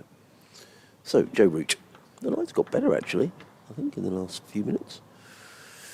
Over the wicket bowls, Robinson is forward solidly and plays into the offside, fielded by White, and there is no run. End of Joe Root's over. 3 for 47 for Joe Root in his 15 overs. Well, yeah, 40 overs remaining in the match. If, yeah, is that the maximum there can be? I mean, play goes on till 6 o'clock, doesn't it? If the rules always get quite complicated on the last day. Welcome back to listeners on 5 Sports Extra, where another wicket has gone down here. Tom Price, who was batting with a runner, having injured himself yesterday whilst in the field, has just cut Joe Root to backward point to be out for 13. Here's Don Bess at the Kirkstall lane end, bowling to the right-handed Finn Hudson-Prentice, who defensed. Short leg slip and slip in place. While he'd not been with us, George Hill took a brilliant catch at leg slip, didn't he? Oh, superb That was catch. 3 wickets ago now, but not so long ago time-wise, as that's punched by Hudson-Prentice out into the cover sweeper area. Logan Van Beek, who's not bowled for some time, doing the fielding. 253 for 8, but that was that catch was to see the back of Jack leaning. George anticipating it and kind of moving to his right of slip before leaning had hit the ball. And you imagine the lack of reaction time. That's a fabulous That's catch. another defensive push by Robinson, but lack of reaction time. When you think about what you do when you're at orthodox slip, you're expecting the outside edge every ball. But if you're at leg slip and a bloke's playing that shot, the level of anticipation from George would have had to have been very significant for him to think this is coming that way and then move and then react in time to take it cleanly in one hand. Brilliant. Robinson just getting his pad in the way of a best delivery there, and he's going back foot this time and dinking one into the deck for Adam Lyth to pick up at short leg.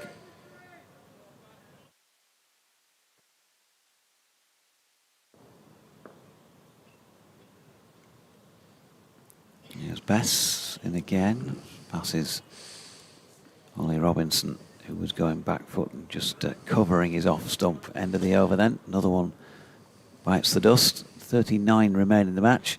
253 for 8. Sussex lead by 244. 2 quick wickets, a 2 over break. Tea coming as well.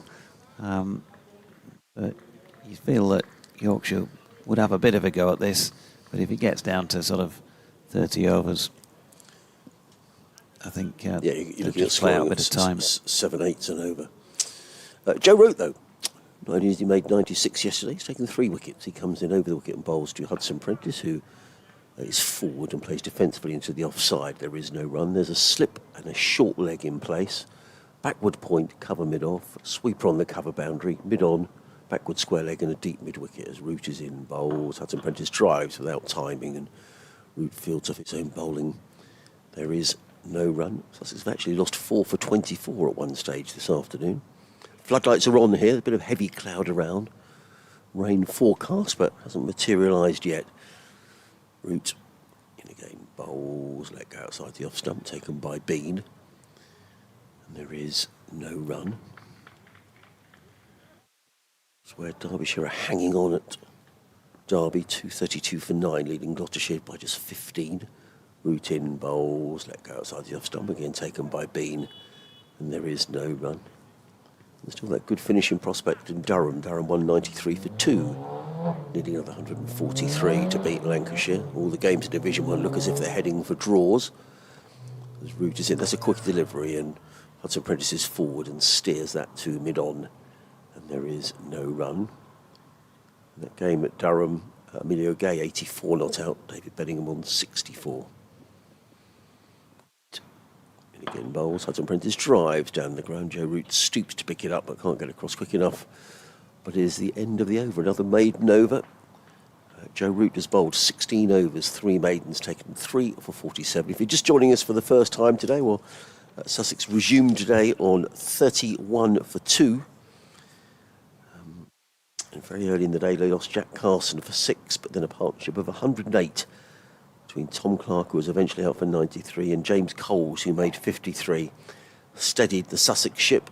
Jack Leaning made 40, but then the collapse came when Clark was out. John Simpson out for 4. Leaning out, Tom Price batting with a runner out for 13. As in comes Bess. Ooh, now then, Robinson lunging forward on bended knee to try and play at that one. A few hands-on heads from the Yorkshire fielders around the bat. Not far away from a little tickle, but not close enough for Yorkshire's liking. In again, floats this one up. And Robinson gets right in behind it to defend this time. So who've bothered to turn up on day 4? Well, they've still had a pretty absorbing day. Yeah. A couple of hundred or so probably in. 253 for 8. Bess just makes Robinson wait a moment extra before bowling again, and Ollie just drops that out square on the offside. Another wicket's gone down at the Oval. Essex 221 for 2. Tom Westley out for 136, but Essex leading by 158. Bess in again, that's played out towards point. Van Beek fields, no run. Yeah, Surrey up here, the next Yorkshire home game, not for another 2 weeks. Mid-May, as Bess comes in, and Robinson again, big stride in defence. So Yorkshire at Taunton, starting on Friday. We've got to make the trip back up here after that, and then a couple of days later go back down to Edgbaston for the game against Warwickshire.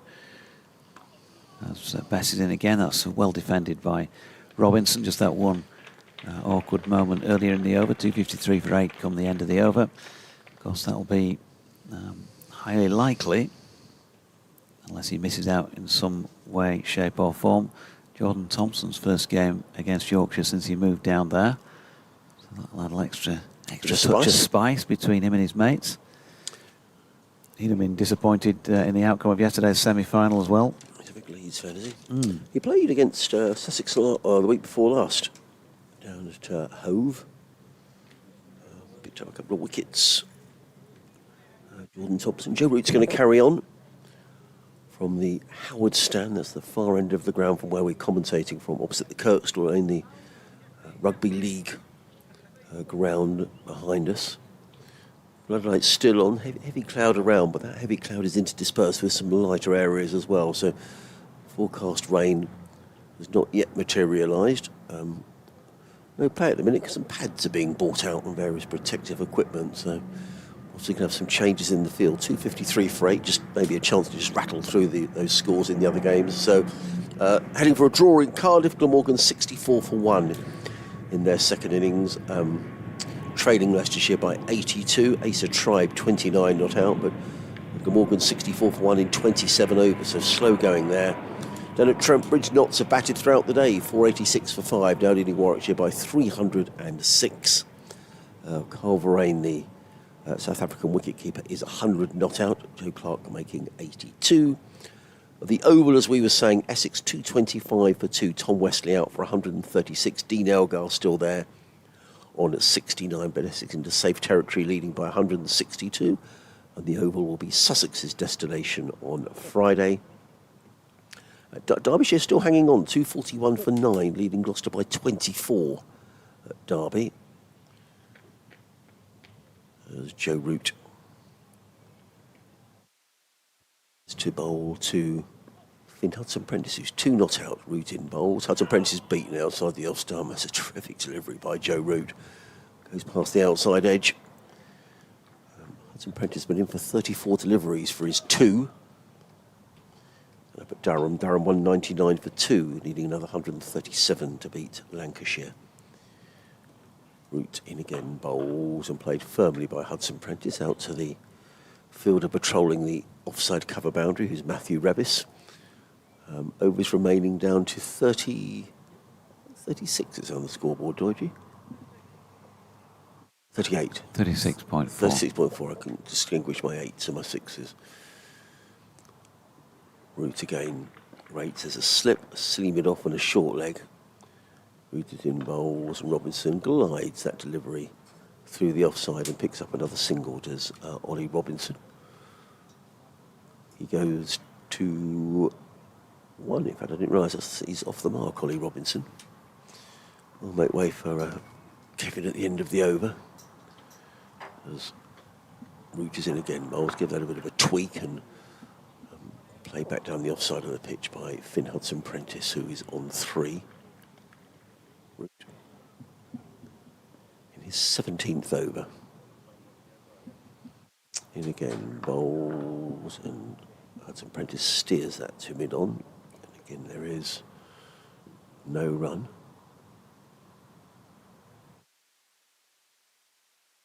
Hudson Prentice waits. Hudson Prentice drives stylishly to mid-off. Throw comes in. Good bit of running though by Hudson Prentice. The ball went to the right of... Who's that fielding up there? Either way, the throw came in. It missed the stumps. End of Joe Root's over. So 256 for 8 are Sussex. It means the lead is 247.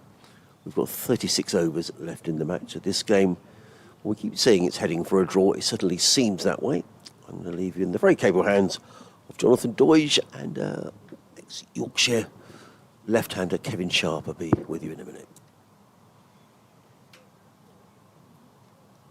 Don Bess, it looks as though he's going to continue with the Kirkstall Lane end. Logan Van Beek had just been off the field for a moment and is now sprinting in to the middle. Is he going to have a go?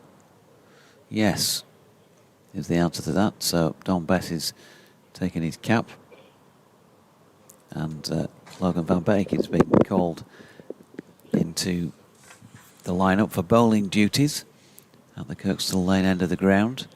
256 for 8.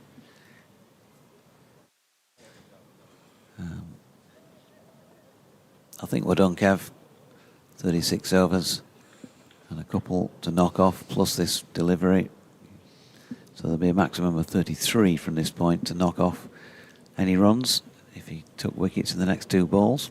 Well, knowing Johnny, he might fancy it. He might. Maybe change the batting order. He might stick himself up top. Whack a few. Who knows?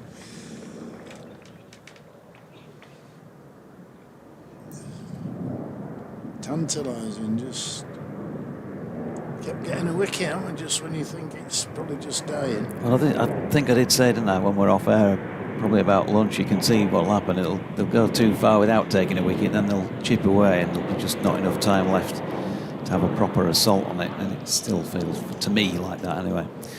Van Beek just going through his practice run-up.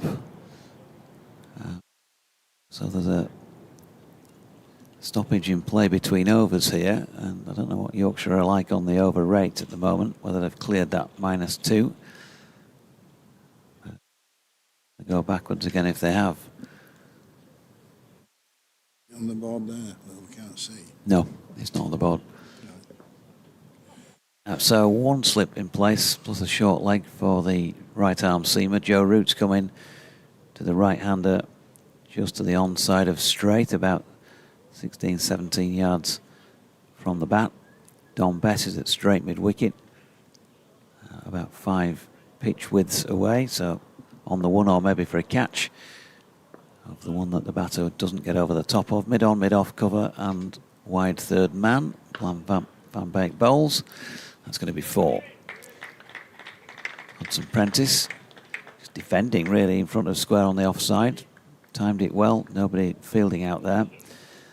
And that's the other thing. With every passing delivery, runs can be scored, meaning more have to be scored to knock them off. 251 now the lead. Yeah, it's just some width, isn't it? It's I mean, it's so fast out there, isn't it? Now the squares are getting longer. Yeah, Van Beek again. It's wide of off stump, and Hudson Prentice pushes at it and misses. When you look at the square now, how those wickets pretty much right across full length, and if you're hitting it square of the wicket or just in front, it flies off, doesn't it? Absolutely flies away. It was the same at the Oval the other week. I mean, the pitch is there, it was just right across, almost the full width of the pitch.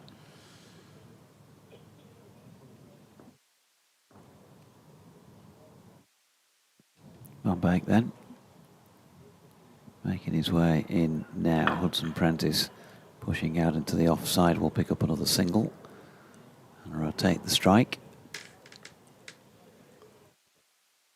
Van Beek bowled just 5 overs prior to this in the Sussex second innings, none for 33 against his name at the moment, halfway through his 6th.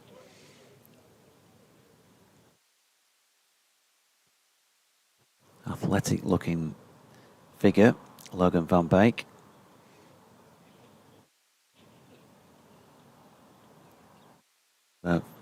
Blondish hair.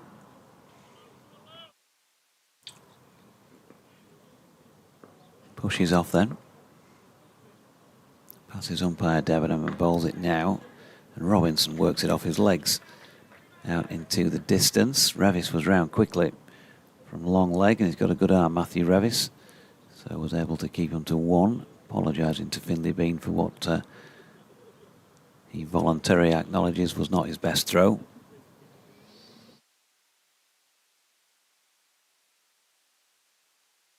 Floodlights still on. There will be now for what remains, and it's not gloomy, is it, so much, but the cloud is a little lower with a grey tinge to the underside. Van Beek in. Stout defence from Hudson Prentice, back to the bowler. Johnny Bairstow just stepped off the pitch out at square cover in front of the east stand. I think it is Mick Lewis who he's having a chat with. Van Beek is in. Oh, Hudson Prentice has a little dart at one, wide of off stump, and misses and survives the over. 262 for 8. It is Mick Lewis, isn't it? Yeah. Walking back round now. Johnny still exchanging conversation with him as they walk further apart.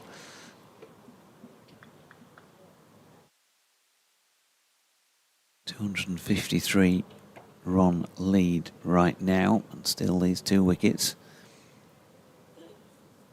Henry Crocombe is going to be the last man to bat for Sussex, if indeed he gets in. Yorkshire have at least pulled back the run rate. It was at 4 comfortably at one stage earlier today, down below 3.5, so they've tightened things up. Wickets obviously have helped with that. Don Best coming back into the attack at the stand end. Silly mid off, Bairstow, and Lythe under the lid at short leg, and Yorker ready first ball. Ollie Robinson having to jab down on that. Best bowling over the wicket. Passes umpire Longley. Then a little bit of bounce about his second delivery, but Robinson, watchful, dropped it at the feet of Adam Lythe. George Hill's at slip, so there's 3 men plus keeper Finlay Bean round the bat for a bit of company for Ollie, who waits and then goes hard at this ball, and Johnny Bairstow quickly goes aerial to jump over that one because he gave it a good clout. Ollie Robinson, he's got 4 wide of what would have been a long off. Struck that hard, didn't he? Hit that one very hard. You don't want to take one of those on the shin. No, he has got shin pads on as Johnny, but you still feel that, I'm sure, through them. 266 for 8 then now. Robinson on to 6. bowls. And Robinson defends out into the offside. Could do with the 2 wickets and then the tea break. It's not taking overs off in between innings. Here is Bess. Robinson drops it out into the offside. Bairstow round to field.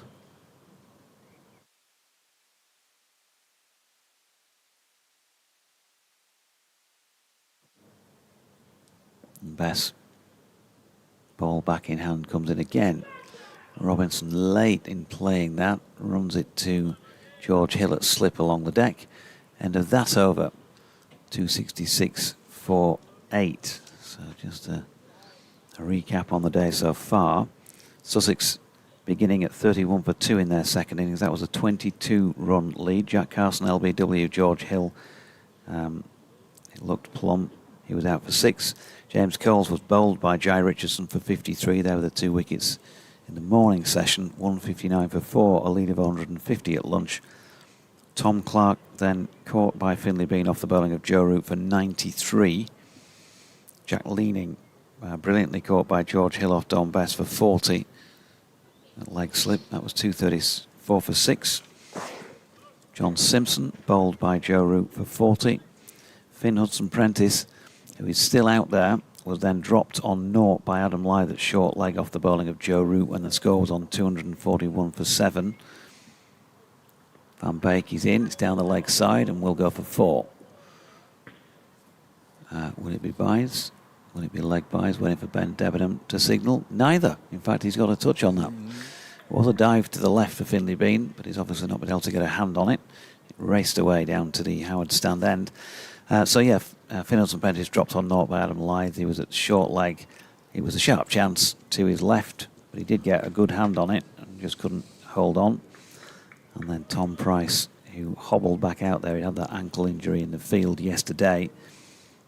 He batted for 23 minutes, 31 balls, before being caught by Jack White. Just got a top edge to point. That was off the bowling of Joe Root. Price having made 13, which is a score that Hudson-Prentice now finds himself on after that 4. A slip and a leg slip in place. And a man just off the straight, James Wharton's gone back out there as a substitute fielder. Van Beek bowling from the Kirkstall lane end has that delivery blocked by Hudson-Prentice. Johnny Bairstow's rotated the bowlers quite a bit, hasn't he? Just keep trying to find ways through, keep asking the batters to reconcentrate, have something different to think about. Might have to bring a part-time bowler on. Can't afford much in the way of declaration bowling though, can they? As Van Beek is in, and that's punched backward of point. Good diving stop out there on the boundary edge by Sam Whiteman. And they've only ended up with 1 run, because it really did race away off the middle of the bat. But the lead mounting all the time, and the time to knock off those runs, it continues to run out. 33 and a half overs from this point left in the match, and there's still the 2 overs for the turnaround.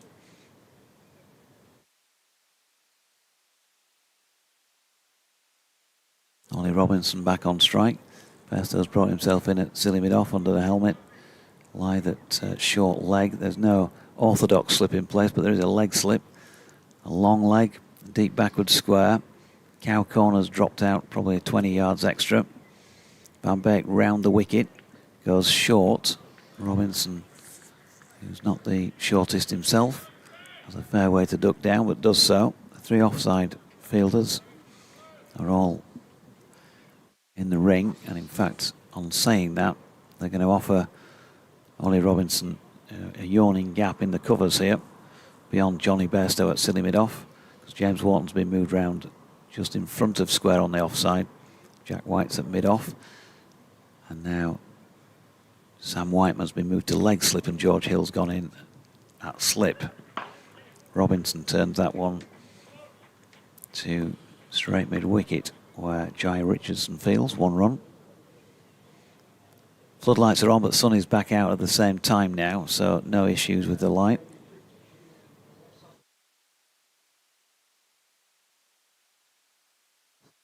Just 5 minutes to go before the tea break.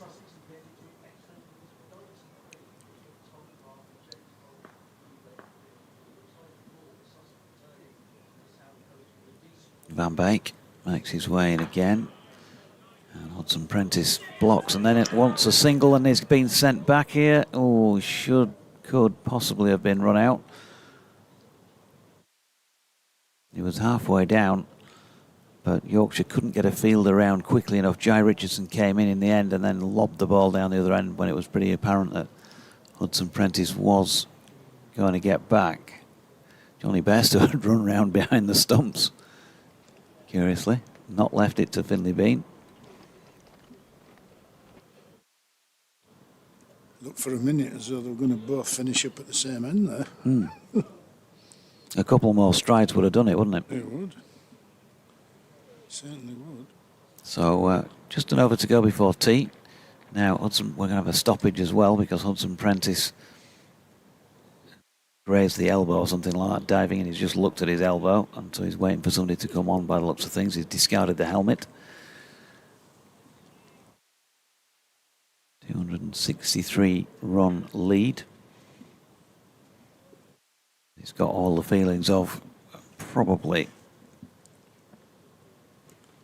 handshakes in a little while's time, the other side of tea. The two umpires are conferring here. Are they going to go off for tea early because of the injury or the treatment that's required?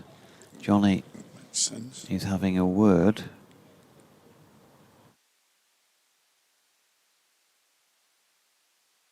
Tom Longley's coming across to see what the injury issue is. Ben Debenham isn't leaving the field of play. He's midway down the pitch. And so it doesn't look like we are going to see them come off at the moment, at least. But if he has a plaster put on there, Kev, he'll feel a lot better, won't he? Yeah, just got to get on with it, haven't you? This isn't your day. No, you just had, it was tough, you know. To grit your teeth. As you know, I mean, I can remember one game, particularly at Harrogate, and Viv Richards made 100 for Somerset, and he was playing with me, just knocking it a yard to my right and a yard to my left all day long, and I was diving full length in the footholds and getting these horrible grass burns, and I finished up with bandages on both elbows. And, you know, just took a bit of Germaline just to make sure it didn't get infected. Can you remember Germaline? Other antiseptic creams are available.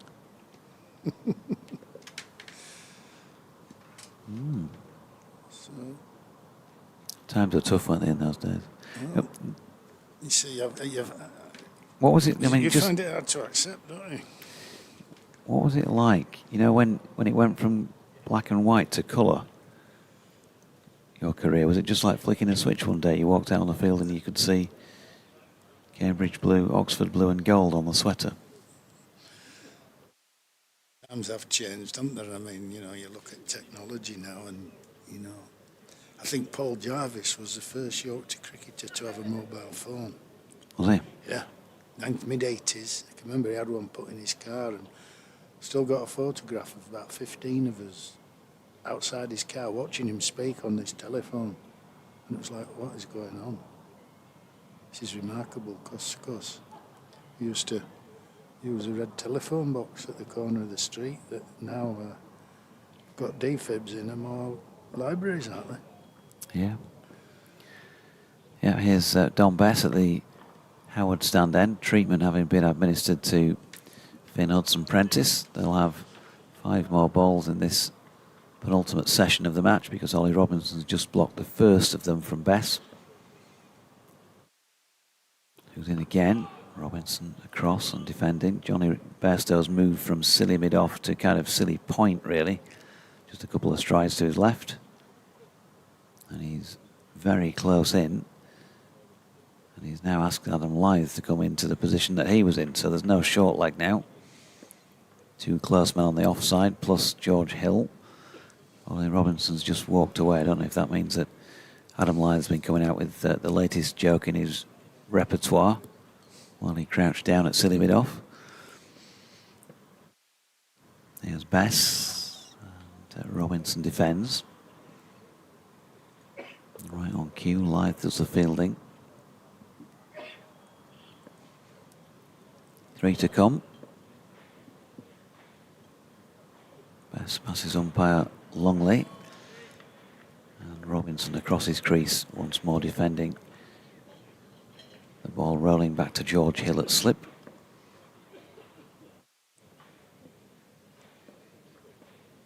Here's Bess again. Fires this in a little flatter, a little quicker. But Robinson is comfortable in playing that into the leg side. Final ball of the session then. Can Bess take a wicket with him? 62 against his name at the moment. Comes in now.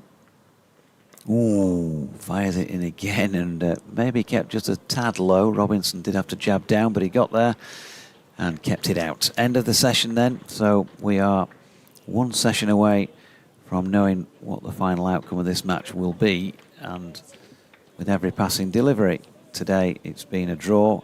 And that very much looks the case now. Yorkshire still needing a couple more Sussex wickets to finish off this innings before they even get a chance to have a go. And time running out of them to do so. So Sussex at 272 for 8 here at Headingley as they leave the field of play. With 78 overs complete in this their second innings. That's a lead of 263 runs. Hudson Prentice on 14, he was dropped on 0. Ollie Robinson on 7. Partnership so far worth 20. And Don Best, 24 overs, 7 maidens, 1 for 62, the man who finished off that session. We'll be back to finish off the match in about 20 minutes' time. But while the players take a breather, so too will we. Bye for now.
So, moving out your chair.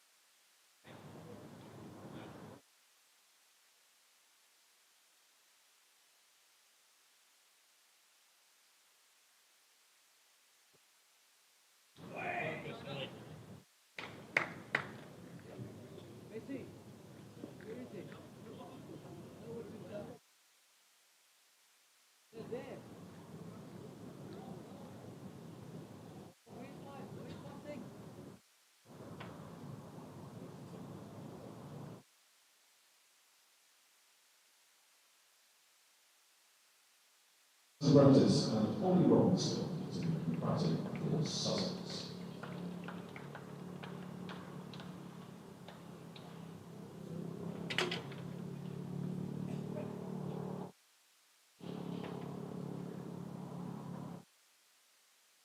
Well, welcome back to Headingley for the final session of the match. The floodlights have been on for about an hour or so now, and certainly around Headingley, the skies are getting much darker. So whether we'll get through this final session, rain was forecast at about 4 o'clock, so maybe the meteorological office, anyway, the weatherman, that's better, isn't it? Has perhaps got it right. Kevin Sharp alongside myself at Adrian Harms as we get underway, and well, it's been an entertaining day's cricket, but I suspect for the next sort of 45 minutes or so we're going through the motions, Kevin. Well, it looks that way now, unless something remarkable happens here and Yorkshire decide that they can go for them. That'd be entertaining. Joe Root comes in and bowls. But it's unlikely. Yeah, it's a Hudson Prentice who steers that into the offside and picks up a single. 272 for 8, 273 for 8. So I thought you have to take 9 off of that, which gives 264. We've only got another 31 overs left after this one. There will be 2 overs in between that Yorkshire would lose if indeed Sussex are out now. So highly unlikely we're going to get a result, but in comes Root and bowls to Ollie Robinson, who guides this to backward point, and there is no run. But it's been a good day's cricket, isn't it? I mean, we saw a nice innings from Tom Clark. He made 93. James Cole's a little cameo of 54. And credit to Yorkshire, they've stuck to their guns, haven't they, throughout the day? Well, it's championship cricket, and it's been good old hard champo cricket. Root in, bowls to Robinson, plays to short leg. There is no run. You know, it may finish up a draw, but that's okay. I mean, both sides have deserved to get something from the game. Yep. And just Comes Root over the wicket, bowls, and Robinson cuts that one away. He's going to get 4 runs. Ollie Robinson past first slip, and the ball runs down towards the far end of the ground. Takes Ollie Robinson into double figures. He goes to 11. Sussex 281 for 8. But I found it quite absorbing, you know, in the fact that it's always looked throughout the day that Sussex are more likely to save the game and it's going to be a draw. But then that wicket kept coming, didn't it? Just every time we said it, a wicket came. It's going to be a draw. Oh, there goes a wicket. In comes Root, bowls, Robinson defends into the offside. I just noticed actually a bit of a breeze getting up for the first time in the match. Some of the trees around the ground are starting to sway, which suggests maybe that rain is on its way, but it's not raining in Durham. There could be a good finish up there. Durham 233 for 2, needing 103 to beat Lancashire. All the games in the first division look like they're going to be draws as Root is in bowls. Robinson defends down the offside of the track. There is no run. End of the over, the end of Joe Root's 18th over, 3 for 55. The only other game where looks like there's going to be a result is at Derby, where Gloucestershire are 20 without loss. They need another 16 to win their first game of the season. Right. And they were in all sorts of trouble in that game, you know, Gloucestershire. They ended up making 498. That's how Championship cricket goes, Kevin. 498 they made in their first innings, and at one stage, they were 167 for 6. Wow. So you never know, do you? I mean, that's the beauty of the longer form of the game, isn't it? Yeah. It ebbs and flows. You know, and it's like Test cricket. They call it Test cricket for a reason, don't they? Because it's the biggest test. Now, who's going to bowl from the far end? Is it going to be Don Bess? Yes, it is. He's bowled 24 overs, 7 maidens, 1 for 60. His in comes Bess and bowls and defended by Hudson Prentice. You can see the floodlights gleaming off the back of his bat. He's getting a bit gloomy. Mind you, you'd have played in this. No floodlights. Well, in Championship cricket in your day, Kevin, was there? No. Just get on with it. Get on with it. Yeah. In fact, In comes Bess and bowls, and Hudson Prentice steers that into the offside, picks up a single, he goes to 16, 278 for 8. so I've been at the only ground now in first-class cricket that doesn't have floodlights, which is Worcester. Worcester, yeah. You know, the floods don't really No. allow that. Water and electricity don't go No. that well together, do No, they? and it would spoil that lovely ground as well, wouldn't it? In comes Bess bowled, gives that a tweak. Ollie Robinson hoiks that one away onto the leg side. He's going to pick up a single out to deep mid-wicket. He goes to 12, 279 for 8. Thank you, Bruce, for your message. Of course, Sussex got a 5-hour coach journey back home after this. Well, you'd have had some long journeys in your day, I'm sure, perhaps sharing cars, and probably got some tales about that. In comes Bess bowls, and Hudson Prentice plays that on the offside, picks up a single. He goes to 17, 280 for 8. Well, of course, there was no M25 in those days. No. Well, probably a good thing, actually. That you'd finish up going through the middle of London, obviously, to get around the other side. Did you have a particular player that used to give you a lift? As in comes Bess and bowled. Robinson is forward, plays that to backward square leg, no run. Yeah, initially Bill Athy. Right. Bill and I were good mates. He was a year older than me, so we were the two youngest in the team for 3 or 4 years. So we travelled a lot together. In comes Bess and bowled. Robinson defends onto the outside. End of the over, 280 for 8. 17 to Hudson Prentice, 12 for Robinson. What sort of car did he have? Oh, gosh. Probably a Ford Fiesta. Could you get all your An kit Anglia. Could you get all your kit in the back, or No, in fact, the first car I had was a Morris 1000. was it? Yeah, I passed my test in a light blue Morris 1000. Then my dad bought it off an auntie Right. for £100, the car, and it was 10 years old, and it had done 10,000 miles. Whoa. Amazing. And Hadn't been my clocked, dad had bought it? it for £100, and I passed my test in it. Did you? Nice. Yeah, What colour was it? like sky blue. Was it? Nice. So was Bellathi a good driver? Well, he drove on the left-hand side, yeah. Or was it just I could take him down here because he won't be listening, but we do catch up 2 or 3 times a year. He lives in Herefordshire now. Of course, played for Sussex as well. Yeah, he did. What do you have sort of players catch up then? Is that how it works, or? Well, Bill has every year he has a barbecue at his home, and he invites all his friends from Middlesbrough, and they all come down wearing Middlesbrough Football Club shirts, and he puts his Middlesbrough shirt on, and then the rest of us put our own shirts on of our football clubs. And where does he live? A place called Leominster, which Right. is west of Worcester, Right. 27 miles west of Worcester, just outside of Leominster, out in the country. So you'll go down there, barbecue, and stay over. Yeah, we'll stay over. We've got a break in play here. I should just explain. Actually, is another ball's being brought out for. Well, it looks like they'll change the ball. Seems a bit late for that, but anyway.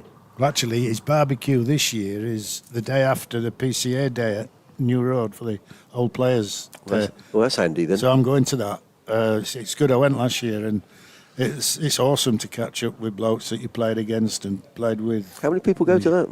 Oh, there's quite a few last year. There must have been 100 there. Really lovely. Yeah, it was brilliant. Yeah, I've seen lads I haven't seen for donkey's years. I bet there's some great stories on there. Yeah. I bet there's some great stories. yeah. There's always You a ought story. you ought to tape them because these stories it's all a bit. Well, I'm not saying it wasn't serious in your day. Of course, I'm not. But I'm sure there's not the stories around now that there were back in your day. No.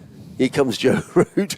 Bowls to Hudson Prentice, who, wow, that one loops over Joe Root's head. Was that a leading edge? I don't know what it was, but it just looped over Joe's head and goes to mid-off, fielded by Jack White. No run. 280 for 8. We really are going through the dying embers of this now. Just getting the over up now, I think. They can't be in danger, can they? They've spinners have bowled so much today. Root in, bowls. Hudson Prentice cuts that one away up to the sweep on the cover boundary. +5 now. Where does it show that? It's on the It's on score. the bottom, down the other scoreboard down at the bottom. Ah, the other scoreboard, right, yeah. Okay, there's a scoreboard away to our left-hand side. Round of applause, not sure what that's for. 281 for 8. A little ripple of applause anyway. Root. In again, bowls. Forward comes Robinson, steers that into the offside. He goes to 13, 282 for 8. But I guess in those days, you know, we hear a lot about 3-day cricket driving from match to match, and Oh gosh, yeah, there's lots of travel. I can remember one evening on Tuesday night in Scarborough. Here comes Root. Bowls. Hudson Prentice defends into the offside. No run. We finished a game at 6:30, trying to bowl somebody out. Got them 9 down. It's like 6:30, 6:45 on a Tuesday evening, and we were playing at Eastbourne the next day. Oh dear. I know. And He I comes can Root. remember Bowls. And down the leg side, taken by Bean. No run. Paul Jarvis was only about 17, 18, and he'd bowled a lot of overs on the last day because there weren't bowling restrictions then for the youngsters. And he'd bowled a lot of overs, and we had to get him in a car and get him to Eastbourne. Root in bowls. Played onto the onside by Hudson Prentice. No run. End of the over. 282 for 8. 18 to Hudson Prentice. 13 to Robinson. Listening to Kevin Sharp, the former Yorkshire left-hander. So we finish up getting into the hotel about 2 o'clock in the morning, and of course, what happens the next day? It's red hot. We lose the toss, and Sussex decide to bat, and Paul Jarvis is running into ball again. It was about 6 inches shorter from what it was the day before. So, but then I believe, from what I recall, we did this at Eastbourne, and then we went to Middlesbrough.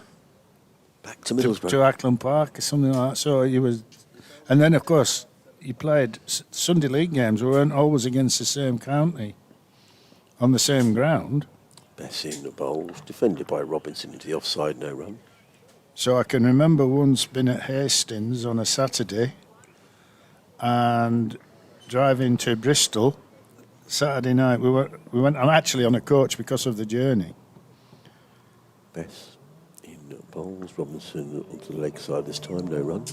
I went to Bristol for a Sunday league game and to come back to Hastings on Sunday night to carry on the championship game the next day. We complain about the schedule now. Comes best bowls to Robinson, who I think has missed everything, He's rolling down towards the boundary edge for 4 runs. In fact, Ollie must have got a little bit of bat on that. It's a bit of bottom of the bat, goes through to the boundary. He goes to 17, Sussex to 286 for 8. It means the lead is 277. The clouds are gathering here at Headingley, but I think we can finish at 10 to 5, but we could get some going through the motions, really, as Bess is in bowls and Robinson clips to backward square leg. There is no run. Yes, I think it's fair to say now that they'll be shaking hands at 10 to 5. Yeah. Well, if they can do it sort of 10 minutes earlier, if they declare, I think that there's a declaration comes in, all sorts of weird stuff, isn't it? In comes Bess bowls it, so that looks out to me. Playing all across the line was Ollie Robinson. He's struck on the pad. He says not out. Aeroplane flies across it. We're just going to see this one again, actually. Here comes Bess. Let's see it. Oh, it's a fair shout, that, It's outside the line, isn't it? Bess in bowls. Robinson again just fiddles that one away down towards fine leg. Credit to the Yorkshire fielders that were chasing it down. They're not going to get there. Well, they don't. Well, that was Joe Root, who was chasing that all the way down. Well done, Joe. Good for him. 290 for 8 at the end of the over. Coming back to, you may have missed it earlier on, Kevin was talking about the first time he came across Joe Root, seeing him in the nets, and how grown up he was, and how he wanted you to bowl as you'd bowl to Anthony McGrath when you were batting coach. When did you think at that time, did you sort of come out of that net session and sort of tap someone on the shoulder and say, I've just seen something special? I mean, did you really think that day? Yeah, I did. I went upstairs when Joe left. I went into the academy director's office, Ian Hughes, to tell him that I'd just had this little fella Joe Root in. He's coming in now to bowl to Hudson Prentice, who drives through the offside, and that's going to go all the way for 4 runs. Good job by Hudson Prentice. He goes to 20, Sussex 294 for 8. And Ian said, well, what do you think? I said, I'm going to make a statement now.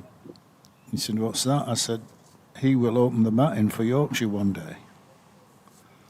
And Ian said, well, it's a big statement to make for a 12-year-old. And however, he did open the batting for Yorkshire one day, but he's gone on a bit since then as well. Yes, yeah. Did you feel? Did you coach him from 12 onwards, Kevin? Oh yeah. Until I left the club in 2011. in bowls to Hudson Prentice, clips to mid wicket and picks up a single. He was just about nearly ready for first team cricket then. Played seconds from 16, 17. And unfortunately, the club restructured and I left. Root in bowls. Robinson defends down the track, no run. So I really had to kind of watch, the rest of his development from a distance, really. But that's life. That's the way things are. It's been a joy to see how he's gone on. Root in bowls. Robinson down the pitch. Do you feel a sense of pride in that? Oh gosh, yeah. I mean, and he's also very grounded. He doesn't forget where he comes from, his family and his friends and the people who've supported him.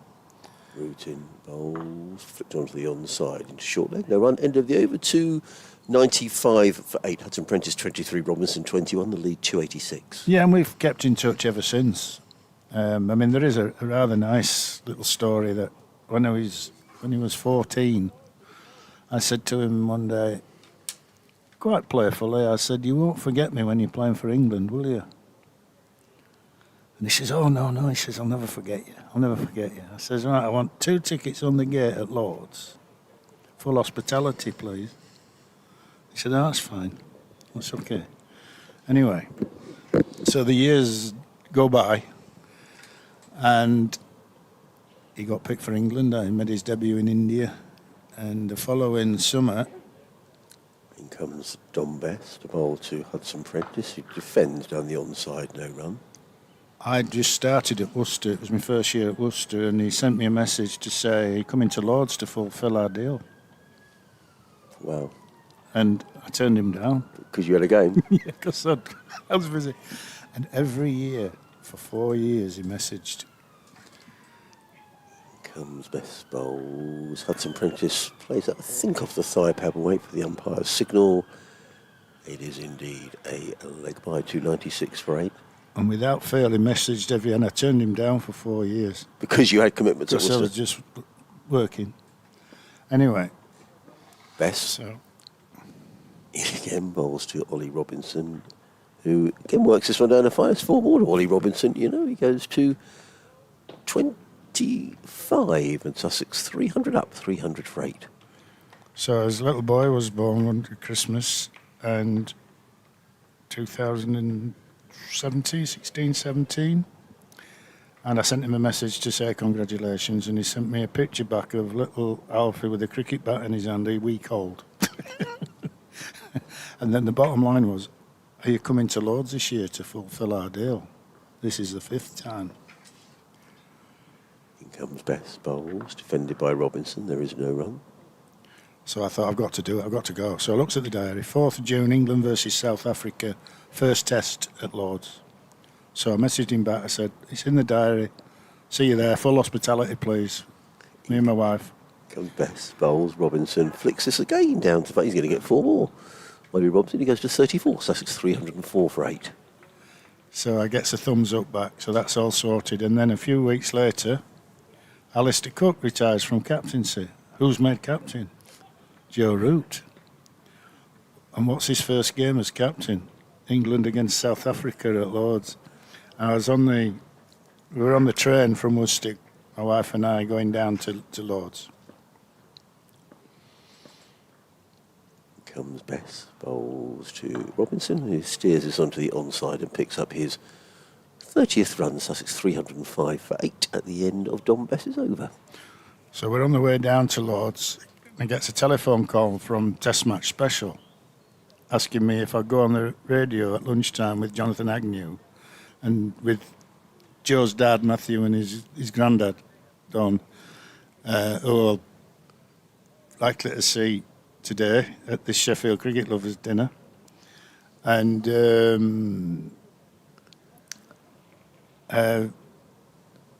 so I went on, we got to Lords and got the tickets, they're all there, everything, full hospitality. Spent the day with the family in the stand, watching the game, getting fed and watered. Went on the radio at lunchtime with Aggers and did all that. and Joe made 180.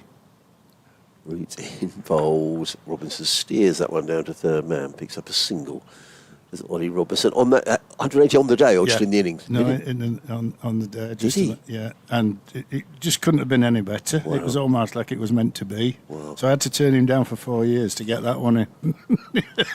Did you see him at the close of play that day? No, it was his first day as captain. He comes, bowls. Hudson Prentice plays to short leg. There is no run. You're listening to Kevin Sharp, former Yorkshire left-hander, talking about Joe Root and watching Joe grow up and develop into, well, just the most magnificent cricketer that he is. And here is Joe Root. Bowls. Hudson Prentice hammers that down the ground. That's 4 runs. We're going through the motions if you're just joining us here on the BBC. Sussex 312 for 8 now. It means 310 for 8. I'm sorry. It means they lead by 301. We've got 25 overs left in the day. There have been times during the day when it looked as if maybe Yorkshire could make life awkward for Sussex, but Tom Clark made a very good 93, James Coles 53 and Jack Leaning 40. Despite Joe Root taking 3 wickets and wickets falling at regular intervals during the day, it's never quite felt as if Yorkshire could maybe force some kind of a run chase here later in the day. But it's been very entertaining nonetheless. 4 very enjoyable days here at Headingley. Kevin just regaling us with various stories. That's a lovely story, though. Well, I mean, we didn't see him at the close of play, but my wife and I stayed in London that night, and we did have a couple of drinks on the quiet. I bet you did. Just to celebrate. Just to say, yeah. Root. In again. Oh, dear. Well, it's a quick delivery. He's gone for 4 byes. I tell you what, Finley Bean behind the stumps won't be very pleased about that. That was like a medium pacer down the leg side from It was a bouncer, Joe. wasn't it? I think it was. Anyway, so he's gone for 4. 12 byes in the innings, 314. And since that day, you know, when you saw him in the net, was that here at Headingley where you were in the nets with him? Was that where it was? What, that very first day when he was 12? Yeah, over the road, Right, in the right, indoor cricket school, right. just over the road. So, and since then you'd have seen many young cricketers, but and that's just an amazing moment to have met him that young. And Yeah, I mean, you know, I've come across some, you know, special lads since, but it never quite had been the same. No. Root in again, bowls. Hudson Prentice drives into the offside. Good diving save there at mid-wicket. Who's that flinging himself around? It must be... Oh, it's Logan Van Beek. No run. Root again. In the bowls. Hudson Prentice defends in front of him. No run. End of the over. 3:14 for 8.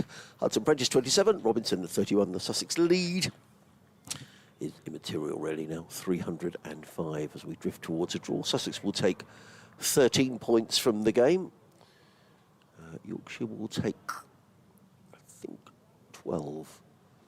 Sussex will feel pleased because their recent record up here is not good. So I've got, they'll remain unbeaten this season. So, and off to the Oval next week.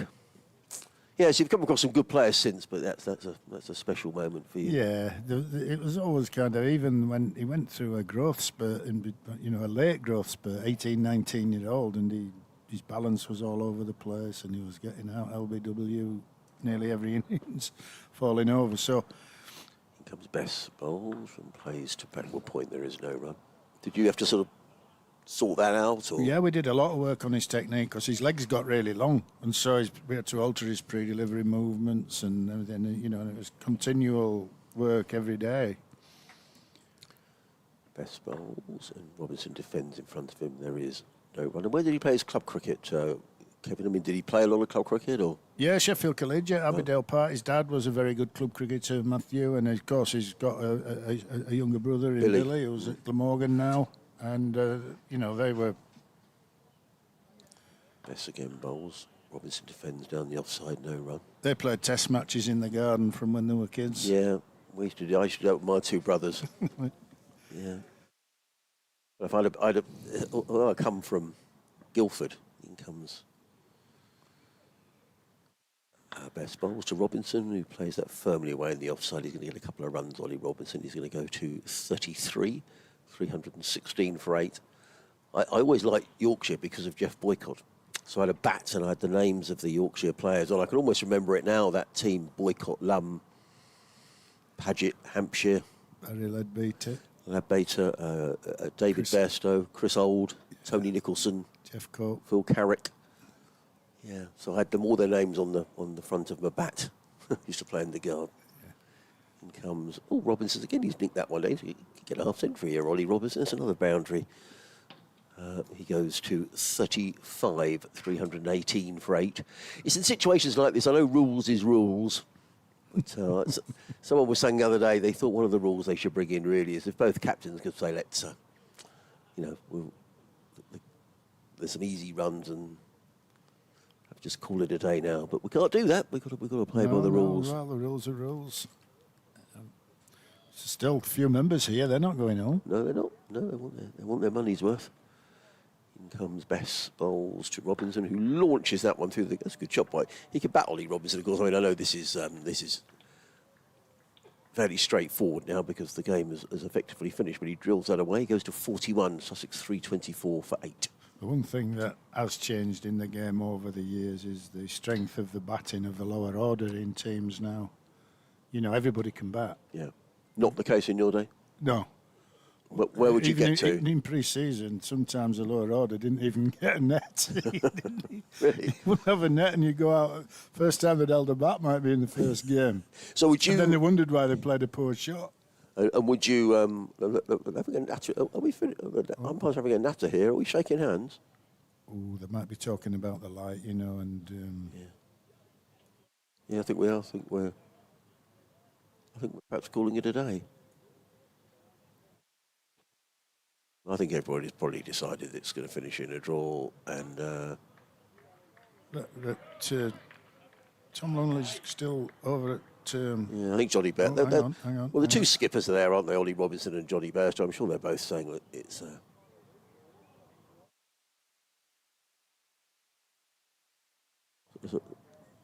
Are they shaking hands? I don't think. Johnny Bairstow doesn't look very happy, actually. He's walking off. I think they're coming off. Entirely sure what prompted that, but... Well, I'm going to have a guess. I'm going to have a guess at this, is that quite clearly the game now is beyond anyone. Yes. Winning. It's a draw, so the contest as such in that respect is over. And I just wonder if Johnny said, I'm going to put a seamer on it now. I'm putting my fast bowlers on. Yes, good point. And it's got darker. Yeah. And is it like, well, is it still good enough for seam bowlers? And the May said, it's okay if you have the spinners on, Yeah. but not the seamers.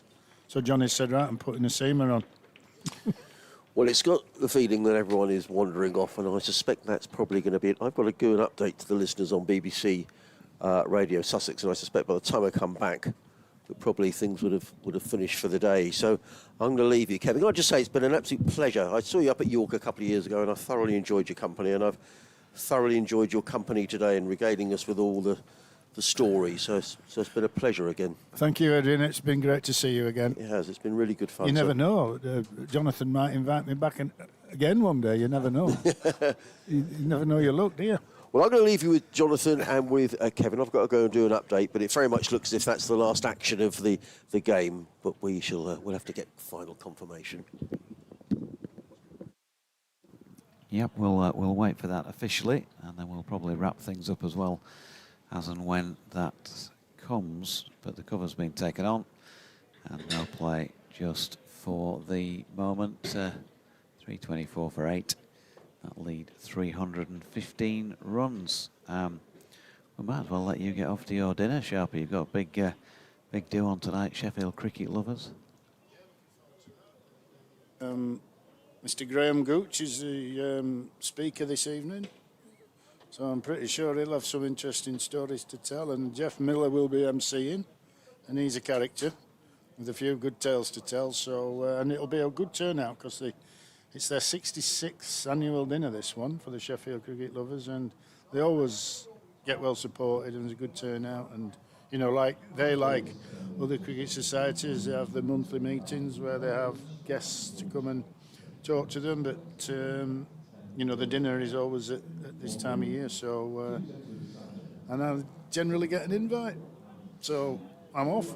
Yep, you get yourself going. Have a great time. And thanks very much for your company today. I don't think we'll be seeing Do you mean that?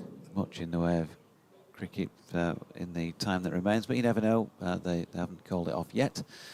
No, we'll see you again, I'm sure, at some point during this season. Well, The when is the issue, but I'm not quite sure when. But I'll be in touch. All right. Should we synchronise our diaries live on air now? Do you want to do that? it's been an absolute pleasure. Thank you. Cheers, Kev. Right, folks, we'll drop the mic for the minute and come back to you when there's any official announcement of yay or nay to further play.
Left the ground, takes this opportunity just to wish the very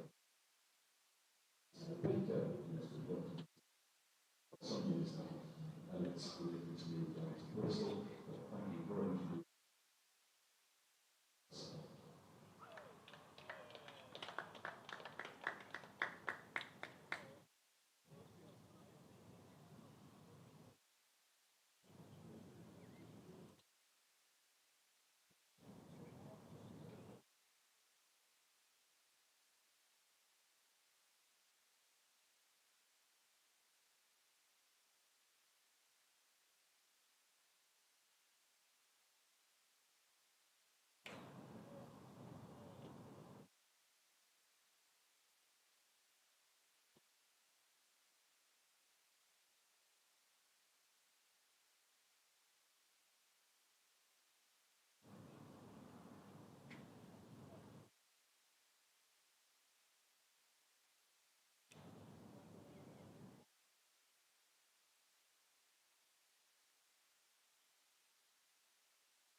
go, the official announcement that play has been abandoned for the day and the match has ended in a draw. Sussex finishing 324 for 8, Finn Hudson-Prentice 27 and Ollie Robinson 41. Honours even at the end of the day and pretty much even on the points front as well, Harmsy, because we're going to have to top those up now. Yeah, Sussex take 13. They got 4 batting bonus points and 1 bowling. So plus the 8 for the win, that takes them to 13 for the match. And I think, to be honest, with Sussex's recent record up here, they've lost twice in a row to Yorkshire at Scarborough. They held on for a draw here in rain. Before that, they've been relegated here in the last 10 years. So it's not a county that has happy memories for Sussex in the last few years. So I think they will take 13 points. I think some good positives from the game. I think John Simpson back in form with the bat with his 100.